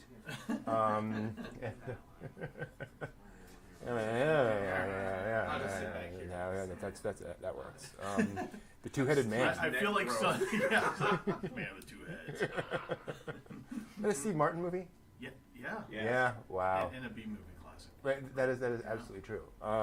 So speaking of Shinobi, no. Yeah, I really love that panel, especially because it's so hard in anime where anime does not treat Shinobi in any sort of realistic way. Like it's gone so bad, kind of like samurai, Right, you know, yeah. where there's not a lot of like realistic samurai things. What got you? What inspired you to make this panel specifically? Like, what was it about that kind of intrigued you? Honest to God, it was that time that you and I watched Ninja Scroll. Ah, yeah. Okay, and one of the things that I thought was interesting was that in Ninja Scroll they actually talk about the feud between the Toyotomis and the Tokugawas, and how they were spying on each other. And for those in Chatland, the Toyotomis were in competition with the Tokugawas to see who would be the leader of the now newly unified Japan after the Warring States period. And the Tokugawas had done a very underhanded thing and had an assistant do the deal on Oda Nobunaga, and the Toyotomis got kind of the short end of the stick. Yeah. So for a few years afterwards, as the Tokugawas were consolidating power, the Toyotomis were trying to get back at them, and so there was this like low-level kind of like intelligence slash like ninja operations going across each other, or shinobi operations. Now, Ninja Scroll was interesting because it was like basically the myth of the ninja of flitting around, being stabby and killing people and stuff. When in fact the shinobi were really just like, no, I'm doing this to make money so I can go home and eat. Yeah. So that's Yeah. a little bit different. Yeah. Kind of like we talk about with samurai were basically just soldiers, mercenaries. That's kind of all they were to begin with, and then it grew from there. Totally. So when you're looking at representations of shinobi in anime, which ones kind of stand out to you? Not necessarily accurate, but which ones are the ones that you like really enjoy?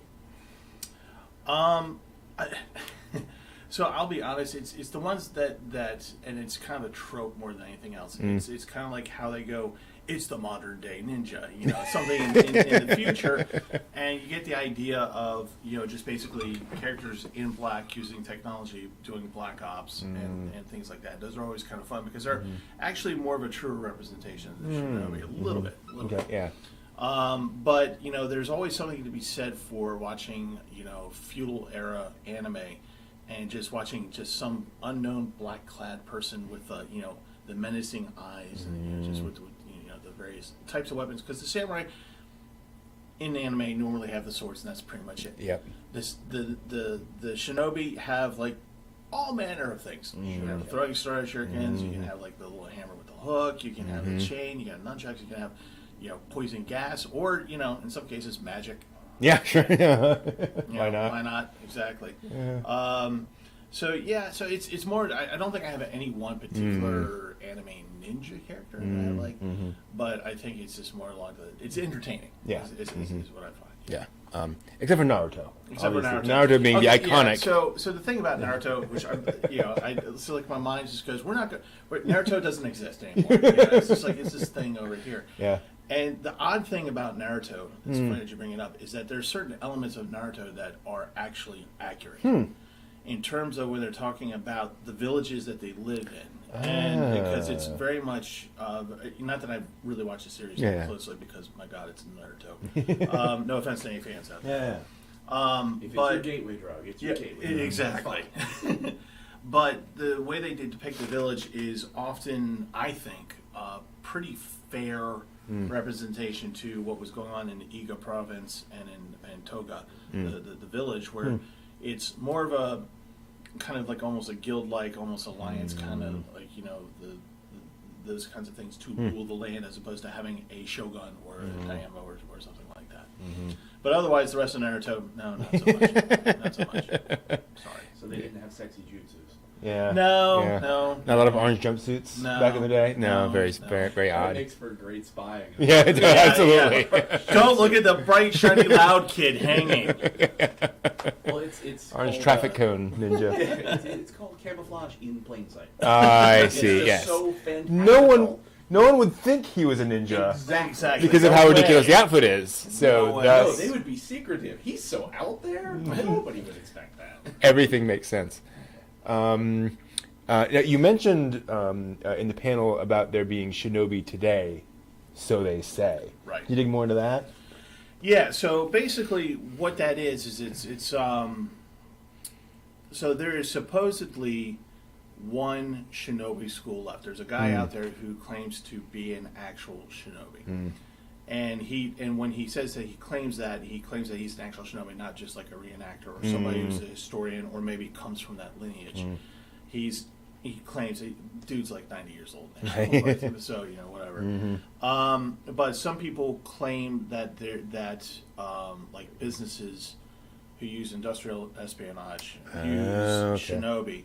And so there's this myth that there are industrial, which is actually a real thing, Sure. industrial espionage, that these people are actually trained shinobi to sneak into you know, places to gain information. Yeah. And the thing is, but the romance behind that is that they are supposedly using the skills from texts that do exist today. So there are interesting. a Okay. handful of texts from the Warring States period that exist today that show various methods. Now, if you were to go to China, they're all over the place because that was a thing you did as part of your government. In Japan, not so much. It was more verbal, it was more vocal, handed down verbally. So the text today exists, and they're claiming that a school does exist to train these people. Interesting. Whether or not that does actually Yeah. is a thing, who knows? And that kind of makes sense because on the one hand, I was thinking, oh well, industrial espionage exists. They are spies. Thus, you could call them modern shinobi. It's just it is a job description. But when you tie it down to the actual techniques, it would be funny to say. I'd love to see their website. We are the industrial espionage. And here's the seal of approval from 300 years ago. Yeah, certified shinobi. Yeah. Licensed in Bonded. Customer testimonial. When I hire my shinobi, Google gives them 4.5. Oh, good. Testimonial number 2, deceased. Number 3, deceased. Deceased, yeah. That's really interesting. Why do you think the shinobi? Why do you think they died out in that sense? I mean, obviously, events happened, but you'd imagine there would always be a call for that, and so whatever else is happening historically, there would still be schools, there would still be things going on, and obviously we have spycraft now. So why do you think that kind of that wasn't preserved, if you will? well, this is where the myth meets reality. So after Oda Nobunaga pretty much wiped out the majority of the ninjas, he still had a core shinobi that worked with him that he trusted, and that's the surviving group. Okay. So as time went on, they were needed less and less and less to do the Oh, of specific course, things. right, To do the because you have specific- Edo right, period, right. the Edo period. So you didn't need them as much, Right. and what they did is that their techniques kind of sort of just melded into the actual military. And Okay. so, and so far that like how do you do intelligence gathering? How do you extract, and how do you do things Like of that Chemtrail nature? Die, like secret police kind of stuff. Yeah, okay. that kind of thing. So it's not so much that it was like the action of like Hanzo, who would go into a castle with like 2 or 3 guys and just murder everyone to rescue the person. That stuff was gone and done with. Now, like I said, the text survived, and there's some, of course, the methodology would survive certain, over time because it developed spycraft for the Japanese. Sure. But during the Edo period, it was really no use Yeah. for them. Yeah, And makes by sense. the time that the Japanese were doing their expansionism, in the late 1900s, starting in the 1920s, they already had their modern secret police, had their modern techniques, intelligence techniques. Yeah, you're not really gonna go to Paris and start throwing stars. Right, Exactly. Yeah. Makes sense. That's really interesting. No, was there anything else you wanted? Anything else like after doing the panel, like it's kind of in your head that you're like, oh, I wish I'd mentioned this or anything like that? Not really. It's just a very interesting story insofar that we have this really huge shinobi ninja myth, and we have all these wonderfully bad movies from the 1980s, telling us how these like neon-colored ninjas were somehow secretly working through society. No, but one of the things that was interesting in researching this and tying it into anime is that in anime you have this big secret world of the shinobi, and it's really from the Chinese who have been doing it for centuries prior. But in Japan, you realize that they only lasted 300, 400 years, and that was it. And so it was a really short time frame that they actually operated in. It's kind of like the cowboys of the American West. They only lasted like 80 years, if that. And so it was just really interesting to see how. And also, it's a great way to see to understand the relationship of Japan and China at that time, and that flow of information, and the desire of the Japanese of that time to say they prized it highly, they valued it very, very much. And this will, when I talk about the samurai later on, that's another thing. Yeah. And so I thought it was just really kind of interesting to see that cross cultural, which you're not going to see today right now. Huh. I wonder why. That was strange. Cool. All right. Well, then we're going to take a quick break. We'll be back at 3:30 in the p.m. Eastern Time with a pre-recorded panel about Noragami and a crash course in Shintoism. Sorry, Shintoism, not Shintoism. That sounded weird. So we'll be back in about 15 minutes with that. So we will see you then. Hey guys, right now we're in Denden Town, which is basically the Akihabara of Osaka City. Today I just want to go figure hunting. We're actually right outside our first shop, so we're just gonna see what we can find. I have nothing. I love Osaka.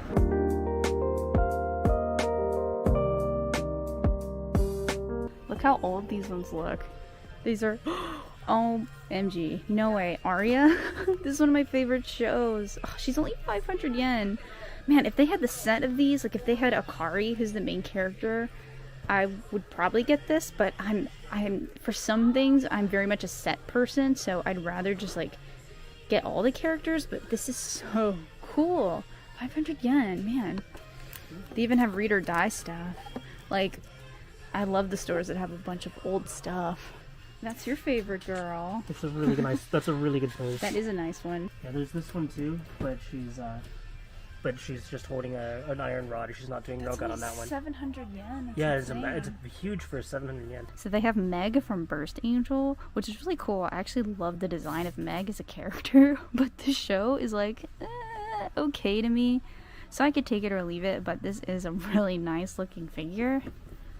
Like, you can't really see it, but I love the pose that she has. They do have a lot of older stuff though, like Mahime, Gunslinger Girl, a lot of like early 2000s stuff here. Oh, Blood Plus as well. This is also one of my favorite shows, Air. Oh, do you see this one? It's from Air. I have like a prize figure of her, but I don't have a figure this nice. She's hard to find. I usually can't find Air stuff. Some little busters. I keep seeing this one everywhere, of the Reen playing with cats. Alright, next shop time. Oh, cute. Look at these. Are these all from the new, the new season? Look at the Ash and the Snorlax. That's adorable. That's very cute. Oh, that's adorable. That's a nice Rika figure. Oh, they have Renge, but they have, oh man, this has gone up in price. I remember when this was like 40-50 bucks, but now it's like 8,000 yen. But if I get a Renge figure, I'm really gonna want it to be like a full-size figure, not a Nendroid. They have a lot of Rikas over here. They have like a chibi one. They have one of her in like a gothic Lolita outfit. That's so cool. Oh, this one's actually really nice. I mean, it's more expensive, but you can tell that it's a much nicer figure than like a prize one. They finally have Dr. Stone stuff. I haven't really seen a lot of Dr. Stone stuff yet. I guess it's still fairly new in retrospect, but yeah, they have some of that stuff now. What'd you find now? That's cute. Misaka and Misaka. Oh, that is cool. Oh, Minato! Oh my god! I've never seen one of him. I don't even think I have any figures that are dudes. I just have a lot of figures that are girls. I love this My Hero Academia one of Jito. This one's really cool. Nice. Look how big that is. Anyone who's ever been to a movie theater in Japan will recognize these characters. No more. These are basically the characters that tell you like, oh, you know, don't film at the movie. We don't support piracy and all that stuff. And they're really funny and like it's like a nationwide phenomenon. Alan just found one from Emma, which is like a Victorian romance anime, and like that's actually insane. Like that this is something we found. The anime is like, I think it's like 2004, 2005 anime, and it's just not ever talked about that much. This is what they call the junk figure section, where it's like figures that might have something wrong with them.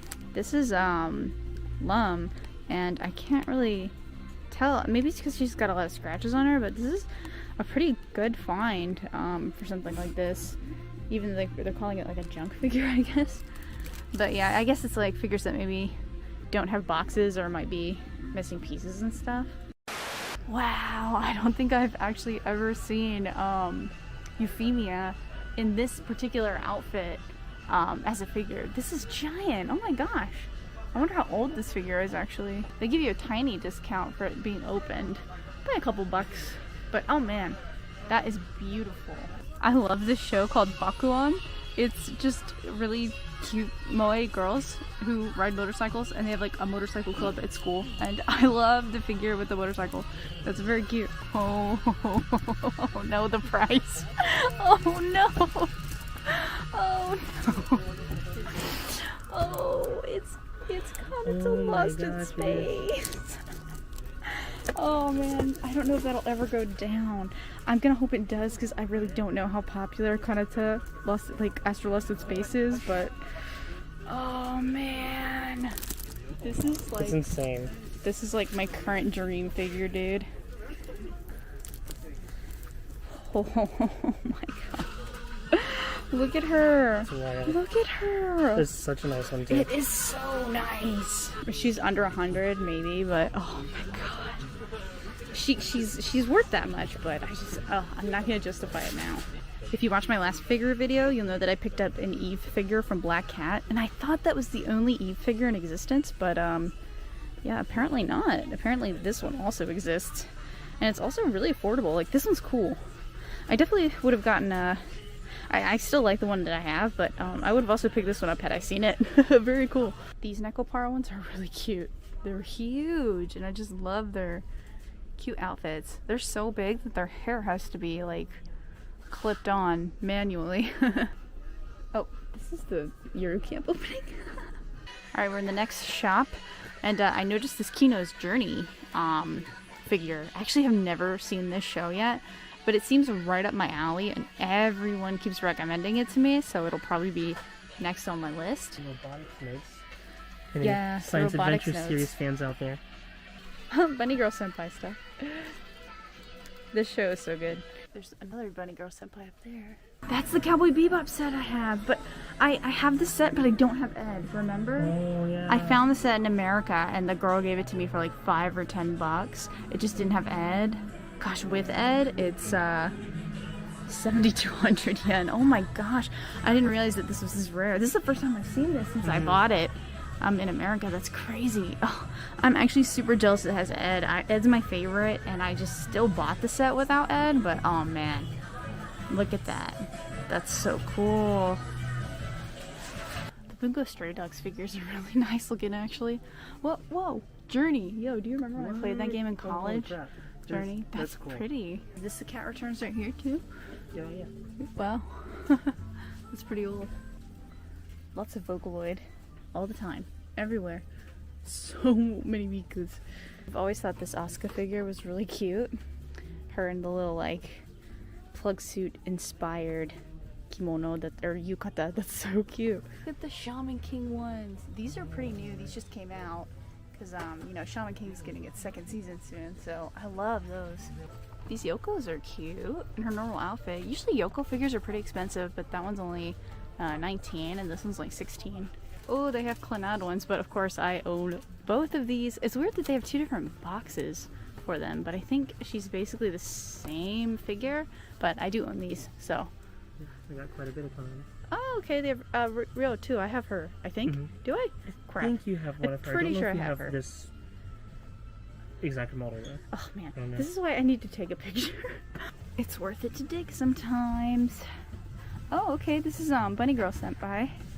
This is cute. I haven't actually seen her in the red one. Here we go, here's another Clannad one. See, there's Kotomi. I definitely have her though. That box looks like it has some sun damage though. There's more Clannad, oh my god. I think this is Fuko. Fuko's adorable. Yeah, that's Fuko, which I have her too. Some Clannad fans gonna come in here and be so happy that they're all here. Alright guys, we've spent most of our day just looking at figures. I didn't purchase anything this time, which is pretty crazy. I usually do. For now, we're gonna go rest a bit, rest my feet. I'm tired. Guys, if you enjoyed the video, don't forget to push like, don't forget to subscribe for more anime and Japan content, and I'll play with you some other time.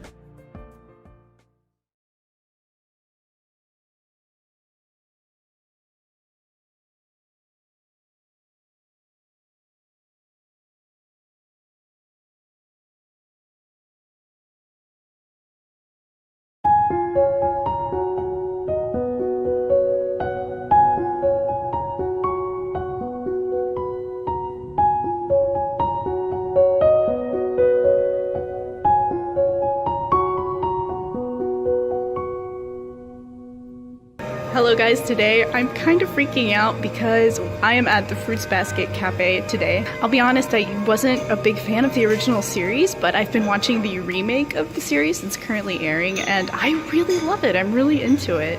This cafe is in Harajuku. It's just a 4-minute walk from Harajuku Station, but it won't be here very long. Let's take a look and see what we can order.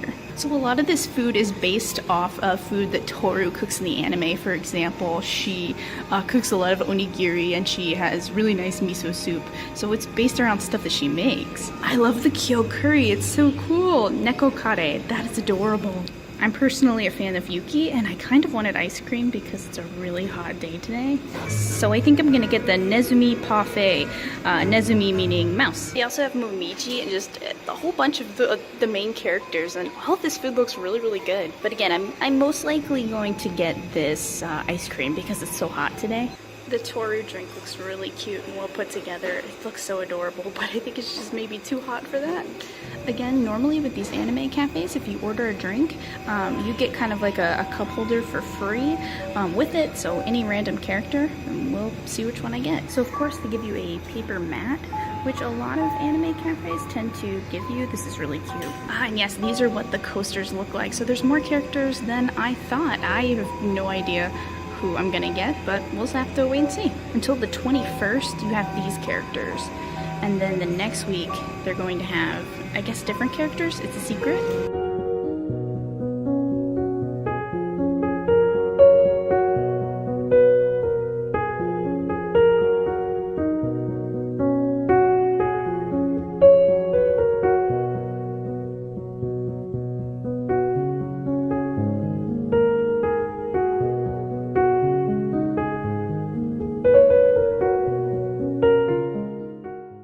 Here's my 2 coasters. I'm really happy to get Saki because my friend really likes her, so this will be a gift for my friend. So I got the mango juice, and it's after the character Kyo, and here it is. You can see that I have a cat straw, and it definitely looks like Kyo's hair, so let's give it a taste. Yep, it's just basically mango juice, and it's really good and nice and refreshing on this super hot Tokyo day. I love that they bring you a little popcorn. That's so nice to snack on. Alright, here it is, the Nezumi Parfait. It is so cute. I love the little Yuki here. This is actually sugar paper. It's very common in Japan to have a little character made out of sugar paper, so it's edible actually. Let's take a tiny little taste. This is so cute. Look at the ears. There's like little ears. Sugar paper too. Oh, this is adorable. So perfect on a summer day. Oh, that's actually really good. It's like a vanilla bean ice cream. Yeah, it's really great. Oh my god, guys, there's a cracker in the the ice cream. That's so funny because mice like crackers. That's the stereotype. That's so cute.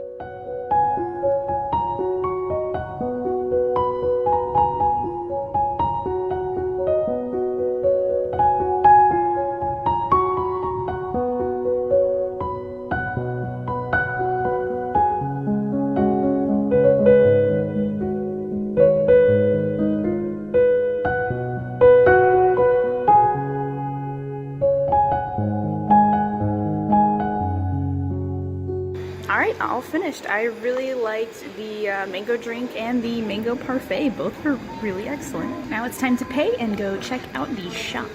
Okay, now we're going to check out the store. Oh my gosh, some of this stuff is so cute. Oh my gosh, the shirts.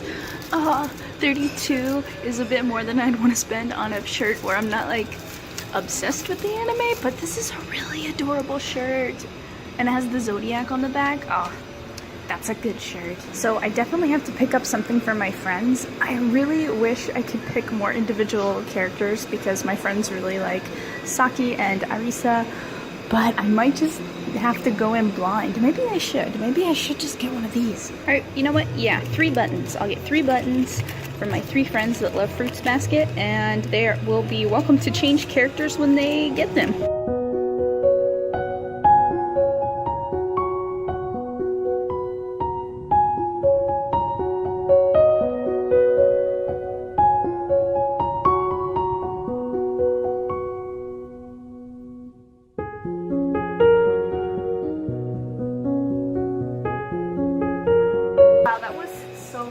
I'm really glad I got to do that, and I got some gifts for my friends who are super into Fruits Basket, so I hope that they like them.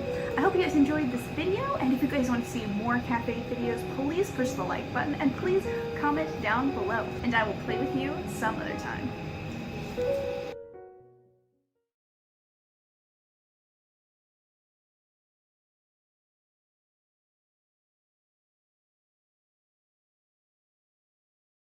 All right, it is time for our panel on Noragami. So we're going to switch over to that. It's a shorter panel, so it'll go for about half an hour. And then we will hopefully get the panelists on the horn virtually to talk more about that. So we will see that in hopefully in a little bit. But now, a bit about Noragami and Shinto. Welcome to Noragami, a crash course in Shintoism OnCon edition. I go by Otuple1/2 on Twitter. You can also find me on YouTube as Otuple. This presentation is basically supposed to be a light primer on Shinto through the lens of the anime Noragami. If you aren't familiar with Noragami, or if you haven't seen it, don't worry, I don't think that sitting through this will ruin the show for you. I'm mostly talking about who characters are, not so much the events of the plot. But just to be fair, here's your spoiler warning for Noragami and Noragami Arigoto.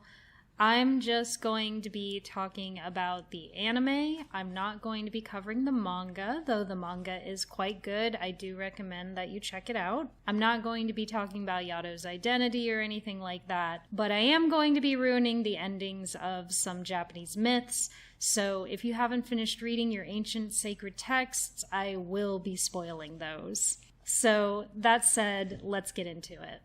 So what is Shinto? Shinto is Japan's native religion.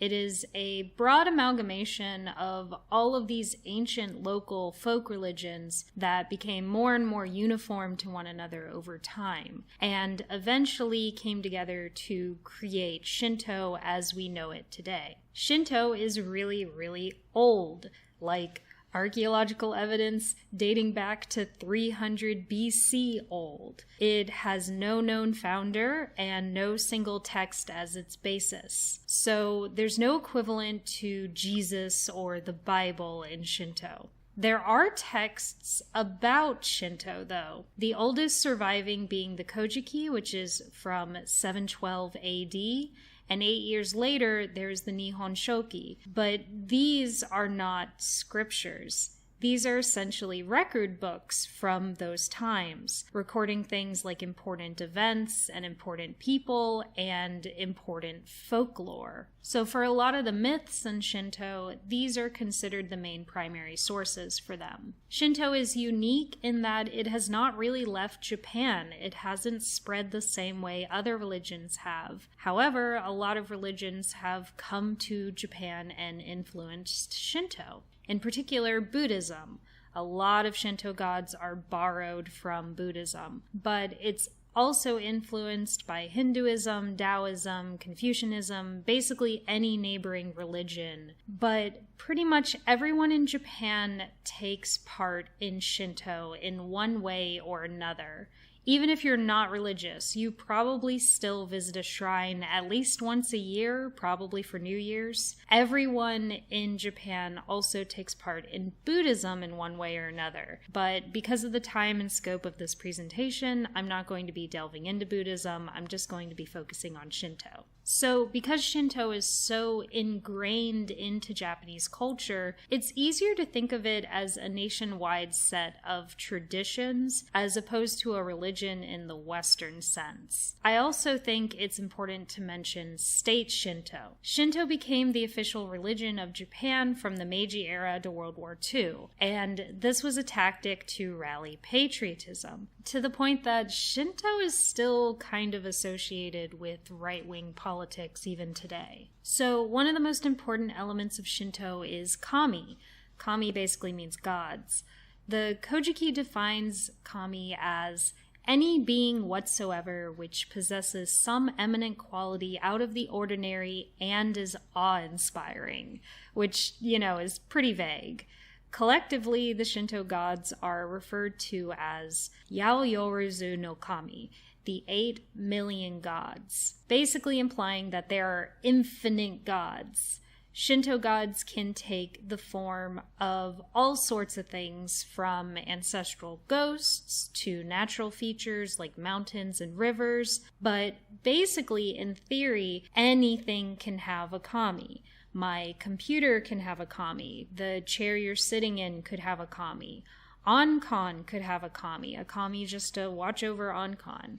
So you can see how the number of gods adds up very quickly, and how it's no wonder that some of them get forgotten. And this is where we get the premise for Noragami, which means stray god. So even though there are so many gods, Shinto does have a primary mythology with primary gods.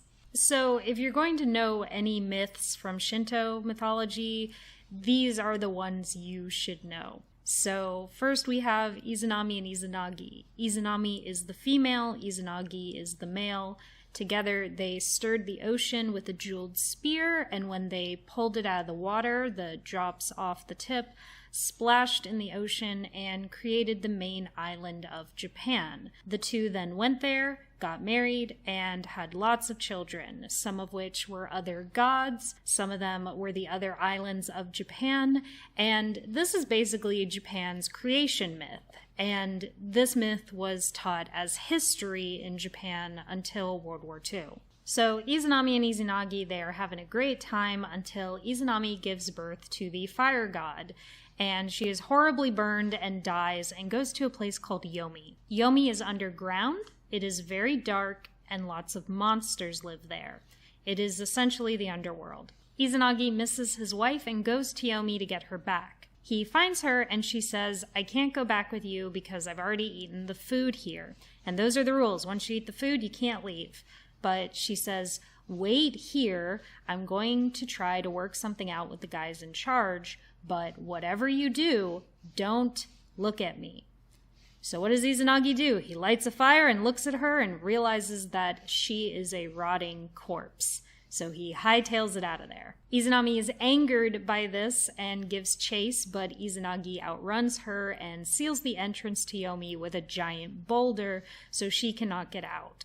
Peeved off by this, Izanami says from behind the boulder that she is going to kill 1,000 people a day because of this. And Izanagi replies that he will make sure 1,500 people a day are born.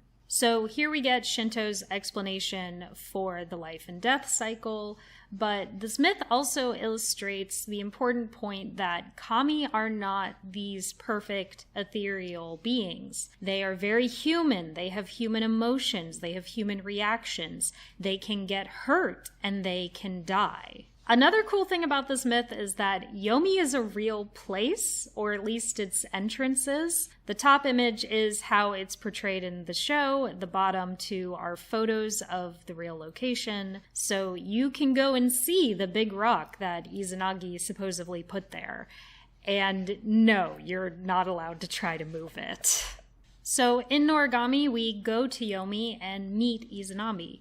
You can see that she has the rotting flesh thing going on in that top picture. She is very lonely, and she wants her guests to eat so that way they get stuck there the same way she is. She commands an army of shikome, or hags of the underworld. In some variations of the myth, she sent an army of hags to chase after Izanagi, and he still outran them. And she also has this very long, creepy, moving hair that tries to reach out and grab you. This is not an ability that is solely associated with Izanami. In Japan, female ghosts have very long, dark hair with supernatural properties. So Izanami has this ability in the show essentially because she's a dead woman. After Izanagi left Yomi, he was very germy because Yomi is a very unclean place, and he had to cleanse himself. And when he washed his left eye, Amaterasu, the sun goddess, was born.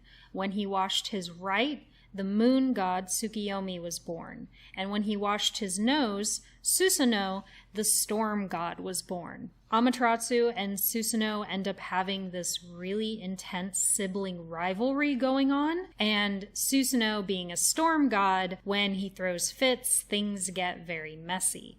So after one of Susanoo's fits, where he messed up a ton of Amaterasu's stuff, she says, "I've had it, I'm going into this cave, and I'm taking the sun with me. Good luck living in darkness." Everybody realizes that this is terrible and they need to find a way to get her out. So they throw a very loud party and make it sound like they're having tons of fun to try to make Amaterasu want to come out of the cave. She does get curious from the noise and peeks out from the cave, and when she does this, they immediately put a mirror in front of her face. And Amaterasu is this beautiful sun goddess, so she is totally entranced by her own reflection, and they're able to lure her out of the cave and seal it behind her, giving the world sunlight once again. Amaterasu goes on to become the highest ranked deity in Shinto. Her shrines are very big, very pretty, very well maintained. She is also believed to be the ultimate ancestress of the imperial line, that is, until the emperor denounced his divinity after World War II. So Amaterasu is not hanging out on Earth with everybody else. She is up in a place called Takamagahara. Takamagahara is in the sky. It is connected to the earth by a bridge that some people interpret as a rainbow. This is where the gods live. It's where they gather to meet. In the show, it's where Bishamon's giant estate is. That is not like hidden in the backyard of one of her shrines. It is understood to be up in the sky. This is also where Yato's tiny piece of land is. And Takamagahara is traditionally depicted with golden clouds and very traditional Japanese architecture. You can kind of see in the top left image the big red columns and the people in the background dressed in traditional court garb, and how the color gold is incorporated everywhere as well. Now, since Amaterasu is in charge, when she decides someone is going to become emperor, he is going to become emperor. And that brings us to the 3 talismans of sovereignty. The mirror that was used to lure her out of the cave, a magic sword that Susanoo found after slaying a serpent, and a fertility jewel that Susanoo used in a baby-making contest against Amaterasu. As I said, they had a very intense sibling rivalry. These 3 items were supposedly given to the first emperor by the gods in order to prove his sovereignty over the land. These are real-life items that are referred to as the imperial regalia. This is not a picture of them. This is an artist's interpretation of what they might look like. There are no photos of these items. There are no drawings. The only people allowed to see them are the emperor and his, highest ranked Shinto priests. So you can imagine them to look like whatever you want. I prefer Sailor Moon's version myself. But this idea of regalia, items that are sacred to the gods, this comes up in Noragami. So regalia and Noragami are the dead souls of humans that have the ability to turn into tools for the gods' use, usually a weapon. And in Japanese, they're called shinki.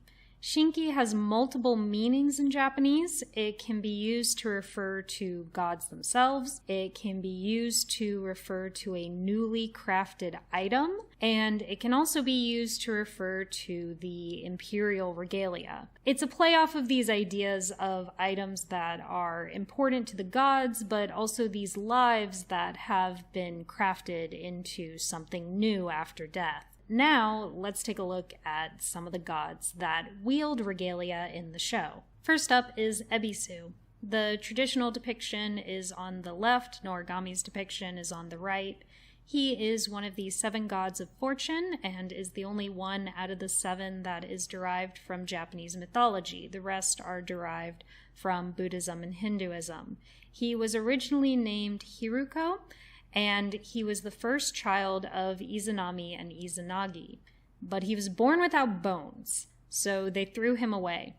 Then he grew his bones back, as one does, and he became the kami of fishermen and merchants, and was renamed Ebisu. He doesn't look very similar to his traditional depiction. His regalia are his coat and gloves. He's very clumsy because of the whole no bones thing, so they help him with dexterity, and he shares some of his personality with the traditional god, where he's very honest and very difficult to anger. Next we have Bishamonten, also one of the 7 gods of fortune. She is the kami of warriors, or he. The biggest difference between the traditional depiction and Noragami's is that traditionally Bishamonten is a man, but Noragami's version is a woman. I'm not entirely sure why she's dressed like a sexy cop, but I do have a theory. So if you look at the traditional depiction, you can see that he's stepping on some enemies. So I think they took the idea of stepping on people and ran with it. That is my theory.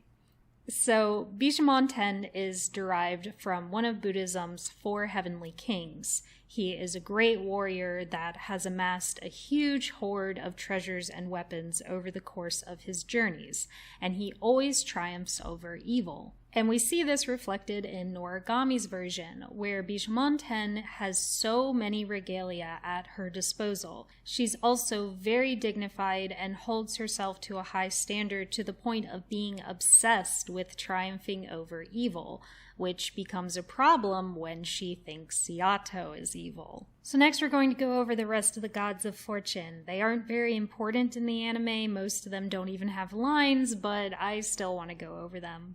First up is Daikokuten. He is the god of commerce. Traditionally, he has a sack of goodies over his shoulder and a mallet that is sometimes called the magic mallet or the money mallet. And in the show, he kind of looks like your shady uncle running the festival booth. I'm not sure why. Maybe because those are associated with making money. But he's holding a bunny, and the reason he's holding a bunny is because Daikokuten is also known as Okuninushi, and Okuninushi has a tale about him where he helped a rabbit, and in return the rabbit gave him some good fortune. And if you go to some of his shrines, sometimes they have adorable bunny statues. And in the show, he just really likes rabbits. Then we have Ebisu, who I already went over. Then we have Benten, the goddess of music and art. She looks really similar to her traditional depiction, but if you look closely at her chest, you can see that she has a little tattoo of a treble clef that they added. Then we have Bishamonten, who I already went over. Then we have Fukurokuju, the god of wisdom and wealth. So you might think that he has that fancy top hat to show off how wealthy he is, but actually it's to hide his giant forehead.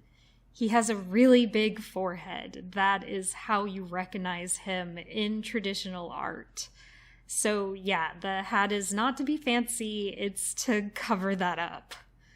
Next is Hote, who we know in the West as the Laughing Buddha. He is a god of happiness and health. He looks really similar to his traditional depiction in Origami. They gave him some hair, that's about it.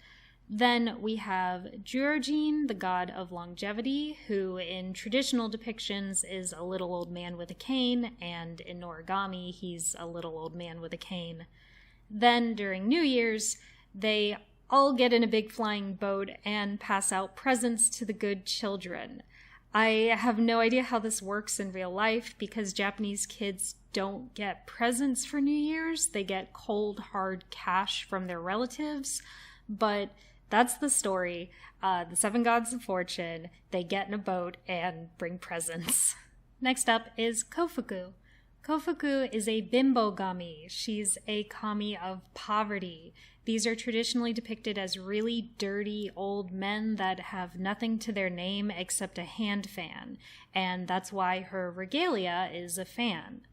Bimbogami are not worshipped. They possess people and houses and bring very bad luck. So in the show, she goes by the name Kofuku Ebisu. Ebisu after the god of fortune. Kofuku means little fortune in Japanese. And she hopes that by using this name, people will mistake her for a kami of fortune instead of a kami of misfortune, and maybe not try to run her away. Next is Tenjin. Tenjin was a real person. He looks really similar to his traditional depiction. His actual name was Michizane, and he lived during the 9th century. He was a scholar, a poet, and a politician. But he fell victim to some dirty politics, so they fired him, exiled him, and he died in exile. Soon after his death, a huge storm came and devastated the capital. It caused a lot of fires, it destroyed the homes of his political rivals, it killed some of his political rivals, and the imperial court went, "Oh my god, Michizane's ghost must be pissed." And in order to placate his spirit, they restored his family's former status, burned his order of exile, and deified him. And he is now the kami of learning. He is one of the most popular gods in Japan. That's one of his shrines in Tokyo. Very big, very pretty. And students will go to his shrines to pray for good grades. That's a very common thing to do if you have a big test coming up. So in the show, Tenjin knows he's a big deal and he's kind of full of himself. In that screen cap, you can see all these wooden blocks behind him. Those are Emma. They're these wooden talismans that you can write your wishes on and then leave them at the shrine to hopefully have them granted. Those are some Emma from a Tenjin shrine in the bottom right photo. They have bulls on them because he is also associated with bulls. But we can see that Tenjin got off really good in the afterlife, which kind of begs the question of, well, what about everyone else? So Shinto is not very specific when it comes to the afterlife, but essentially when you die, your soul is a kami, and you become a kami that looks over your descendants. So there's ancestor worship in Shinto. It's common for homes to have this little shrine on a high shelf called a kamidana. It's dedicated to your ancestors, and you might leave little offerings there or decorate it for special times of the year. I have a picture of Yato's little shrine because it kind of looks like a kamidana. There are also funeral rites in Shinto, but no one even bothered to write them down until the 1800s. And considering how old Shinto is, that's kind of ridiculous. But something important about Japanese funerals is usually that the dead are buried or cremated in these white robes. So if you're ever wearing a kimono or yukata, you want to make sure that you do left over right, because right over left is reserved for dead people.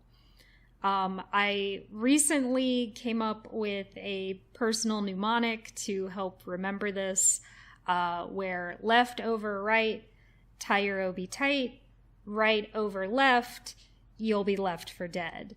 I don't know how useful that might be to other people, but that's what I've been using. So as soon as we see the characters of Yukine and Nora on screen, we immediately know that they are dead because of how they are dressed. Nora has this interesting triangle headband.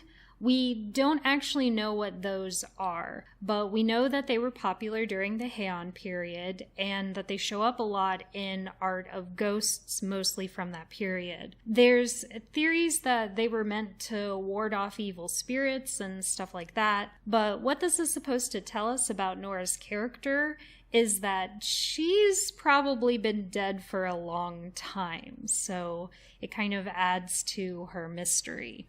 Then we have Tokoyo, the far shore, literally meaning eternalness, forever unchanging. This is the distant land across the sea, and it is the world of the dead.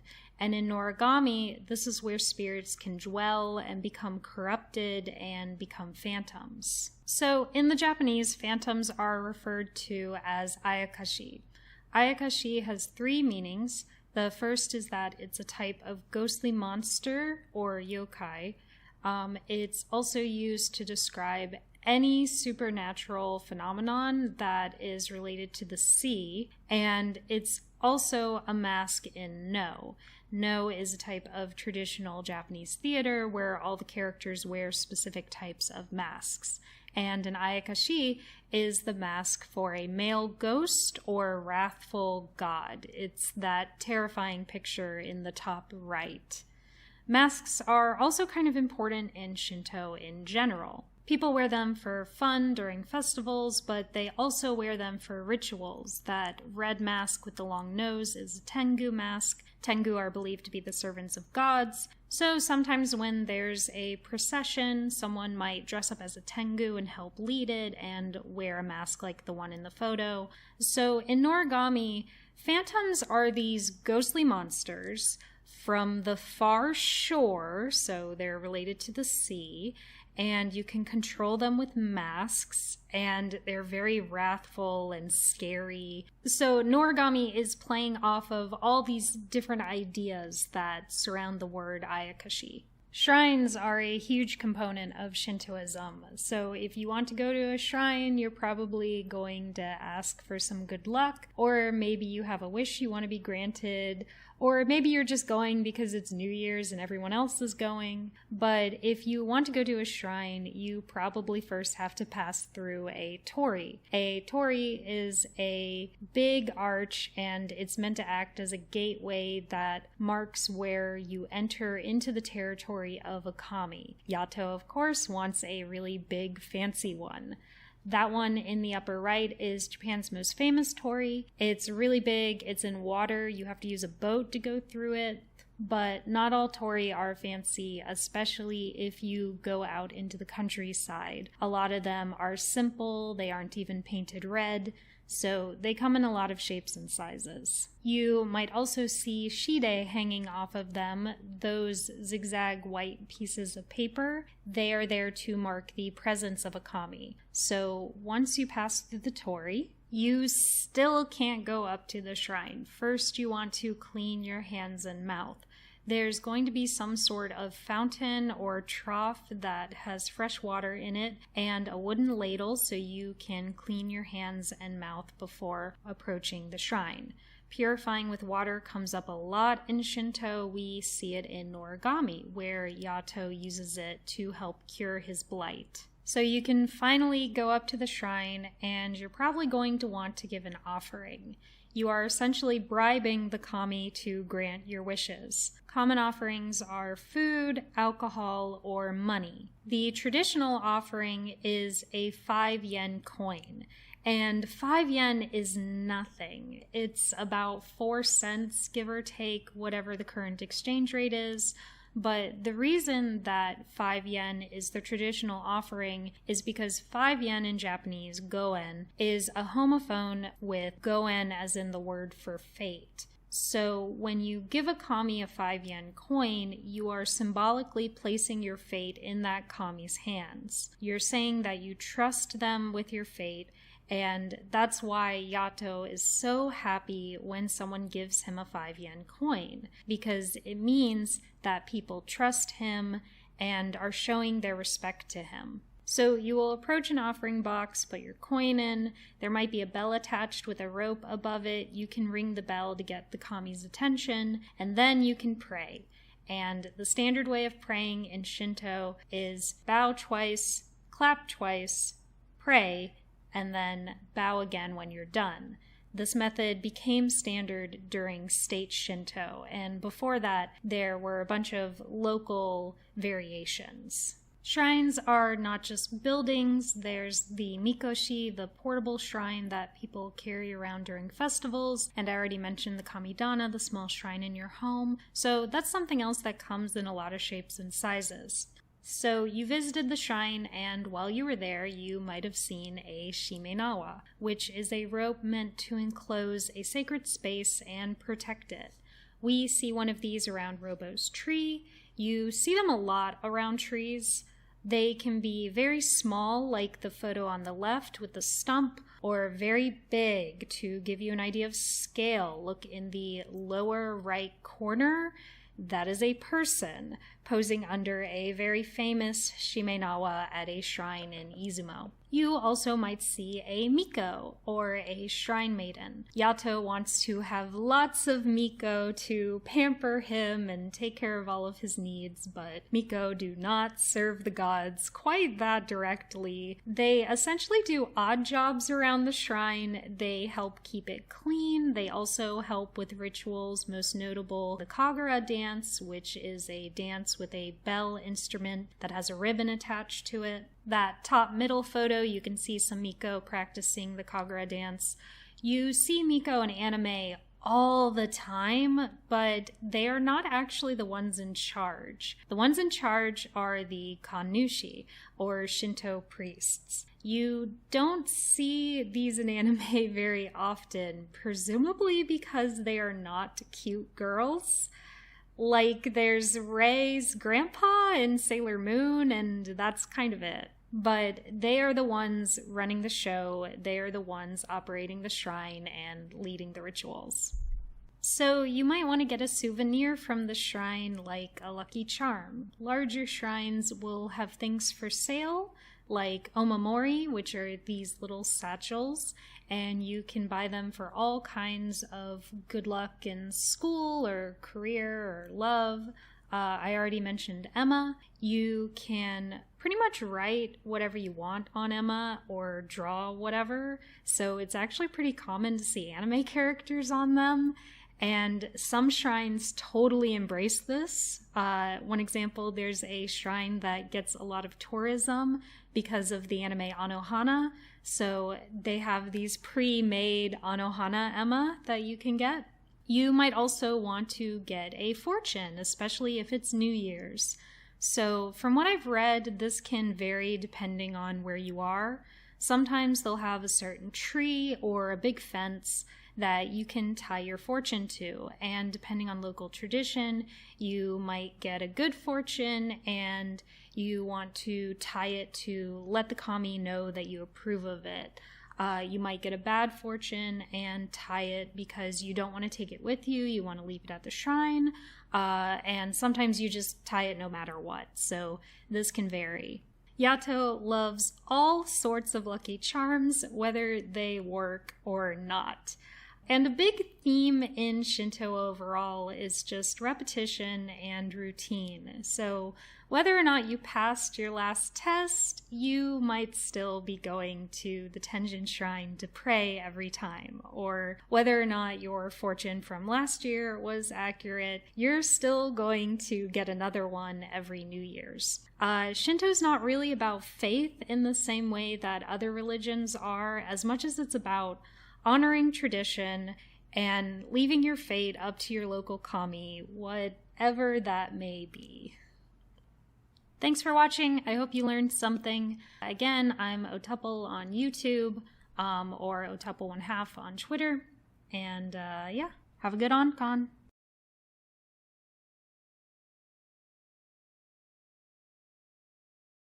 And we are back. That was Noragami. This is the panelist behind the Noragami panel. You want to introduce yourself?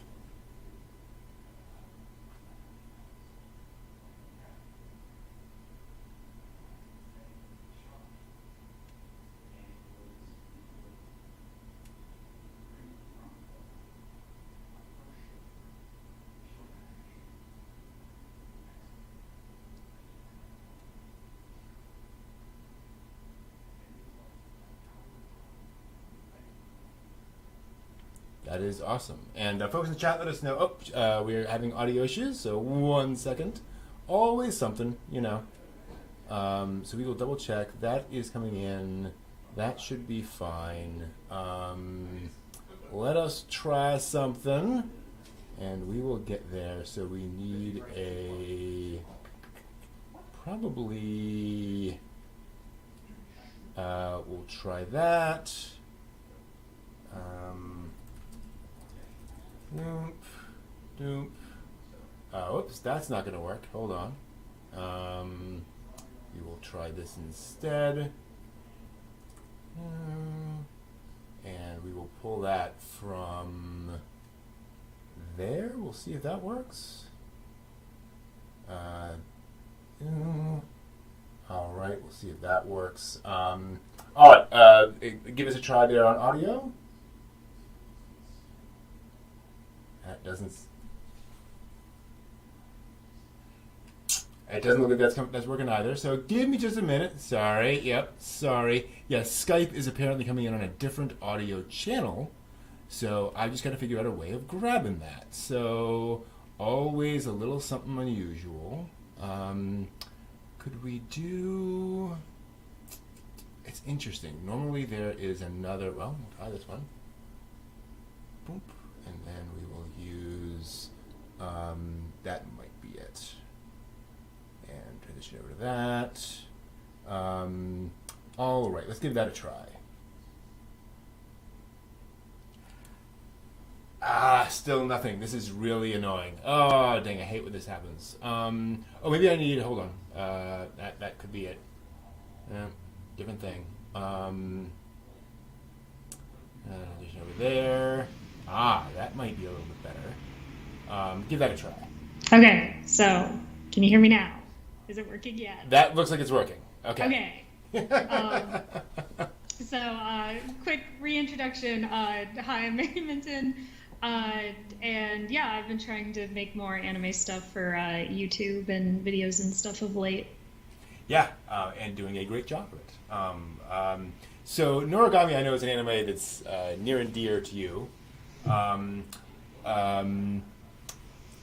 One of the things that always interests me about like religion in anime is how it's presented, because sometimes it's kind of, you know, it's there but it's not meant to be realistic. Sometimes it's meant to be realistic but it's not really there.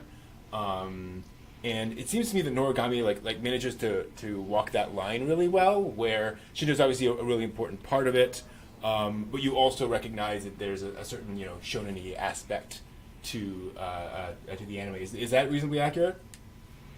Yeah, I mean, it's ultimately an urban fantasy. It's kind of, you know, how are these ancient gods supposed to operate with modern society the way that it is, and kind of with the whole premise that, you know, Yato was this god that was really important back in the day for certain reasons, and now he's not, because just life in Japan has changed, society has changed. And yeah, so it's kind of a nice mix of, visuals and actions, but also incorporating all of this, ancient folklore. It's an interesting point you brought up, because I know folks have talked a lot about how modern Japanese people aren't religious, but that there's still a lot of ritual in modern Japanese society. How much do they like touch on that specifically in the show? The idea that people are still kind of going through the motions, if you will, but how much like faith is there? I think it's sort of is what I tried to touch on in the presentation, where you don't really think of it as like faith in the sense of like belief and like, going to church every Sunday. It's just kind of this thing that's like there in Japan. There's like a shrine on every corner. And it's not just religious things that are rituals. There's all these little rituals in Japanese culture every day, making sure to take your shoes off when you're inside, doing your little greetings and aisatsu every day, where there's all these little like micro rituals in Japanese culture, and that's kind of because of how Shinto is practiced as well. And so people say they're not religious, but it's like, they had a coming of age ceremony. They, are going to shrines on a regular basis. They're, visiting their family for Oban. And so it's sort of interesting where it's just a different type of faith. Where it's like there, but it's not, because it's just so omnipresent that you almost don't notice it. Gotcha. That's interesting, and that also tracks with the representations I've seen of it in like historical movies and so forth and so on, where Shinto, even in the Edo period, was just a thing you did. And obviously there was perhaps a stronger belief in the supernatural aspects of it, or I guess a stronger like direct day-to-day belief. But still, it was kind of this, like you said, this background ritual kind of thing that happened. What are there other anime featuring Shinto that you particularly like or find particularly remarkable? Absolutely. So I actually have a lot of recommendations. Okay. Yeah. Nice. So I have 4 anime and 2 games. Cool. Okay. First, a lot of people have already seen this, but My Neighbor Totoro. Because I think it's so interesting to rewatch and going into it with kind of the idea of, this is a story about kids that get to meet a kami. Because you have Totoro's tree, and it has the Shiminawa around it. And it's kind of, they move to this new town, and the local kami essentially like greets them, and so I think it's so charming to rewatch Totoro kind of with that in mind. And also, a lot of people still haven't seen it. That's true. So if you haven't seen it, like, that's another good excuse to watch it. Another one that I really love is Kami-sama Kiss. That's also the manga is also quite good.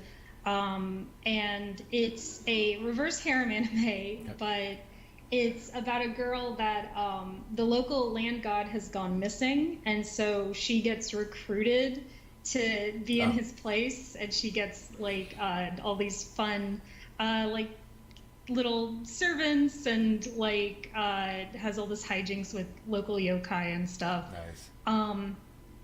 And yeah, that's a really fun one. And if you like, they even have like some OVAs that animate like the ending of the manga and stuff, and it's like, it's just like a good, satisfying watch. Nice.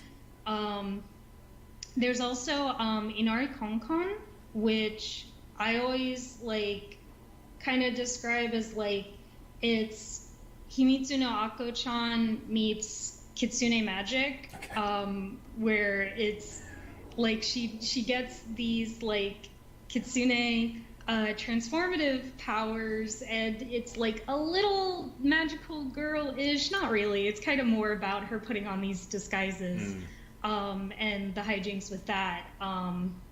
But you get all these beautiful shots of like the local Inari shrine, and yeah, it's just a really nice put together show.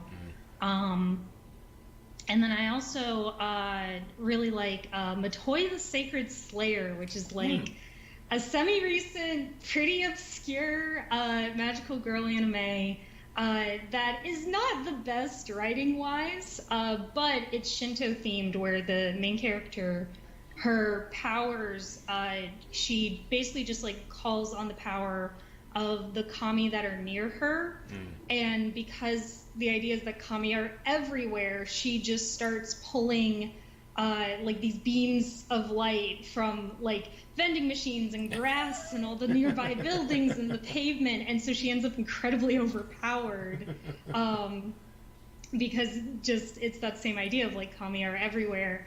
It has like a really bad death flag in it, and like it's got a lot of fan service, but it's also like it's just so unique that, you know, I like it stands out in my mind for like what it's trying to do. Cool. Yeah, and then game wise, I'd always recommend people like Persona 4 just in general. The Persona series is so like mainstream at this point because like everybody's played Persona 5, and Persona 4 is finally on Steam, so like more accessible than ever. But yeah, I always pitch it to people saying like it's like Pokemon because like you have like your little guys and you're fighting and it's turn based, but like your starter is Izanagi. So I always recommend it to people that are interested in like Japanese mythology and mythology in general, because it is mythology from everywhere incorporated into it. But Persona 4 specifically is like Japanese mythology themed. Yeah, and then the other game is one that I only actually found out about recently, called Okami, and it's you play as Amaterasu in the form of a wolf. Yeah, I've heard of this. Yeah, and it's very Zelda-like. It's very you know, you go around and talk to everybody and you solve their little problems and you do puzzles and dungeons.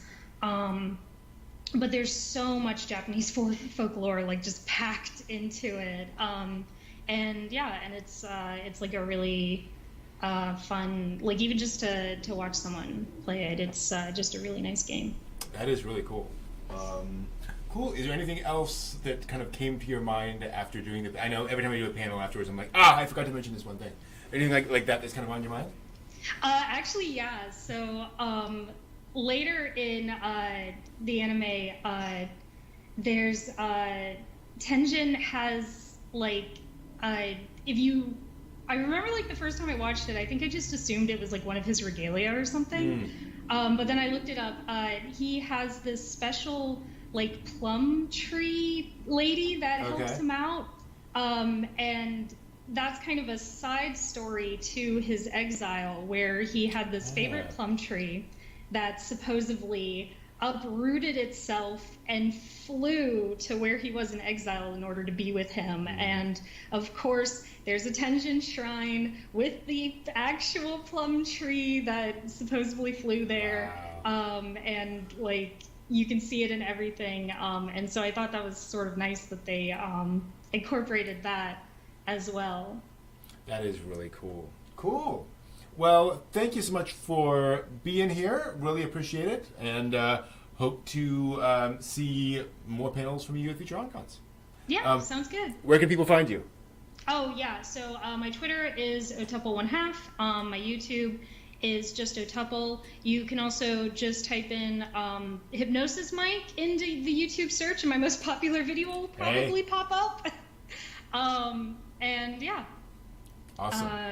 Yeah, so have a good weekend. Cool. All right, thank you so much. We're going to switch over to some other stuff. We've got another panel coming up at 5 p.m. See you all there. All right.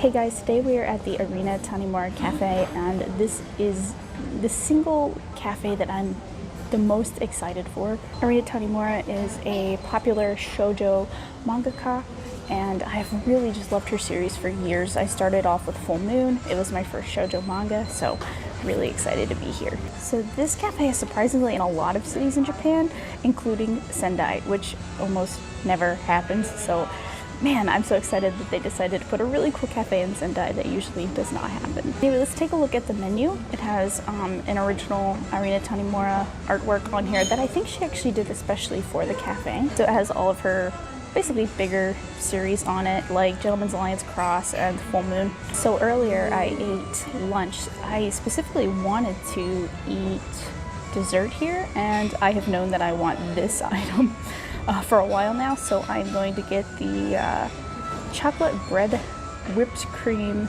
kiwi and strawberry looking dessert. It looks very cute and very yummy. You can also get other dishes for either lunch or dinner, some of which are inspired by her different manga works. This one being my favorite, based off of Full Moon. It has the two shinigami, it's the negi ramen. It's so cute. The cat curry is also very cute. Looks like they make rice in the shape of a cat. I have Alan here with me today. Okay, he's gonna get the ice cream and pancake set, which looks like maybe it's a Kamikaze Kaito Jean one, so there you go. Yeah, that is because of the wings. So the one really confusing thing is usually at these cafes when you order a menu item and a drink, you usually get a coaster. They asked us which coaster we wanted beforehand, which was actually really surprising. Usually they don't ask you which one you want. I kind of wish it would have kept it that way because they've been asking which ones people wanted. So unfortunately the Full Moon one is sold out and the Jean one is sold out, which makes sense. Those are her two more popular series. So people must have just come in here as soon as the cafe opened and bought them all out. But that's okay, I ended up getting the Eon one because that's another series that I read when I was younger. The only one that I don't see down here, which is an Arina Tanimura series that I've read, is Mistress Fortune and 31 Idol. I don't see them down here, maybe because they're not as popular. Mistress Fortune was only one volume, but 31 Idol is, I think, still going on. So I'm not sure why they don't have those, but this seems to be her newer series. All right, so we just put our order in for one of these, and one of these, and one of these.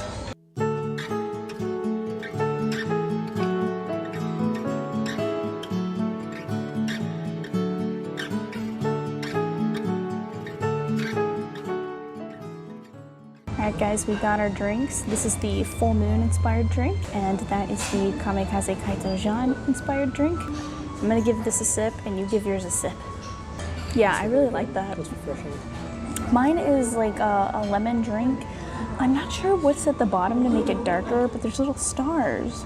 Little star pieces, maybe they're like little jellies. I'm sure I'll get there, but this is really good. It's nice and refreshing. So the Kamikaze Kaito Jean drink is an apple blend drink with little chunks of apples in it. As soon as I got the drink, they brought us our desserts. So I'm gonna dig in for a bit and I'll let you know how it is. This looks like some kind of strawberry or Sakura cream with some fruit, and of course the bread with chocolate in it. And then Alan got pancakes with ice cream and some fruit with it as well. So we will let you know how it is.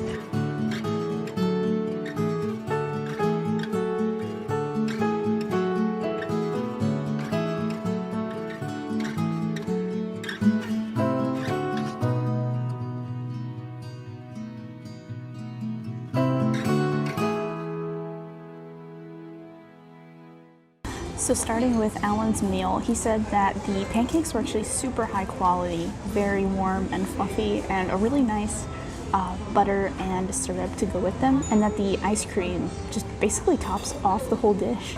As for mine, I've dug in a little bit. You can see that there's chocolate all the way through this bread piece, and then they also give you some bread pieces on the side, I guess, to dip in. I just think chocolate pairs so well with strawberries, so I'm very happy. I was also thinking that there was a chance this could be a strawberry whipped cream instead of a Sakura, and it's Sakura, and I couldn't be happier because I love Sakura flavored things so much. The little heart sprinkles just make it If that's not Arena Tanimura, I don't know what is. And I can't get enough of this drink. This is actually really good. It's just very soothing. So we're gonna flip over our coasters. Now, when we first came in, as I said, they told us that we needed to just pick one. So I don't know if they're all Eon or if they're different. So let's find out. We have one Eon. I'm gonna freaking cry. They said this one was sold out, and this is the one that I wanted. I guess you just weren't allowed to pick it. Maybe I wasn't. Maybe I was. Maybe you pick one for coming in, and then you're gonna. I am gonna literally cry. I'm so happy. This is like my first shoujo manga I ever read. I still have the same volume 1 that I've had since I was probably 14. Oh my gosh, that's so great. Okay, let's see what else. Time Stranger Kyoko. This is a series that I haven't dug too much into, but I really, really want to. Oh yes, and this is her new series. I am super happy with all these. We all got different ones. We got Eon, Full Moon, Time Stranger Kyoko, and I actually don't know the name of this one. There you have it. Oh my god. I'm just gonna have to frame this one, aren't I?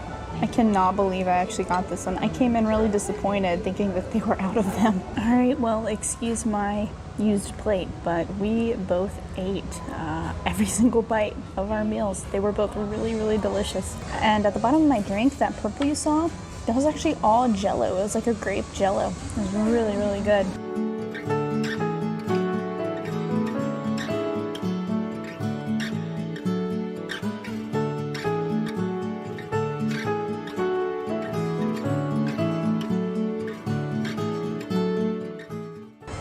Alright guys, so this is the official shop for the Arena Tanimura Cafe. You can get stands of your favorite characters. I am not sure why they're missing some characters. I'm going to take these barcodes up to the front because I really want Mitsuki and I want Maroko from Full Moon. So we're gonna cross our fingers that we can get those. These over here are actually cookies. It's a little plastic tin of cookies with characters printed on them. That's really cute. And of course over here you've got buttons from some of her bigger manga. And over here we have little plastic plates, kind of like key holders, but you have to get a random one. And as you can see, there are all kinds of them here. Not only those, but these two. So you have no idea what you're gonna get. These are 800 yen, but I think I'm definitely going to get some of the character stands. And there also seem to be what they call clear portraits, I believe.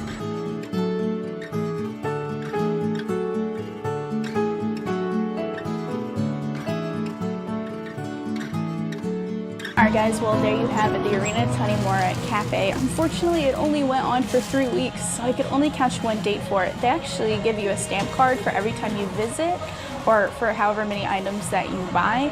And at your third stand, when you come back, you can actually get a free item.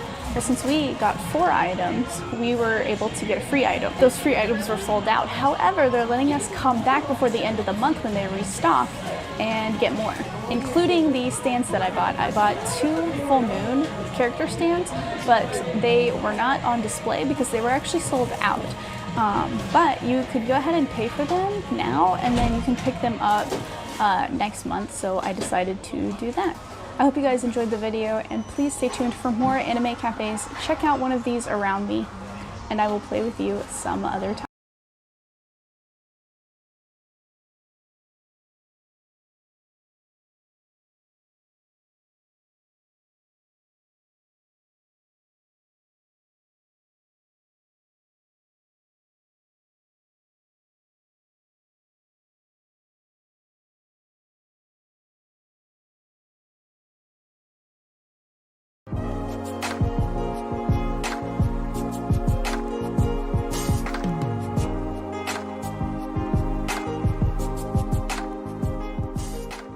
Hey guys, what's up? I am in Sapporo, Japan right now for the Snow Festival. I've been in Sapporo for about 24-ish hours now. This is my first time at the Snow Festival, so pretty stoked to see what we can find. It's nice because it's nice because they let you actually walk on the street. They block off all the cars so that this is basically a walking way for the ice sculptures.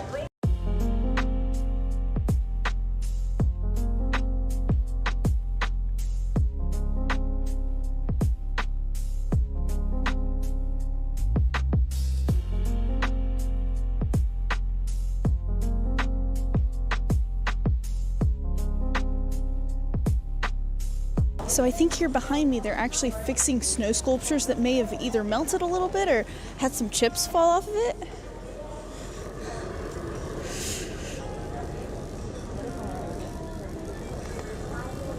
I love anything that's a character. This is Doraemon, probably one of the most popular manga and anime for kids in Japan. He's my favorite so far. Very cute. It looks like a lot of this road is characters, and I think a lot of these are specifically Hokkaido characters. Mitsubachi, the honeybee. Hokkaido has so many characters, maybe because Hokkaido is so, so big, it's the biggest prefecture. Oh, look at the little horse. That looks so fun. So I started actually pretty far back of the line. So this is kind of like the very back section of the ice sculpture area. Behind me here, there's nothing else. So I'm gonna go up back where I came and go the other way, see what's over there. So this structure is pretty neat. Obviously all made of ice. Inside you can kind of see the alcohol that they serve as well. But the coolest thing though is that even inside, the tables are made of ice. All right, you know what? I made my way back over here because I want to get this one. It's piping hot. Yeah, that's so good. It's so perfect on a day like today.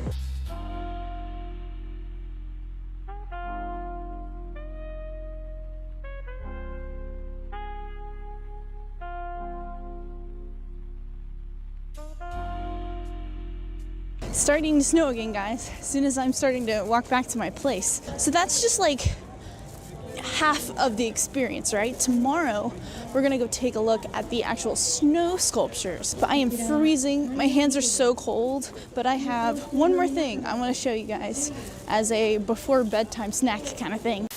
All right, I got a little snack before I head off to take a shower and go to bed. What could it be? It's something that I've been looking for all day and haven't been able to find until now.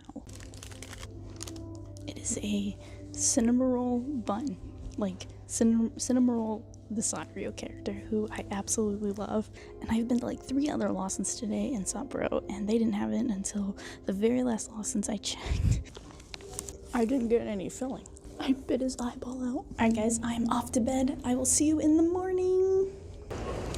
Alright, good morning guys. It's about 10 a.m. right now. I'm trying to figure out what I want to eat. I'm very hungry. I really want to get Sapporo ramen while I'm here because so far it's my favorite ramen that I've tried in Japan. But the ramen place doesn't open until 11:30, so I have an hour and a half to kill. So maybe I will go to Don Quixote to find some souvenir stuff. And probably after that, ramen hopefully will be open soon. Last night, it must have snowed a lot because, well, the cars are covered in snow too, but the ice sculptures are now covered in snow. So yeah, last night they were clear of it. So I wonder how they clear them off. So right now I'm at Don Quixote, and they always have, whoa, someone destroyed something. They always have 3 pairs of socks for just under 1,000 yen. So I am going to get this pair of Sonic socks, and I'm tempted to get the Charmander ones. I have these Mew ones. Oh, they have more Sonic ones. Okay, I gotta get these. Always gotta get the Sonic ones. Oh my god, they have another pair of Sonic ones.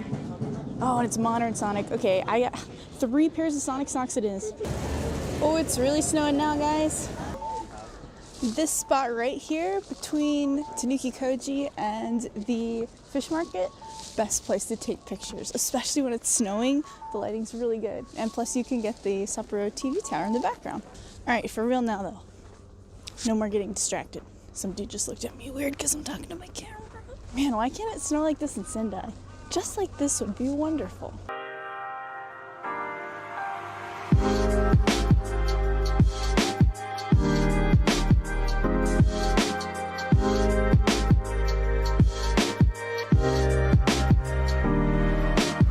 Alright guys, made it into a little dainty little ramen place. We'll try it out.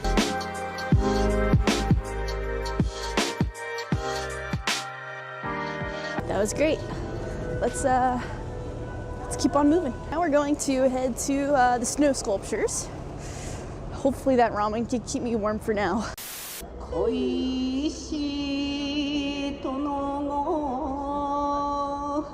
if you're not aware, the Ainu are the indigenous people of Hokkaido. And during this festival, there's a lot of Ainu culture around. There's a shop, a little museum, even, I believe this is like Ainu traditional singing or music or something like that. So behind me is a snow sculpture from the anime Golden Kamuy. Golden Kamuy actually takes place in Hokkaido, and it's about the Ainu people. I haven't had the chance to watch it, but it's something I really, really want to watch. I've seen Golden Kamuy stuff everywhere here in Hokkaido. Ooh, I think I need one of those right there. Yep, I need that. And get. Oh.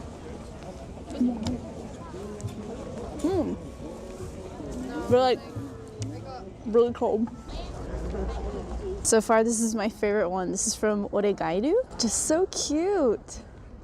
Ah, it's so well made. I love it. Look how few people are here. It's crazy. The snow festival ends tomorrow, but today is Monday. It's a work day. Tomorrow's a holiday, so maybe that's why there's no one here. Everyone's at work. I was thinking that this place is going to be packed, shoulder to shoulder, but man, this is so nice.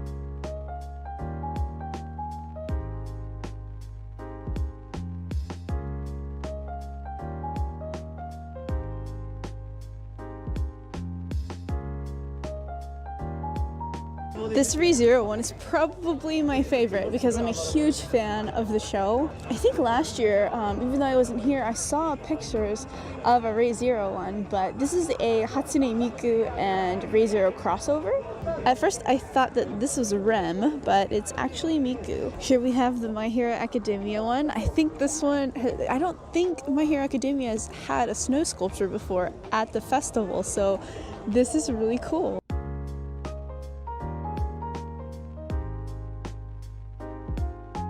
I'm really almost getting overwhelmed with how much there is to see. There's so much and so much food. Probably my favorite festival in Japan that I've been to so far. Oh my god, it's like a Tezuka one. This is all Tezuka works. The Astro Boy looks so cute. So well done. There's Mickey Mouse. Is this Anpanman? This one's super well done. The shapes are all perfect. It's just like, it radiates Anpanman. I love how the water is coming out of the top of the whale. That is so cool. Teto. Okay, so Teto, she's like a Vocaloid, but not at the same time. A Vocaloid, I won't go into it. But oh my god, how cute. Hikakin and Seikin. These are Japanese YouTubers. They're probably the most popular Japanese YouTubers. All the kids in Japan love them. Everyone knows who they are. So I just passed by a bunch of snow sculptures, but I will go back to them. I am just so cold. I want to go sit down and drink some coffee or something. I'm just so cold. So when you gotta call it, you gotta call it. I just ate the floor in Lawson's. What I mean by that is I completely fell all the way down. That was embarrassing. Anyway, back at the snow festival.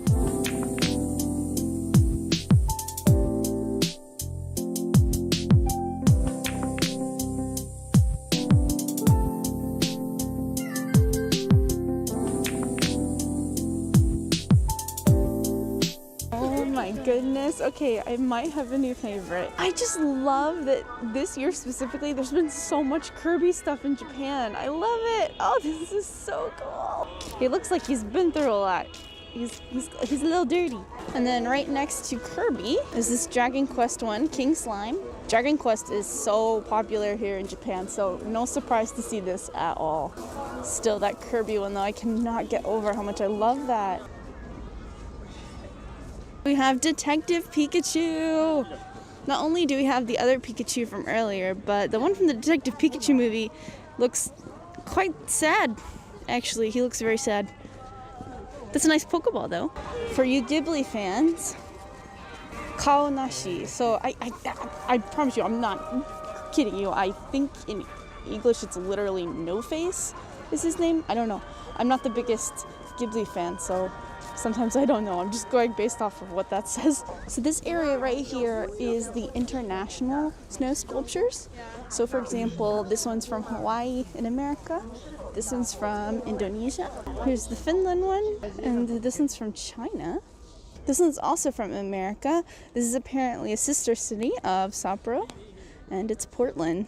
Here we go. So these are all of the countries that participated in the contest. I see a Vulpix in the distance. I'm telling you guys, this festival is just so full of surprises every turn. Guys, they even have a Pokemon Center like in the middle of the park. And you can go in and buy Pokemon stuff so that you don't have to walk all the way to the station where the Pokemon Center is. How convenient. So while I'm walking this path, it's just incredible how there's not many people here. Maybe because I'm catching the next to last day and it's Monday, so it's a work day. But yeah, it hasn't been too crowded. I've been actually really impressed. And honestly, like, at first I didn't think there was going to be this many snow sculptures, but there's so much, and I'm surprised. Like, every time I turn a corner, I see something that I hadn't seen. And I walked through here a little bit yesterday, and I just don't remember half of the stuff that I'm seeing now. So honestly, you know what? Like, I need to go back around here so I can catch the snow sculptures that are this way that I would have missed. Pray for Australia. So this one is probably dedicated to Australia because of the recent fires there. The little cute koala on the back. I am surprised and not surprised at the same time how many Pokemon statues there are. I mean, Pokemon is so popular, it makes sense, but man, there's been 1, 2, 3, at least 4. Oh my gosh, I keep having new favorites. I just love Pokemon Sword and Shield so much, and all of the starters are perfect. Alright guys, I think I managed to see every single snow sculpture. I could have definitely missed some. There's so many and there's so much you can miss. But it is really starting to come down now, so I think now would be a good time to call it for dinner. Earlier I did a paper survey for one of the Sapporo Snow Festival workers, and she recommended soup curry, which I've been meaning to eat for a while now. It's a Hokkaido specialty, and the last 2 times I've been in Hokkaido, I just didn't really get a chance to ever go eat it, so I think now would be the perfect time. I'm guessing it's like curry but more soupy and has vegetables maybe, so I don't know, but I have to go find a good place. I have no idea where I'm gonna go, but I guess I'll go walk around and see what I can find. That's the Lawson's over there that I fell completely in the floor in, so never can go back in there. So if you remember from yesterday, I got a ticket to go up to the Sapporo TV tower, and I got a ticket for day and night, and I'm pretty sure I can use that ticket again tonight to get a view of the city at night, so we're totally gonna do that after dinner. Alright, I found this cozy little place called Oichi. Vegetables, pork. I ended up ordering the pork hamburger steak soup curry. What a lovely thing to watch while eating. I'm in here completely alone. Gosh, I just thought every restaurant was gonna be packed. This is nice. We definitely have some peppers in here, an eggplant, potatoes, carrots, broccoli. This looks like a sweet potato maybe? And then this is like pork hamburger right here. And then I got it with some cheese as well. That's really great. That's actually sweeter than a normal curry. It's just, it's almost more flavorful, almost like it has more spices in it too. Guys, that place was super good. First time I had soup curry. I think it's perfect in weather like this. It's just nice and warm, so hopefully I will be warm as I'm going through this fairly heavy snow. I'm going to head back to the Sapporo TV tower so that we can get a good look of what the city looks like at night. Alright guys, let's go take a look.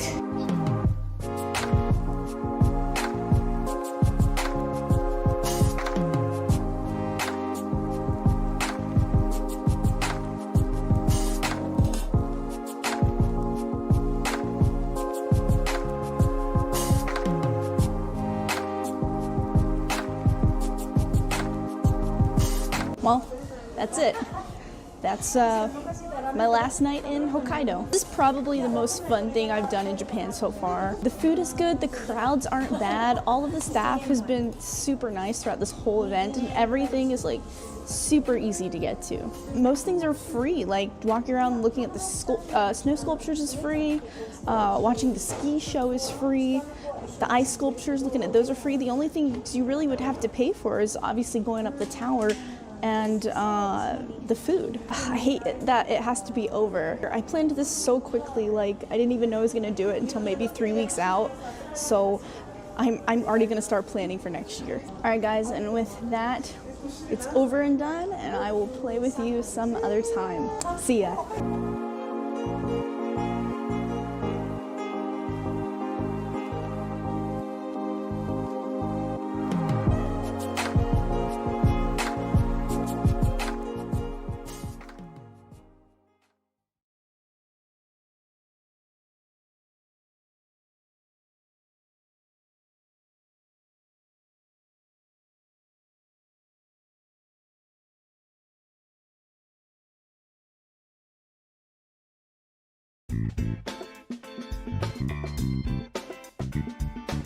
Hey guys, this weekend is going to be super fun. Today's Thursday, and today in Japan it's Umi no Hi, or Ocean Day, and then tomorrow is Sports Day. So this Thursday and Friday, a lot of people have the day off, so a lot of people just go and travel during this weekend. Fortunately, in the prefecture that I live in, the COVID cases has not been bad, so that's good. So I feel like it's fairly safe to go out and travel as long as we're wearing masks. I've never been to Mito before outside of doing visa stuff, so this time we're going for fun. Originally, we were going to go somewhere like Nagoya or Fukuoka or Tokyo, but of course with the way things are right now, I think it's better to kind of like stay closer to home, stay in my prefecture, and go to smaller cities. I have no idea what to expect this weekend, but let's have some fun.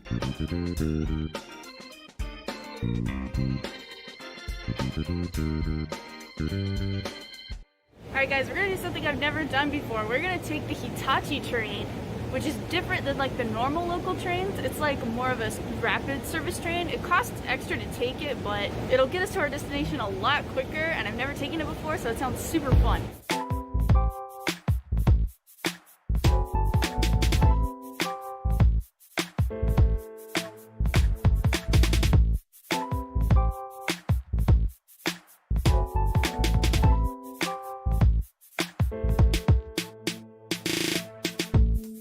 Alright, we made it. We just got to check into our hotel. We're like right at the station, so I love the station plaza area. It's really nice. Alright, let's go check in, and then I guess we'll figure out what we're gonna do. Yeah, I made it to our hotel room, and we have like the perfect view of the trains. I'm so excited. I love watching the trains.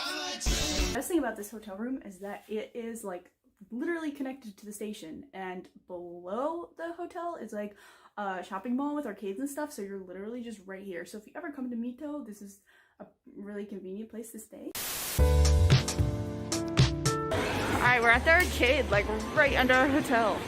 Let's see if we can find anything to win. They already have Rent-a-Girlfriend stuff. This anime is like airing this season, and it's cringy, but interesting. They already have stuff out for it. I love this Rem. Oh, she looks so cool. Okay, I totally have to win this Megumin. Megumin is best girl from Konosuba. She looks pretty winnable. I think we can do it. Let's try. 500 yen coin. Let's go.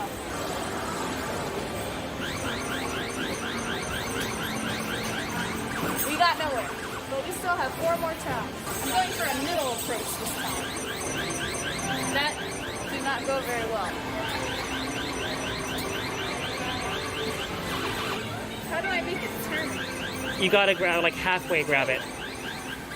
I'm feeling it.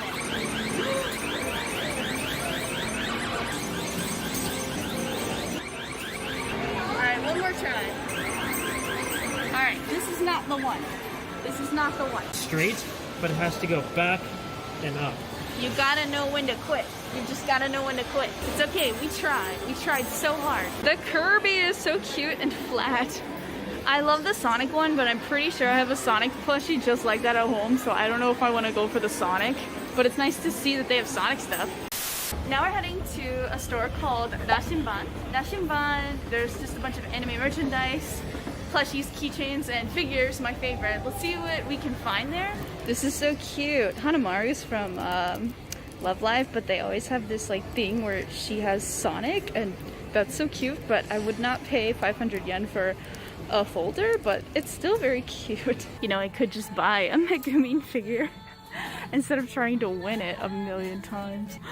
There's Nagisa as an android. I already have her favorite series. Check out the Steins Gate girls in the cheerleader outfits. Isn't that cute? Are they ever in the cheerleader outfits in the game? No? They have Ferris Nyan Nyan. She's $10. That's like super cheap. I have seen so many Full Metal Alchemist figures lately. It's actually interesting. Like, out of nowhere. One day I want to get the whole set of the K-On! Girls. Oh wow, from Yorlai and April. This is actually a pretty expensive figure, around like 150 US dollars for her. The Azinyan is cute. See, these would be cute, but I want them to have their instruments. I think it'd be cool to have a set and it would look like they're playing instruments. Oh, they have the Zombieland Saga girls. Zombieland Saga is so funny. I can't wait for the second season. These figures are really nice too. They're like super nicely made. Is this from Slayers? It sure is from Slayers. Wow.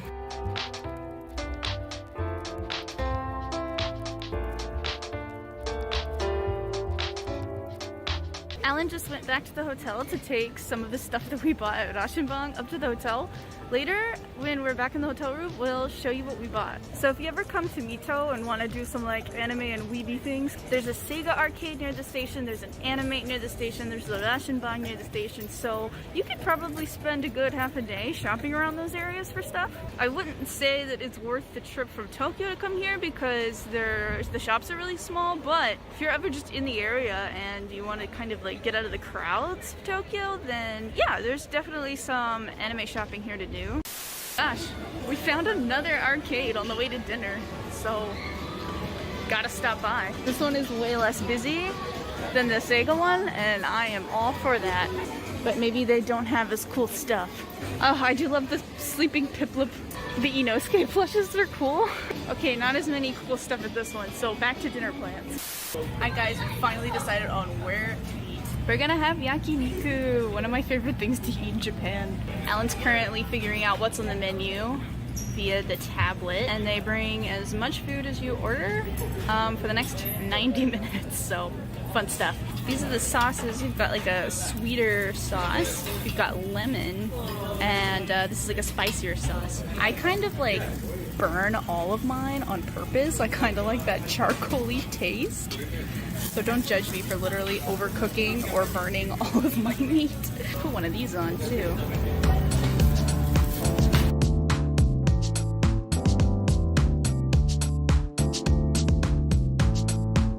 Alright guys, we just finished dinner and came back to our hotel room. I want to show you guys what we bought at Rashinbang earlier. I bought Tom Nook! It's a little Tom Nook stuffed animal. It's so cute. Let me open it up.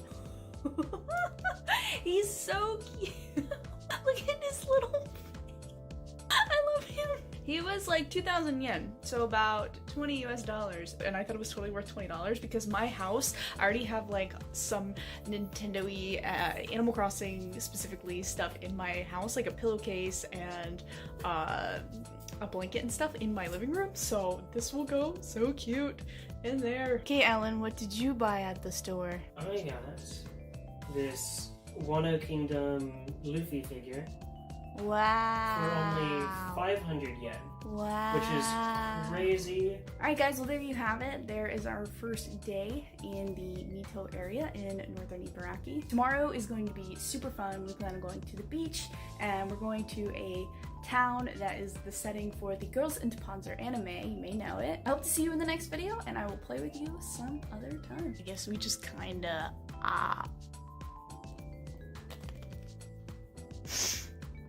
It's so good. Hey guys, what's up? I am right outside of Sendai Station in a super prime area for shopping and food and stuff here in Sendai, Japan. Today I wanted to show you guys the Jump Store. It's basically a store of Shonen Jump manga and anime merchandise. One just popped up in Sendai over the summer, so it's really fairly new. There's a lot of cool stuff there. Let's go check it out.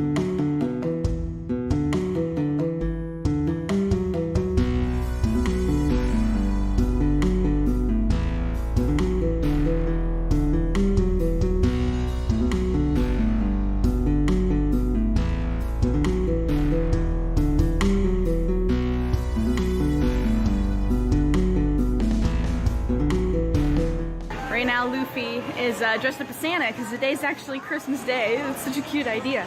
I love these little things that they have. They're like little keychains, but they're the cover of the actual manga. I think that's really cool. I don't know if you open them and they have the manga pages actually printed in there? I'm not sure. It seems like the really big thing at the Sendai one is Haikyuu, which totally makes sense because Haikyuu as a series takes place in Miyagi Prefecture in Sendai. If you watch the show, a lot of the games take place in Sendai Stadium. They really went all out for Christmas here. They have like little special bags. I guess whatever series is on it is stuff that you get inside of the bag, like for My Hero Academia. So obviously One Piece is pretty popular in the States too, but it is nowhere near as popular there as it is in Japan. One Piece is just everywhere. Chopper is like the Mickey Mouse of Japan. I feel like in the States or in the West, One Piece gets kind of made fun of. It's kind of like the casual show that you watch. It's a casual anime. But in Japan, you respect One Piece. I'll just say that much. Of course, you have your Dragon Ball Z stuff. That's kind of an obvious thing you have to have at the Shonen Jump shop, as it's popular with basically American fans, Japanese fans. So one of the biggest current things at the Shonen Jump store is My Hero Academia stuff, which, as you know, is like the newest shonen show that everyone's super into right now. They call it the new Naruto, the new Dragon Ball, the new whatever. Some people aren't gonna like that I just called it the new Naruto, but hey, whatever. These are so cool. I always need some Germix, and these are so cute. They have all of the bigger characters except for Ida. Ida's best. Where's Ida? The cups are cute too. Those are adorable. Of their little costumes? Heck yeah! Oh, here we go. There's Ida. That's one of my favorite characters. One of my favorite features about the store is the height chart. You can kind of compare your height to your favorite characters, and it's really cool. So I'm about the same height as... You're about the same height as Bakugo? No, you're about the same height as Todoroki. Okay. I'm the same height as Kirishima. Wow. I'm tall, I guess. On the other side, they have the heights for the One Piece characters. Look how tall Brook is. He's all the way up there. I'm as tall as Usopp, and you're as tall as Nami. Oh, am I? Oh, nice. Yeah, that's the same. It's the 170, so about where you were at. That's cool. Little Chopper, he's so short. They'll let you compare height to Haikyuu characters. You know, it's cool that they still have Bleach stuff. I know Bleach kind of ended in a fire and just burned, and people basically stopped caring about it, but it's really cool that they still have Bleach stuff. I know that they recently had the Bleach live action, so maybe some stuff is coming back. I know that for a while in the States it seems like no one was cosplaying Bleach, no one had Bleach merchandise, but recently I've seen a lot of Bleach merchandise here. I don't know if that has to do with the movie or what. And of course, it would not be the Shonen Jump store without Naruto stuff. This is so cute!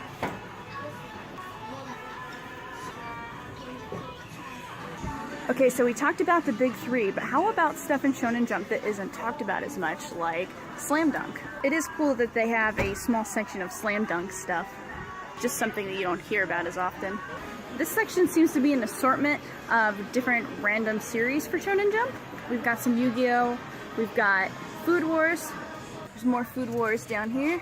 There's even Black Clover stuff. I don't think this is doing super well in the States, but I do know that Asta got put in Jump Force, the game, so maybe it'll pick up.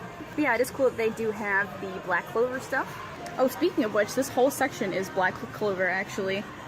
But then you just find like small stuff, like series that don't get talked about that much, like World Trigger. They have a couple of things from that. What I'm looking for is one of my favorite Shonen Jump mangas, which is Shaman King. Let's see if we can find some Shaman King stuff. They have a few D. Gray Man stuff. I remember the anime was getting a reboot. I'm not sure how big that is now, but it is cool that they have some D. Gray Man stuff. I'm spotting some Blue Exorcist characters and some Blue Exorcist merch. Here we go, Prince of Tennis. Who watched that when it aired along with Mare on Cartoon Network? Yeah, you can't really find a lot of Prince of Tennis stuff at all in the States. This is really cool. This is like my first sports manga ever was Prince of Tennis, so I love seeing this stuff. Here we go. I feel like this is one series that got people into either reading manga or watching shonen stuff, Yu Yu Hakusho, so they have a small section of that. The mugs are really nice. That's really creative. I like that a lot. And the prices aren't too bad for stuff like this. So 1,500 yen, so a little less than $15 for the mugs. Honestly, that's not too bad for something like this in a specialty store. Is this City Hunter? Oh boy. That is City Hunter, dang. I have a friend who is super into City Hunter who would love to have that. I don't know what they would do with it, but friend, if you're watching this video, I did think about you. Here's the One Punch Man section for you guys into One Punch Man. Golden Kamui, here's I think this is a newer show that's currently airing that my friend is trying to get me to watch. Have not seen it yet though. Here we have some Tokyo Ghoul merch. Along with all the merch, they have off to the side here a bunch of gachapon, specifically Shonen Jump gachapon, like these My Hero Academia ones are really cute, Prince of Tennis ones. They even have Ultimate Muscle. Do you guys remember that show back in the day? Gosh, that was such a dumb show. And of course they have an entire setup just full of different manga from Shonen Jump. I still haven't found my Shaman King. Maybe it's just not popular at all anymore, which is so sad. It's definitely my favorite. Alright guys, that was the Shonen Jump shop here in Sendai, Japan. It's in the Parko building right next to Sendai Station, so it's so easy to find, it's so easy to get to. There's signs everywhere for it. Also, fun fact, the Pokemon Center is literally the very next shop, so if you want to kill two birds with one stone, you should totally come here. Anyway guys, I hope you enjoyed this peek into the Jump shop. I will play with you some other time. See ya.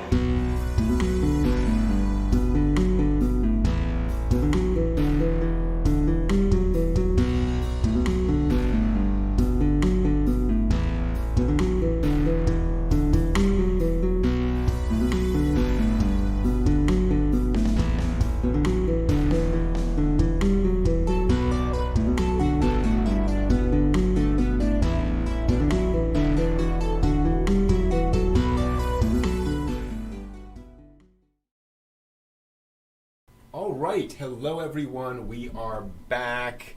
It is time for our last panel of the convention. Thank you all for sticking with us this whole time. We're going to get Steve back in here to talk about magical girl shows, right? Yeah. That's exactly what we're going to Yeah, they have a full, complete history of magical girl, I believe. Is Yes. The plan for the next one. I kid. Got some samurai coming at you here, if I recall correctly. Yes. Yeah. Wonderful Magical Girl Samurai. That's exactly what we are Why doesn't doing. that exist? I don't There know. should be one of those. It sounds like it would work. You better call dibs on that because somebody right now is going. Yeah. Samurai Magic Girls. Yes. Exactly. All right. Hello, everybody. Let me get situated here at the Starship Enterprise.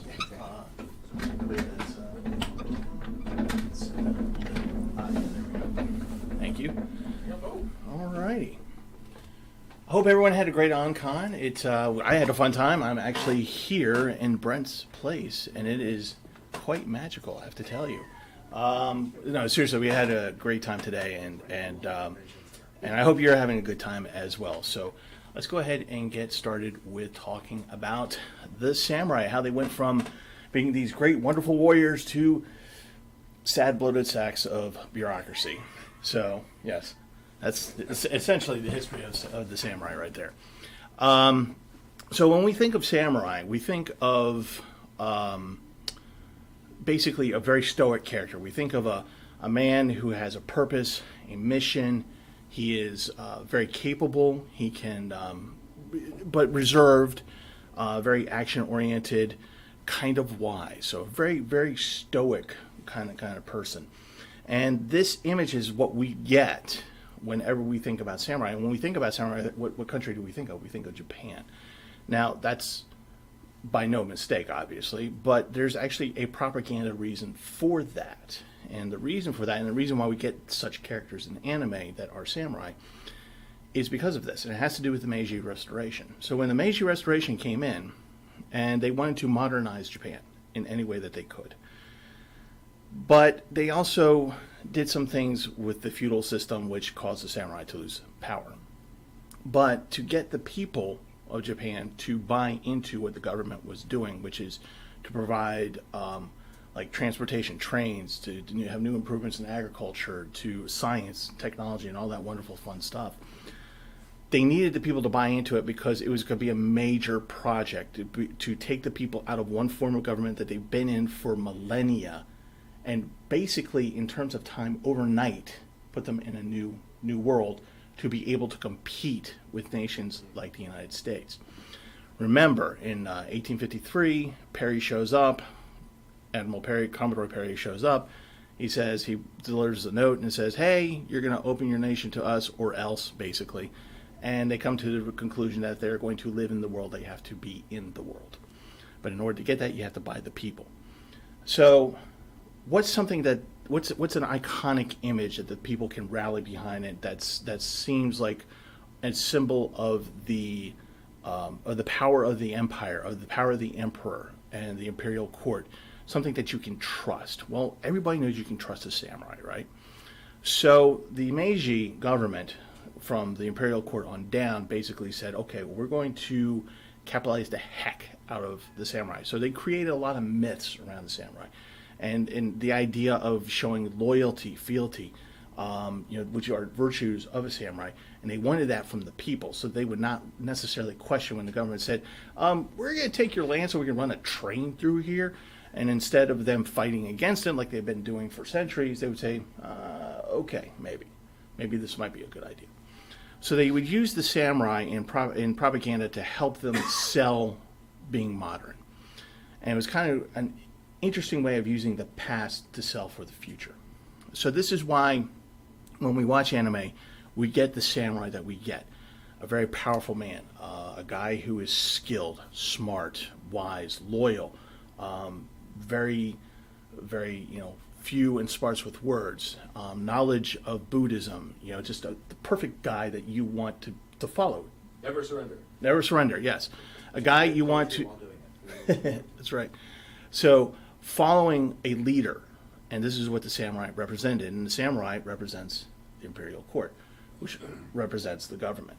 So this is what they were selling. So this is how we get anime characters, and we get anime along the lines of like things like Gintama, Afro Samurai, Samurai Champloo, and a little anime you might have heard of, Rurouni Kenshin. Have you guys heard of that? Maybe you might have heard about that. Not sure. What do you think, Brent? Yeah. So basically, it was just an idea to sell, and to put it in the words of the historian of Nukaraya. I'm sorry for my Japanese. I'm horrible. My pronunciation is horrible. Nukaraya Kaiten wrote, let's see here, Bushido, or the code of chivalry, should be observed not only by the soldier in the battlefield, but by every citizen in the struggle for existence. If a person to be a person and not a beast, then he must be a samurai, brave, generous, upright, faithful, and manly, full of self-respect and self-confidence, at the same time full of spirit and self-sacrifice. This is what they were asking of the Japanese people. They wanted the Japanese people to say, you are samurai. Yes, you are. You might be a peasant. You might be in the mud, planting rice, but you're a samurai and we need you. So this was the whole idea of putting the myth out there. So getting people to buy into the idea of being modern. So how did the samurai start? How did this caste start? Well, the samurai, when they first came into being, were not warriors. They were administrators. So basically what happened is that in, 646, there's these reforms called the Teika reforms. And the Emperor Tenji instituted these, Tenji, instituted these reforms, and they wanted to style a better government for Japan, and they modeled it after the Tang Dynasty in China. And the idea was that the emperor realized that he needed to have have better control over the populace, and the way he wanted to do that was create a better, more detailed feudal system. So reaching down. So what's the best way to get people to be tied to you is that you give them a position of authority, power, and a little bit of wealth. So you take it all the way down the chain to the people.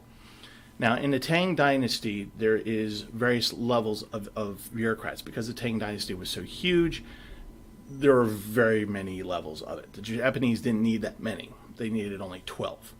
So, because not as big. But the ones that were the 6th rank and lower were called samurai. And samurai comes from the, let's see if I can find the word here, Subaru, which means to serve. So what would happen is that the imperial court would find somebody in your village. So the emperor would find somebody in your village who had some type of ties to the imperial court, whether it be a blood relation, a marriage, some type of connection, where they can say, the imperial court can say, hey, I'm going to choose you to administrate these lands for the local lord.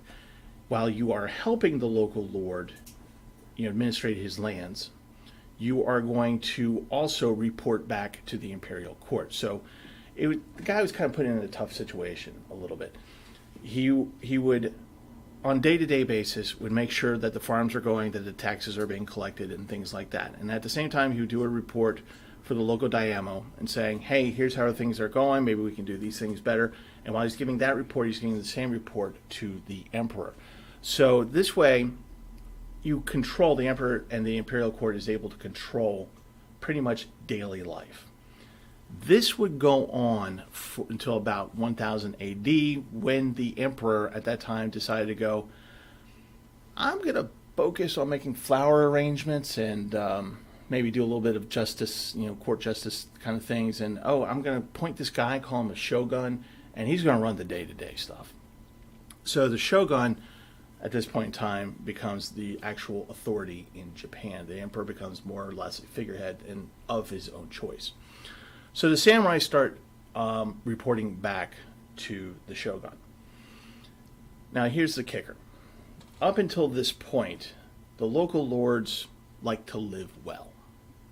And sometimes they have to fight battles. These things cost money.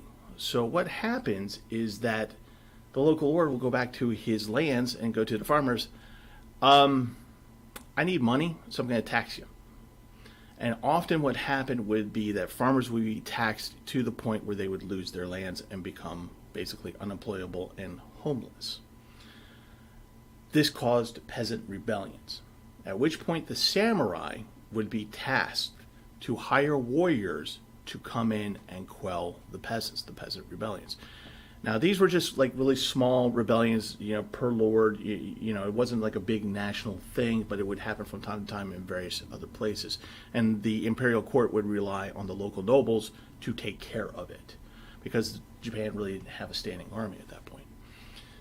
So the samurai would hire these guys to kill the ringleaders, kill whoever they needed to be killed, bring the peasants under control, at which point the local lord would turn around and say, you cost me a lot of money. I had to hire these guys to kill your family members, so we're going to raise taxes. So it's this continuous vicious cycle. Now, keep in mind that the samurai, the administrators, are tied to these local areas. They're from that area. They know people. Some of them, have families there. And so these people would go back to the samurai and go, please, for the love of all that's holy, do something. This has got to stop. We cannot maintain this. If we do this for this guy who's greedy and just wants to, eat rice cakes all day, I don't know. What are we supposed to do here? Please do something. You have the ear of the emperor.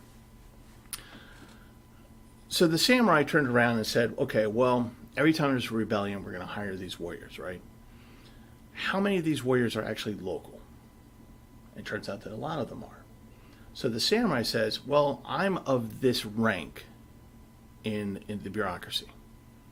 If I hire these warriors as part of my government crew, I can give them some money. I can give them a stipend. I can give them a rank. They will become officials of the imperial court. That means that they'll have authority. They'll be able to do things. So I'm going to make these warriors samurai. So they become, so now this is where you get the warrior component of being a samurai. So instead of being thugs and killing people for money, now they actually have status, which is almost as good as currency. And they're tasked to police what's going on around them. So as they're doing this, then the samurai turn around and go, okay, Lord, I know, to the Lord of the land, Daimyo, and goes, look, you know that I am an official of the imperial court. That means not only am I here to assist you, but I also represent them. I also represent the people that you're taxing. So, you're taxing way too much. You got to stop. The Lord would turn around and say, that's okay. I'll just hire some thugs to go down there and kill you and all your friends. About that, I've hired them. They are now samurai. They belong to the imperial court. They are representing the emperor. If you attack them, you are attacking the emperor. Do you really want to do that? No. So what happened was then at that point, a more even balance came out of that in terms of taxation, in terms of ruling, and who has actual power sharing. Because these samurai we're doing a tech check to make sure that we have full sound and video. So to make sure that everyone is behaving, they send the reports back. The samurai send the reports back, but they don't send them back to the emperor. They send them back to the shogun. And this is important as well, because now the shogun has even more authority and more power within the imperial court. So now the power of the emperor is totally eclipsed. Not only that, but there's a reduction of power of the nobility within the imperial court. So now the shogun is calling all the shots. And he's able to say to the nobles, saying, look, I have a bunch of samurai that are running the country right now, so they can't be here in Edo, just because you want them to be here for 6 months out of the year, which is basically a way to control people. So we're going to keep the samurai out there since I'm going to be here. Maybe we'll keep the higher ranking ones coming in about a couple months a year. The higher ranking samurai would come in, meet with the shogun, advance the agenda. So now the nobility is finding that they don't have as much power in the imperial court. They still have power, they still have legal authority, they still have all these things, but they don't have unlimited power. They can't just go up to somebody, kill him without some type of cause. And the samurai are there almost like Jedi just to keep the peace. And that's how they act, and that's how they move. So as we go through the history of this goes on for a couple hundred years. And then the samurai start getting a little rowdy, and they realize that they have a lot of power. And having this power unchecked is a bad idea. So the shogun says, well, how do we keep these guys in check? Well, we need to hold them accountable. We need to hold them accountable to law. So what kind of law do we give them? Well, we allow them to develop what's called a Bushido Code. So you've all heard of that. Now, Bushido Code there's not one single Bushido Code. It's actually many codes, dozens of codes that have propped up over the years in Japan. Each one of them has 3 core concepts to them, and then kind of like local traditions and laws that factor into it. So to control the samurai from top to bottom, they have to adhere to a code. And the 3 concepts of this code are pretty rigid, and purposely so, to give the samurai balance and authority, and to also give them temperance. So the first part of this is from a text called The Way of the Horse and the Bow. The Way of the Bow and Horse. And this is basically a military manual. And what it does is it teaches you comportment for how you act on and off the battlefield. It's kind of like how we would look at today how an officer is supposed to act when he's not engaged in military functions and when he is engaged in military functions. So that's what that means. So it's a way to make sure that they aren't just thugs with swords riding around. So there's an organization to it. There's a training to this. There's a respect to it. There's loyalty. There's definitely a hierarchy of command that has to be followed. Okay, so there's the physical, the combat. The next part, the second core concept of this, has more to do with justification of who they are, their faith. And Zen Buddhism is perfect for the samurai. So Zen Buddhism Buddhism in general has an interesting philosophy of which is you don't kill people, you just don't, right? So at this point you're saying, well, how does the samurai do his job if he's not allowed to kill people? Well, that's where it kind of gets interesting, because within Zen Buddhism, there is a portion of it called the Amida Buddha. The Amida Buddha. And the Amida Buddha is a kind of a shortcut for samurai. And basically, Amida says, look, we know that you're killing people, and we know that sometimes this has to happen. As long as you are doing this for the greater good, like if you're killing an evil person, we can take that into account so that when you die, these are things that I will judge you by. And if you are killing for the sake of killing and you're just an awful person, bad things are going to happen to you. If you're a good person and you're just forced into the situation where you have to kill for justice, righteousness, protection, these things matter, then when you die, I will take you into, the hope is that the samurai will be taken into by the Amida Buddha to his domain where he lives one more life, where everything he does is examined and scrutinized by the Amida Buddha. But the Amida Buddha also helps him along, helps guide him to make the right choices. So the samurai basically just say, okay, so as long as I do it for the right reasons, and I do it effectively, not in a malicious, torturous way, then perhaps Amida will look upon me favorably, and when I die, I might go to this domain, live one more life, and if I do well, then I'll go on to heaven. That is the hope of the samurai. Now, how this connects to Zen Buddhism is the idea that life and death are the same thing. You cannot have death without life. You cannot have life without death.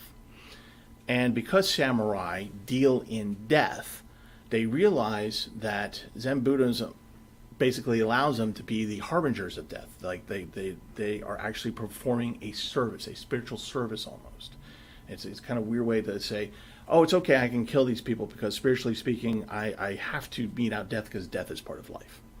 So it's kind of a weird way and kind of twisted logic there, but that's what it was, the appeal. So that's your second core concept of the Bushido Code.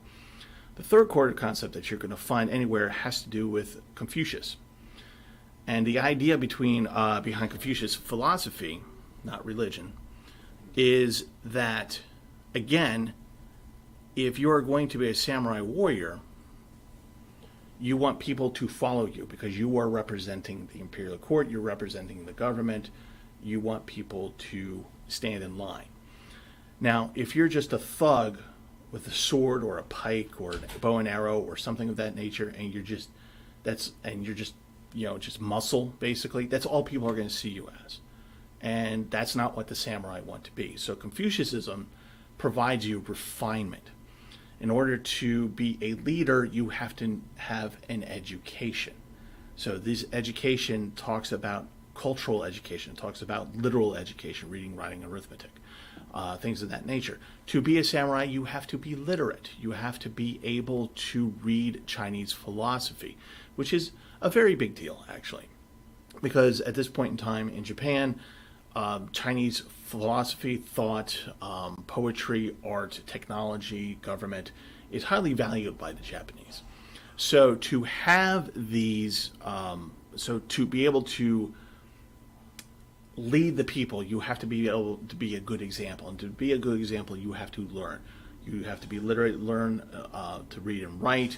You have to be able to do certain ceremonies. This is where the tea ceremony comes up, the flower ceremony, the ekiban ceremony, where you bend the flowers and everything. That's actually, there's a reason behind it. It's supposed to teach you patience and just a solid state of mind. Also, what this does is that Confucianism also tells you that you have to revere your ancestors. You have to have piety. You have to have fidelity, not only to your wife, but also loyalty to to your commander, to your lord, to the shogun, to the emperor. These are all very important things. If you don't have these things, then you're just a thug and you're not a leader. So these are the 3 core concepts that you have to have in a Bushido code. Now, at this point, once you have those 3 concepts, you learn them and you get them, then that's when you take into effect of local traditions, local laws, and things like that that can support or enhance those 3 core concepts. So once you learn all that and you become a proper samurai,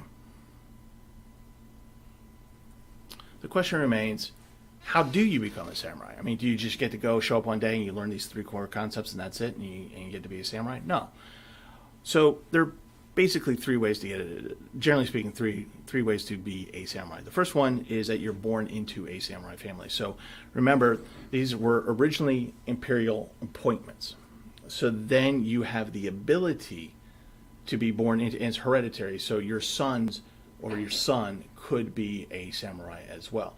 So this is passed down from generation to generation to generation. And if you decide that at a certain point that you want your son to learn the ways of a warrior, which is most often a good idea, because if you're going to lead other warrior samurai, you should probably know a thing or two about how to wield a sword or a spear or a bow and arrow. So you often are either, if you come from a poor samurai family, you are taught by family members who are also samurai on how to be a samurai. And then once they feel that your education is complete, then they announce you as a samurai. If you're rich, then you send your son or sons to a samurai academy. These are actual academies that are all across the nation, in schools where you go to learn basics like aikido, fencing, all these different things, as well as literature, poetry, learning how to read and write, how to administrate, how tactics, all these different things. So you go to that, and normally you would go until about somewhere between the age of 17 and 20, depending upon where you are in your skill level, and you take a test. And the test is different from academy to academy to academy. And the test determines whether or not you have the skill set to be a proper samurai. You graduate from that academy, and then your status is considered. And if your samurai status has a higher rank, odds are you'll get that rank as well when your father retires or passes away. Sometimes you start off at the bottom rung and you have to work your way up. Okay, so that's one way to get through it. You're born into the family. The other part of this is, of course, as you probably could tell, you need money. Okay, so sometimes the rich merchants or rich nobles would say, oh, I have a lot of money and maybe I can just buy an appointment to the academy and send my son or sons to this academy and have them become samurai. Perfectly legit, but they still have to be able to pass the exam that the academy presents. If they can pass the exam, they become a samurai. Now this is the point where the noble then steps in and says, oh, hey, my son's not going to be a low-ranking guy. He's going to be a high-ranking guy, okay? So here we go. So there's a lot of nepotism in this second part. Third part, which is sort of the more romantic version, which is you get the battlefield recommendation.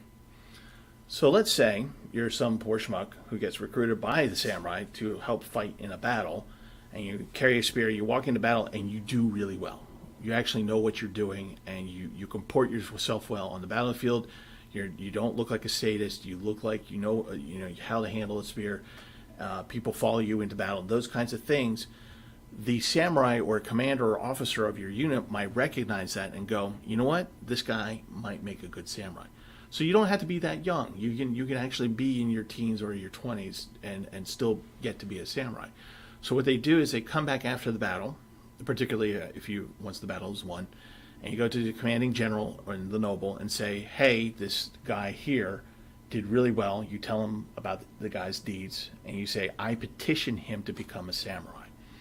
At this point, if they agree with you, then they turn around and they say, okay, yes, you become basically what's an apprentice or a squire, if we're talking about, if you're talking about knighthood, to another samurai who will coach you over a period of years and will determine whether or not you are a proper samurai. At which point you become a samurai, but you start off at a little lower rank and you have to work your way up. So those are basically the ways how to become a samurai. Let me. What happens if you fail the exam? If you fail the exam, you don't die. So that's the question: is what happens if you fail the exam? If you fail the exam, you simply fail it. You can return to an academy after a certain amount of time. It depends on the rules of the academy. You can even go to a different academy. The point is that you is that you train and someone has to approve you. So it could take years for you to become a samurai. As a matter of fact, Akira Kurosawa's Samurai Trilogy shows this, shows how long it takes for an individual to become a samurai. It's a really good trio of movies. You should watch them. So, like an average day of a training of someone who goes to the academy to become a samurai, you wake up at 6:30 a.m. You go to the dojo. You do your ablutions. You eat a sparse breakfast. You do some weapons training early in the morning. You do physical training in the morning. You do unarmed training in the morning. Then you have another break for about a half hour. Then you learn stuff, Chinese poetry, how to write, calligraphy, things like that. And then you end the day with a short physical regimen. And then you have to go home at 4:30, where you are expected from 4:30 to 5:30 to do your studies. From 5:30 to 6:30, you do your dinner. You eat your food. And from 6:30 to 7, that's your own time, whatever you want to do with those 30 minutes. And you go to bed at 7 o'clock at night. And then you repeat the process, and this can take a number of years. The process of if you're a father and you want your son to be a samurai, the process starts at the age of 3, where you give your son or sons basically wooden blades, practice blades, to beat each other with, basically. The bokens, and to beat each other up until about the age of 10, when they are considered to be old enough to understand that a blade is a serious thing. And that some of the richer families would give that son a sword to practice with, which I'm going to get into in the academies. This is important. When you have a blade, when you learn how to use a blade, it's one thing to practice and swish in the air. It's one thing to practice on a dummy. It's another thing to parry or to practice with someone else when you're not actually being stabby or slashy. So to build confidence in killing a person, because this is what being a samurai is all about, it's about death, they will take a local convict who's been executed. They will string him up, okay, kind of like this, and then the samurai classes fight amongst each other, hand to hand, and the winners, the people who are still standing, get 1 or 2 cuts at the convict's corpse. So they're given a blade, a katana, and they're told, stab, then slash, so that they know what it feels like to stab somebody and what it feels like to slash at somebody. And the idea is that you want to be one of the first guys to do that, because the corpse isn't as mutilated. So when you get to the end of it, it just looks like a pig carcass. It doesn't look like a human anymore. So it's grim, but so is the business of death. So that's kind of the thing. So let's talk about the heyday of the samurai. Oh, before I get into that, women. Were women samurai? They most certainly were. So they had, they were called, let me see if I can get this right, onebogeishas. Onebogeishas. So these are women who were usually part of a court of a noble, a lord, and they demonstrate physical ability. And they're trained on a naginata. And they are trained by like a man-at-arms kind of equivalent, or another samurai would come in and train them on this particular weapon. On rare occasions, some women were allowed to wear a sword, a katana in their obi, but that was very rare. Most of the time, it was naginata. These women were very fierce. They had every attribute of a male samurai. They went through the court. They had the Bushido code. They went through the physical regimen. So these were not women you wanted to tick off. Okay, these are women who they look nice in their kimonos and everything like that, but you tick them off, then off the nagata comes off the wall, and you're in trouble because they know how to use it. There's a great myth or story about how there was one last stand of the onebogeisha, where there was 100 of them holding off opposing forces from getting inside the castle walls. 100 women against thousands, and they held for like I think half a day before they were wiped out. But it gives you the idea of, yes, women can be every bit of the samurai as men can. All right, so let's talk about the heyday of the samurai. The Warring States period was very good to the samurai, much like the shinobi. Let me get my notes here. So basically from about 1300s to the early 1600s, when the Warring States period ended, the samurai had a really good run of it. They were warriors. They had stipends. They had authority. They had power. They had political power in Kyoto, and it was just a really good time for them. And to be a samurai meant you had employment, you had purpose, and people respected you because you had to go through a lot, and you have to hold yourself to a certain code of ethics and behavior. So samurai are very well thought of. And so when there's the Warring States period, they, of course, go into battle, and they do their thing. Now, the average day of a samurai would be something where you would wake up in the morning, you would meditate, on the day and on yourself and what it means to be samurai. You would go through weapons training. You would go through unarmed training, how to fight hand to hand. You would have a break. You would engage in some type of activity that is educational, calligraphy, the whole, flower arrangement, things of that nature. You would probably do some strategic, tactical education as well. And every other day, you would actually go out and take care of things. So you would actually be a policeman on the beat if you were a lower-ranking samurai. If you were a higher-ranking samurai, you would actually, basically do reporting to your lord or your commander. But then there were parts of the day where if you were a samurai who held land, you could be a farmer. Most samurai did not do that. They became artisans. So it's not unusual to see art and literature and things of that nature made by samurai. There's a great anime, Miss Hokkaido. Hokusa. Miss Hokusa, which is the daughter of the artist Hokusa. And then there's a character in that anime where there's an assistant where she talks about he was a samurai, and I don't know why he's here, but he likes to draw and stuff. Well, that's something a samurai would do. He would go to maybe a local artisan and say, hey, can you teach me these things? And that would be part of his education, of his refinement. He would engage in these activities. And this is during peacetime. So when there was war, obviously they're going out to battle. Now, they were considered officers in an army, but they really didn't act like officers. Really what they did was they brought in Erigaritsu. Oh, is that? Here we go. Yeah. Miss Hokusa. Very good anime. Give it a watch sometime. It's really good stuff. I think you can find it on Netflix. So when they went into battle, battle is how the samurai would actually achieve advancement. This is how they got forward. This is how they got, no pun intended, ahead. Okay. I know. Yeah, right?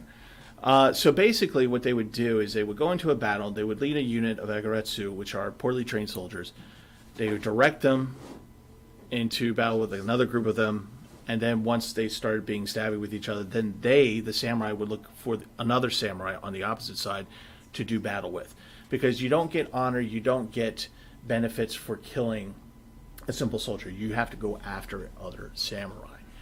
And if you knew a samurai that on the opposite side of renown, someone who was very well known, you were looking for him on the battlefield. So maybe you would be able to identify him by his armor. Japanese armor was very individual and it's very ornate. So sometimes they could go on the description of that. But this is where in anime you get that kind of weird moment where everyone announces who they are to each other. They say, I'm Steve Gerhardt, and Brent would go, I'm Brent P. Newhall. Let us fight to the death and for honor and glory. So you would have that weird conversation, and those things actually did happen because they're trying to identify each other. I'm so-and-so. Who are you? I'm so-and-so. Okay, you mean nothing. I'm going on to the next guy. So that's literally how it worked. unless he attacked you anyway and you had to kill him. Now, if you're a higher-ranking samurai and or you had an assistant, that squire, someone who's learning to be a samurai, that person would carry a bag with them. And as you started going after other samurai, if you were good at what you were doing, you were able to kill that samurai. You took that guy's head. And while you're taking that guy's head off, your assistant is looking around to make sure nobody stabs you in the back, spears you, or you get hit in the forehead with an arrow. So you take the head as a samurai, and you turn to your assistant and go, put it in the sack. Assistant puts it in the sack. And off you go to the next victim. This is how the samurai worked. At the end of the battle, if your side won, or if you had a really particularly good opponent, you would go up to your general and your lord, and you say, I'm going to present you the heads of these samurai. Before those heads are presented, they are actually groomed. The heads are groomed. So a woman will come in, take the head, make sure that if the hair's messed up, that she would groom it and put it back into a top knot. Like a mortician, make the face as lifelike as possible. Put black in the teeth because that's a show of vitality. And then take the head, come up to a board that has a spike in it. Shunk. You put the head on the board, and you can probably fit like 3 heads to a board. That's how they made them. And you present them these boards with the heads on it to your lord, to your general, to your commanding officer, and they would look at it and go, "Oh, that's so and so. Wow. Okay. Thank goodness you're on our side. Thank you. We want to keep you on your side. Here's a stipend. Here's a pension. Maybe if you were given land, that was outstanding because that meant you could increase your own personal fortune. Maybe you get a rise in rank. Maybe you go, okay, from now on, you can name your heirs as samurai if you want to. These are all very important things. And these are things that the samurai wanted to achieve for themselves and for their family. So that is how they pretty much lived during the Warring States periods. They just hacked and slashed their way through it practically. So how did it all end? How did the samurai suddenly become, well, persona non grata? Well, it took a little bit of time, but it started with on the eve of the unification of Japan by Oda Nobunaga. Excuse me. So Oda Nobunaga used a piece of technology that advanced Japan greatly. It's the Tanegashima matchlock. But it wasn't just that he used it. It's just that he found the proper way to use it. Beforehand, it was considered a defensive weapon, a good defensive weapon, but just a defensive weapon. They didn't really understand how to use it effectively in an offensive manner. For the samurai, they didn't look down on it. They thought it was, as a personal weapon, it was a good thing to have. But for them to be able to advance, they had to do the one-on-one combat, and that just didn't do it. So what happened is Oda Nobunaga put together entire units of Egareshu trained on these matchlocks. And in doing so, he recreated and modernized the Japanese army. So it became less important for the samurai to go out there and kill another samurai. What became more important is that the samurai had to be able to lead these units into battle successfully and kill the other units and use those units to push the enemy back. So it was no longer about personal glory, which meant that the samurai had to stop being warriors and become soldiers. They had to learn a whole new system of tactics, of strategy, of using firearms. And this went completely opposite of what they had been doing for like close to 300 years, which is we're going to use all these sorts of manner-bladed weapons, bows and arrows, hands and fists, whatever, to achieve our personal gratification. Now it's no longer the case, and now you have to be a soldier. And being a soldier means that you put aside your needs and wants for the needs and wants of the unit. So that was the first downfall. When samurai started learning, oh, it's not enough for me to cut somebody's head off. I actually have to lead men in battle, stay with them, and be successful in my mission. That's the only way I'm going to advance now. So the cutting off of heads and putting on spikes and presenting them, not so much a thing anymore. So then, once the technology started being a factor, you had the actual unification of Japan and the end of the Sengoku period. Once the country was unified under one rule, suddenly there was no more wars. There was no more battles. There were no more rebellions of significant note. There was nothing for them to do. They didn't. They had nothing to do. They were bored. So if you have nothing to do and you can't fight anymore, then what's the point of being a samurai? And then it gets worse. In 1635, there is the Closed Country Edict of 1635. What that meant was that nobody could leave Japan without permission. And if you did, if you came back, you will be executed. If you're abroad and you come back, you're executed. If you harbor anyone from outside of Japan without permission, you're executed. And a guy who might wash up on your shores, he's executed too. So suddenly there are no more external enemies. So there's not even, unless somebody's invading Japan, there's no one to fight. There's nobody left to fight. And the whole point of being a samurai is to fight to cause death. That's their job. So then this is where they start turning into bureaucrats. So what else are they going to do? Well, the lords are going to be scared of the samurai because they are still a powerful force. So they want to keep them happy. So how do you keep a bored man happy? Well, you give them a job in the bureaucracy. To give you an idea of the bureaucracy, let's see here.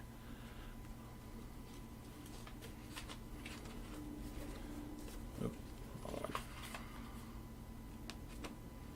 Looking at my notes here.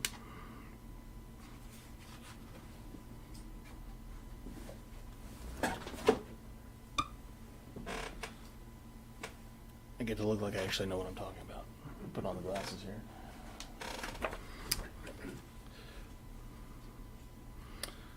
All right, here we go.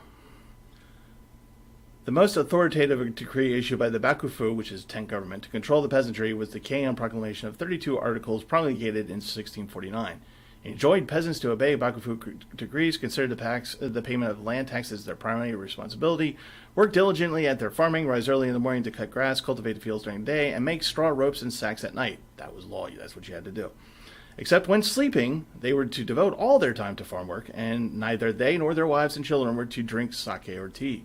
They were to plant bamboo and trees around their houses for use as firewood, and from the first of the year, they were to repair farm equipment to have them ready for the use in spring. Toilets had to be built near the houses, and ample provisions made to store human waste, which was to be turned into fertilizer by mixing with grass and water. They were to apply such fertilization as possible to paddy and upland fields. Regarding their diets, peasants were instructed not to consume all the rice and other cereals after the fall harvest. Instead, as their normal staple, they were to eat barley, millet, and cabbage, and daikon if they could grow it. Point being that the Tokugawa government had complete and utter control over everything. And to enforce that control, they wanted to use the samurai to do that. Only they didn't need to use force. They just needed to show up and say, are you making your straw hats today? Good, great. Is your crapper working? Good, great. Just don't forget to use your own waste to plant make the rice grow, because rice is the currency of the economy. And that's why they have the shogunate wants the peasants to be solely focused on this, and they want the samurai to solely focus on to make sure that the farmers are doing what they're supposed to be doing. As they start controlling the economics of it, and now that they have no external trade and they have no wars, there's no treasure to pillage or anything like that, the economy starts to go down. So the samurai who can't fight anymore, they kind of earn a stipend. They are paid to be basically unemployed, which means that twice a year they get one half of their stipend, one in the winter and one in the spring. And basically the lords will say, we're going to pay you this stipend, and we're going to pay you just to sit around and be here and not work for anybody else or anything, so that you don't get up to mischief and try to rebel against us. So here's some money, we're bribing you. So what do they do with that money? What? Oh yes, as John over here goes, yeah, that was part of it. Another part of it was drinking. and gambling, or drinking, the gambling, and anything that was allowed to the samurai to do, which was not much. The Tokugawa shogunate forbade them to do things like, at one point they weren't even allowed to go to see a kabuki show. They weren't even allowed to do that at one point. So it was a very tough time for the samurai. So what does a samurai do when they're bored? Well, we have an account, first-hand account, Musui's story, which is a Edo era samurai, whose real name is Katsu Kokichi.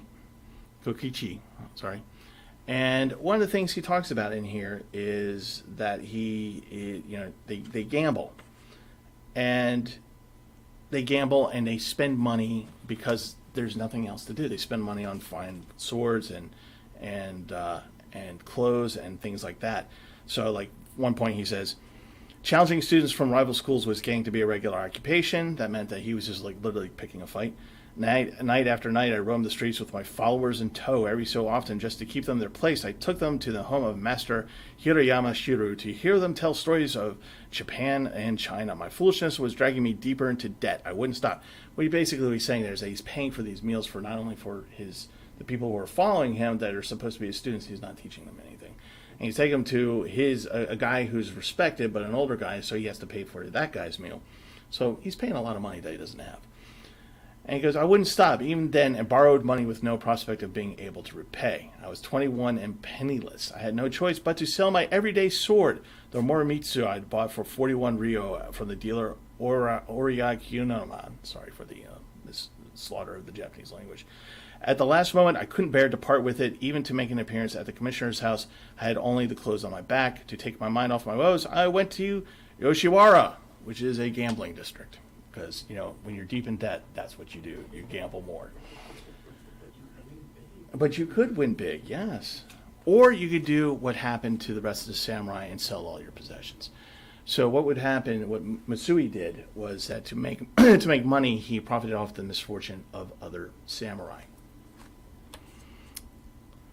Many of the friends I'd helped in times of trouble came to me when they had swords to sell. But since they were not knowledgeable about swords, I never had a loss. At the market, I made a practice of spending half of the profits to treat my fellow dealers to buckwheat noodles or occasional sake. They addressed me as Lord and Master and secretly alerted me beforehand if they heard of a customer coming with a piece of goods. That's how he made his money. He went to his samurai friends who were poor and destitute and said, hey, I'll get you some money, but I'll sell you your sword. I'll become a sword, market your sword out there. I'll get money. Here's your half of it. I'm taking the other half, and I'm spending it lavishly because that's what he did. That's what they did. That's what low-ranking samurai did because they had nothing else to do. So that's what it looked like to be a samurai in Edo, Japan. This was probably around 1820s.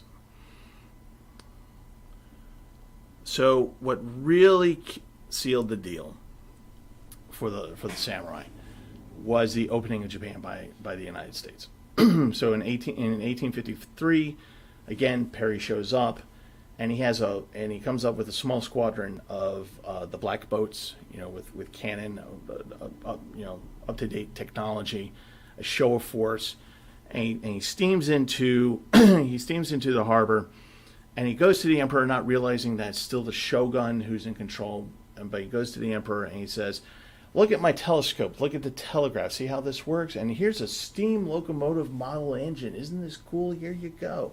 By the way, we're going to need you to make sure that you open 2 ports in your nation in case we have shipwrecked soldiers or sailors that come in that might happen by.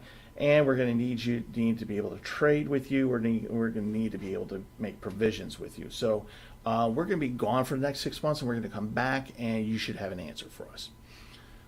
So basically threatened the Japanese government. The imperial court passes on the note to the Tokugawa shogunate, who goes, don't know what to do. What do I do here? So then this samurai Lord Itokara Katsugakira from the Yanaka domain, does the samurai marathon. He gathers a whole bunch of samurai together and says, we're going to show the fitness of the samurai. We're going to see how well they're doing, and we're going to have them do a race. And during this race, there's no holds barred. You run. If you want to push someone off the trail, you can. If you want to slug someone, knock them out, whatever. we want to show our physical prowess, and that when the invaders come back, the samurai will be there and we'll drive them from the shores. Not a one makes it. Not a one. They're out of shape. They can't make it. The ones that are vicious and able to push people off the trail or whatnot would probably stumble over a rock and just go to sleep because they just can't do it. At this point with this display, and this isn't the only samurai marathon that happened, but this was the most famous one. The Tokugawa shogunate said, we acquiesce. So the United States comes back, Perry comes back, 1854, and they signed the treaty. And not only does the United States get what they asked for, but they are also given most favored nation status, which means that any agreement they make with any nation from here on also has to apply to the United States. So anything that benefits another country also benefits the United States. This is what they do. At this point, the samurai are incensed. They're just like, how could you do that? How could this happen? Incensed. Yeah.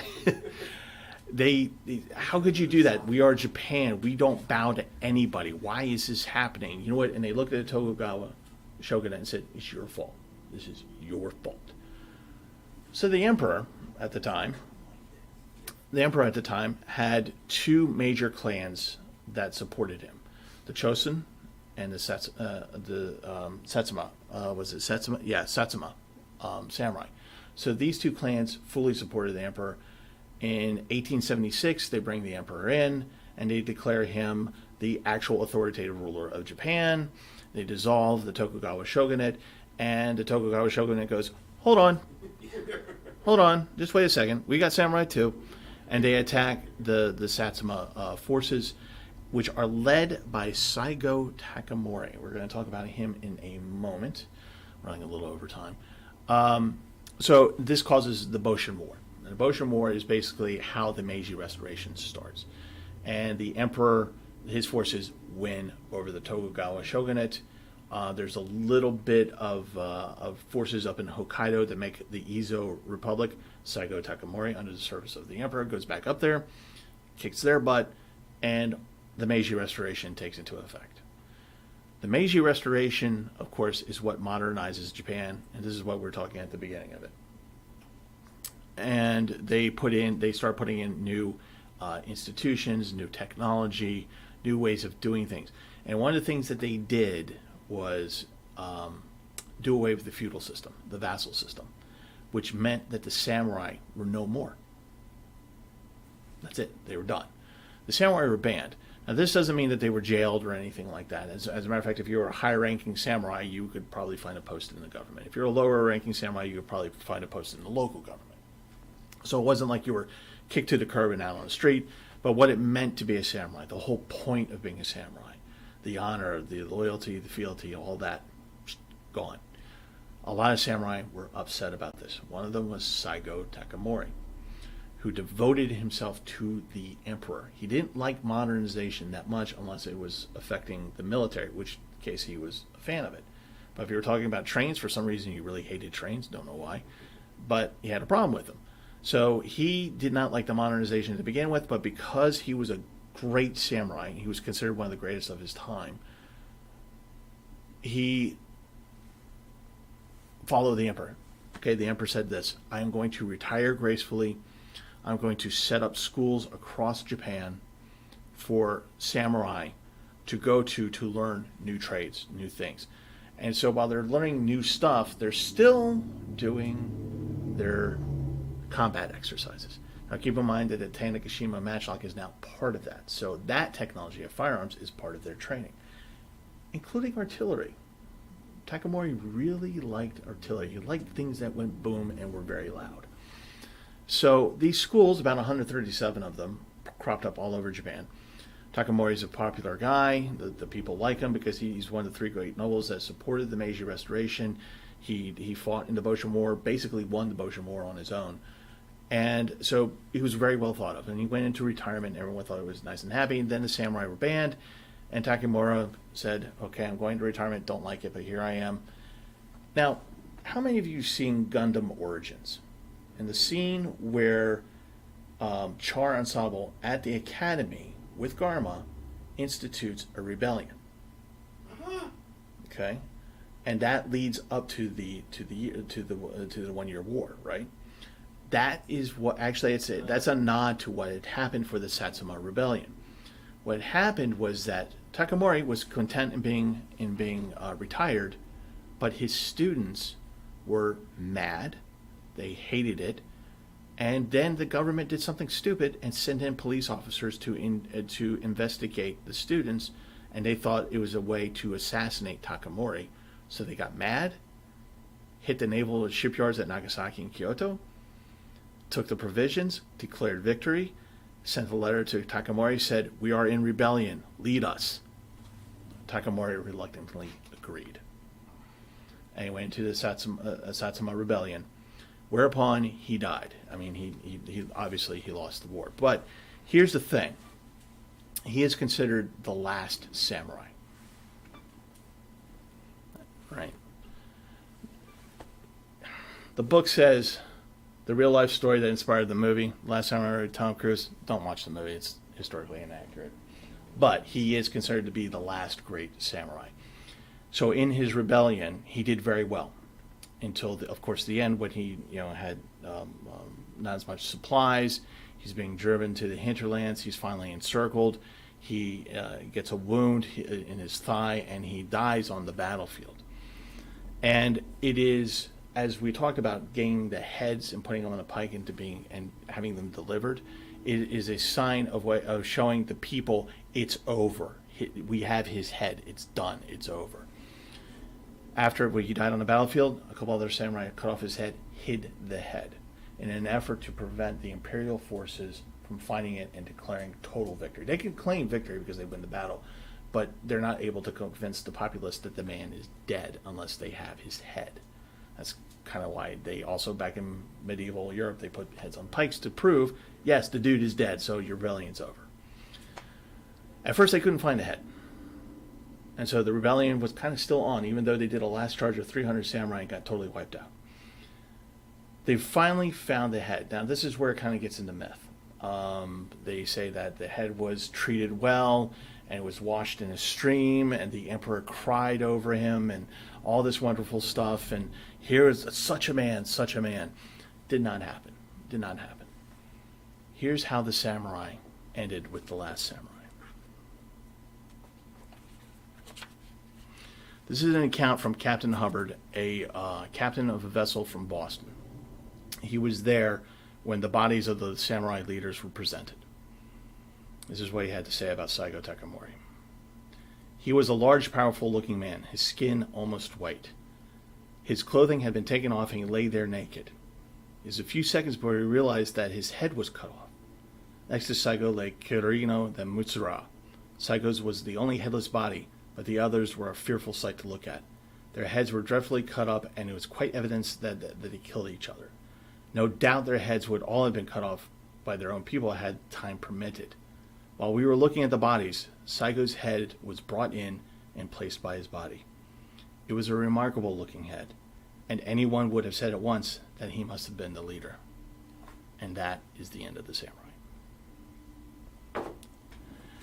Thank you for having me at this panel. Do you have questions? That is really cool.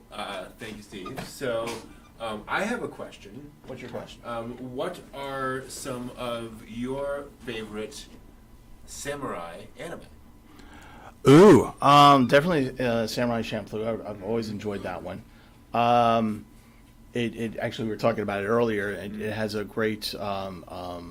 It talks about towards the end. It's placed at the end of the samurai era, and just in different modes of thought of samurai and also of Christianity. So it's really pretty good. Of course, there's always what can I say about Rurouni Kenshin? I mean, it's just what can you say? It's right. It's right there. What more can one say?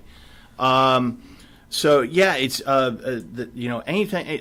Samurai 7. I actually really do like Samurai 7, which is definitely a retelling of Akira Kurosawa's. When the mecha show up. Yeah, when the mecha show up. Yeah. But yeah, those are some fun some fun anime is like Gintama and stuff like that. Yeah. What about live action? Live action, pretty much any of the Akira Kurosawa movies.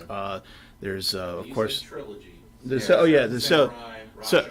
Rashomon, Seven Samurai, the Samurai trilogy, the Hidden Fortress, and the Blood Throne, the Bloody Throne, the Blood Throne, which is actually the Scottish play or Shakespeare's Macbeth, but it's told by the point of view of the samurai.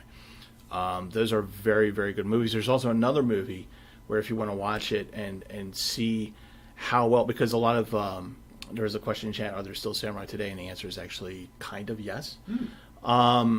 So in terms of skill with the sword, as in actually how you would use it with the katana, Sword of Doom is a good movie, and it shows really great choreographed fight scenes that a lot of instructors say, no, this is how you use it, this is how you wield it.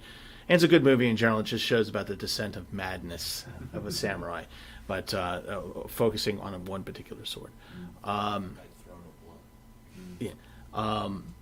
So the Captain Laser Eyes, are there still samurai today? Sort of. What is taught is basically the core concepts of the Bushido Code, and it's adapted to business, to a lot of business, and to for people who want to improve their lives. It's a great way to go about your life, frugality, being loyal to your friends and things like that. But there are no actual samurai today. There are, however, samurai families. So, which is a little bit different. So there are people that can trace their lineage back to a samurai family, and some samurai families I think still collect a pension. Oddly enough, it's not much, but it's a couple cents on the dollar, literally. But it's a source of pride. Actually, Akira Kurosawa is from a samurai family. His father. And in World War II, it was not unusual for descendants of the samurai. Yes, there are samurai descendants. In World War II to have become officers. So that was not unusual to have your pedigree as an officer read. Oh, served here. Oh, and he's the son of a samurai family. Gotcha. Makes sense. Now, is there any titleage with samurai families left? So, like, you have the Maquis of something or other. You have a count. Right. No, not really, because they've gone away from the feudal system. So there's no real and it was not considered a title of nobility, even though it's hereditary. So in order to be a samurai, you actually have to be a samurai. You can be of a samurai family, but you have to have another samurai to acknowledge you as a samurai. So since there are no more samurai, and I guess technically because the government has literally changed, we no longer have a feudal samurai system. You still have the title because you were given the title, right? But it doesn't give you any power. There's no real benefits. There's no real power. It's more of a. Once you had the revolution in France, you still to this day have a dauphin. Right. You still right. have right. the nobility that's there, but the old republic. What you swept away and what you do have is great Neo Samurai. What you do have is social status with being from a samurai family. That gives you a certain level of, it opens certain doors for you. Sure. So, if you're a businessman, like Rockefeller, So if you're a businessman and you can claim samurai lineage, that might open a door to an interview for you or some type of social status. Quite often in pre-war Japan, it wasn't uncommon for, again, I use Akira Kurosawa's family as an example, where one half of the family would be a merchant family and the other half would be a samurai family, so that you would be wealthy because the samurai could open the doors for the wealthy, for the merchant family. So it kind of works out in that way. Gotcha. Yeah. Cool. Anything else you wanted to bring up? No, actually, I think we're all good unless anybody else in chat land has a question. Yeah. All right. Well, thank you all so much. This is the end of OnCon 6. Appreciate having you all here. Appreciate having an audience to share all this out with. All these videos will be available on the YouTube channel once they had a chance to process, and we'll chop them out into individual videos and have them available as individual panel videos. If you want to come back and revisit this material, they will be there. And yeah, that'll do it for us for OnCon 6. So thank you all so much. Thank you. Thank you so much. Absolutely, yes. See ya. Yes. See ya. Bye all. Thank you very much. Thank Take care. you. Have a good one. Thank you.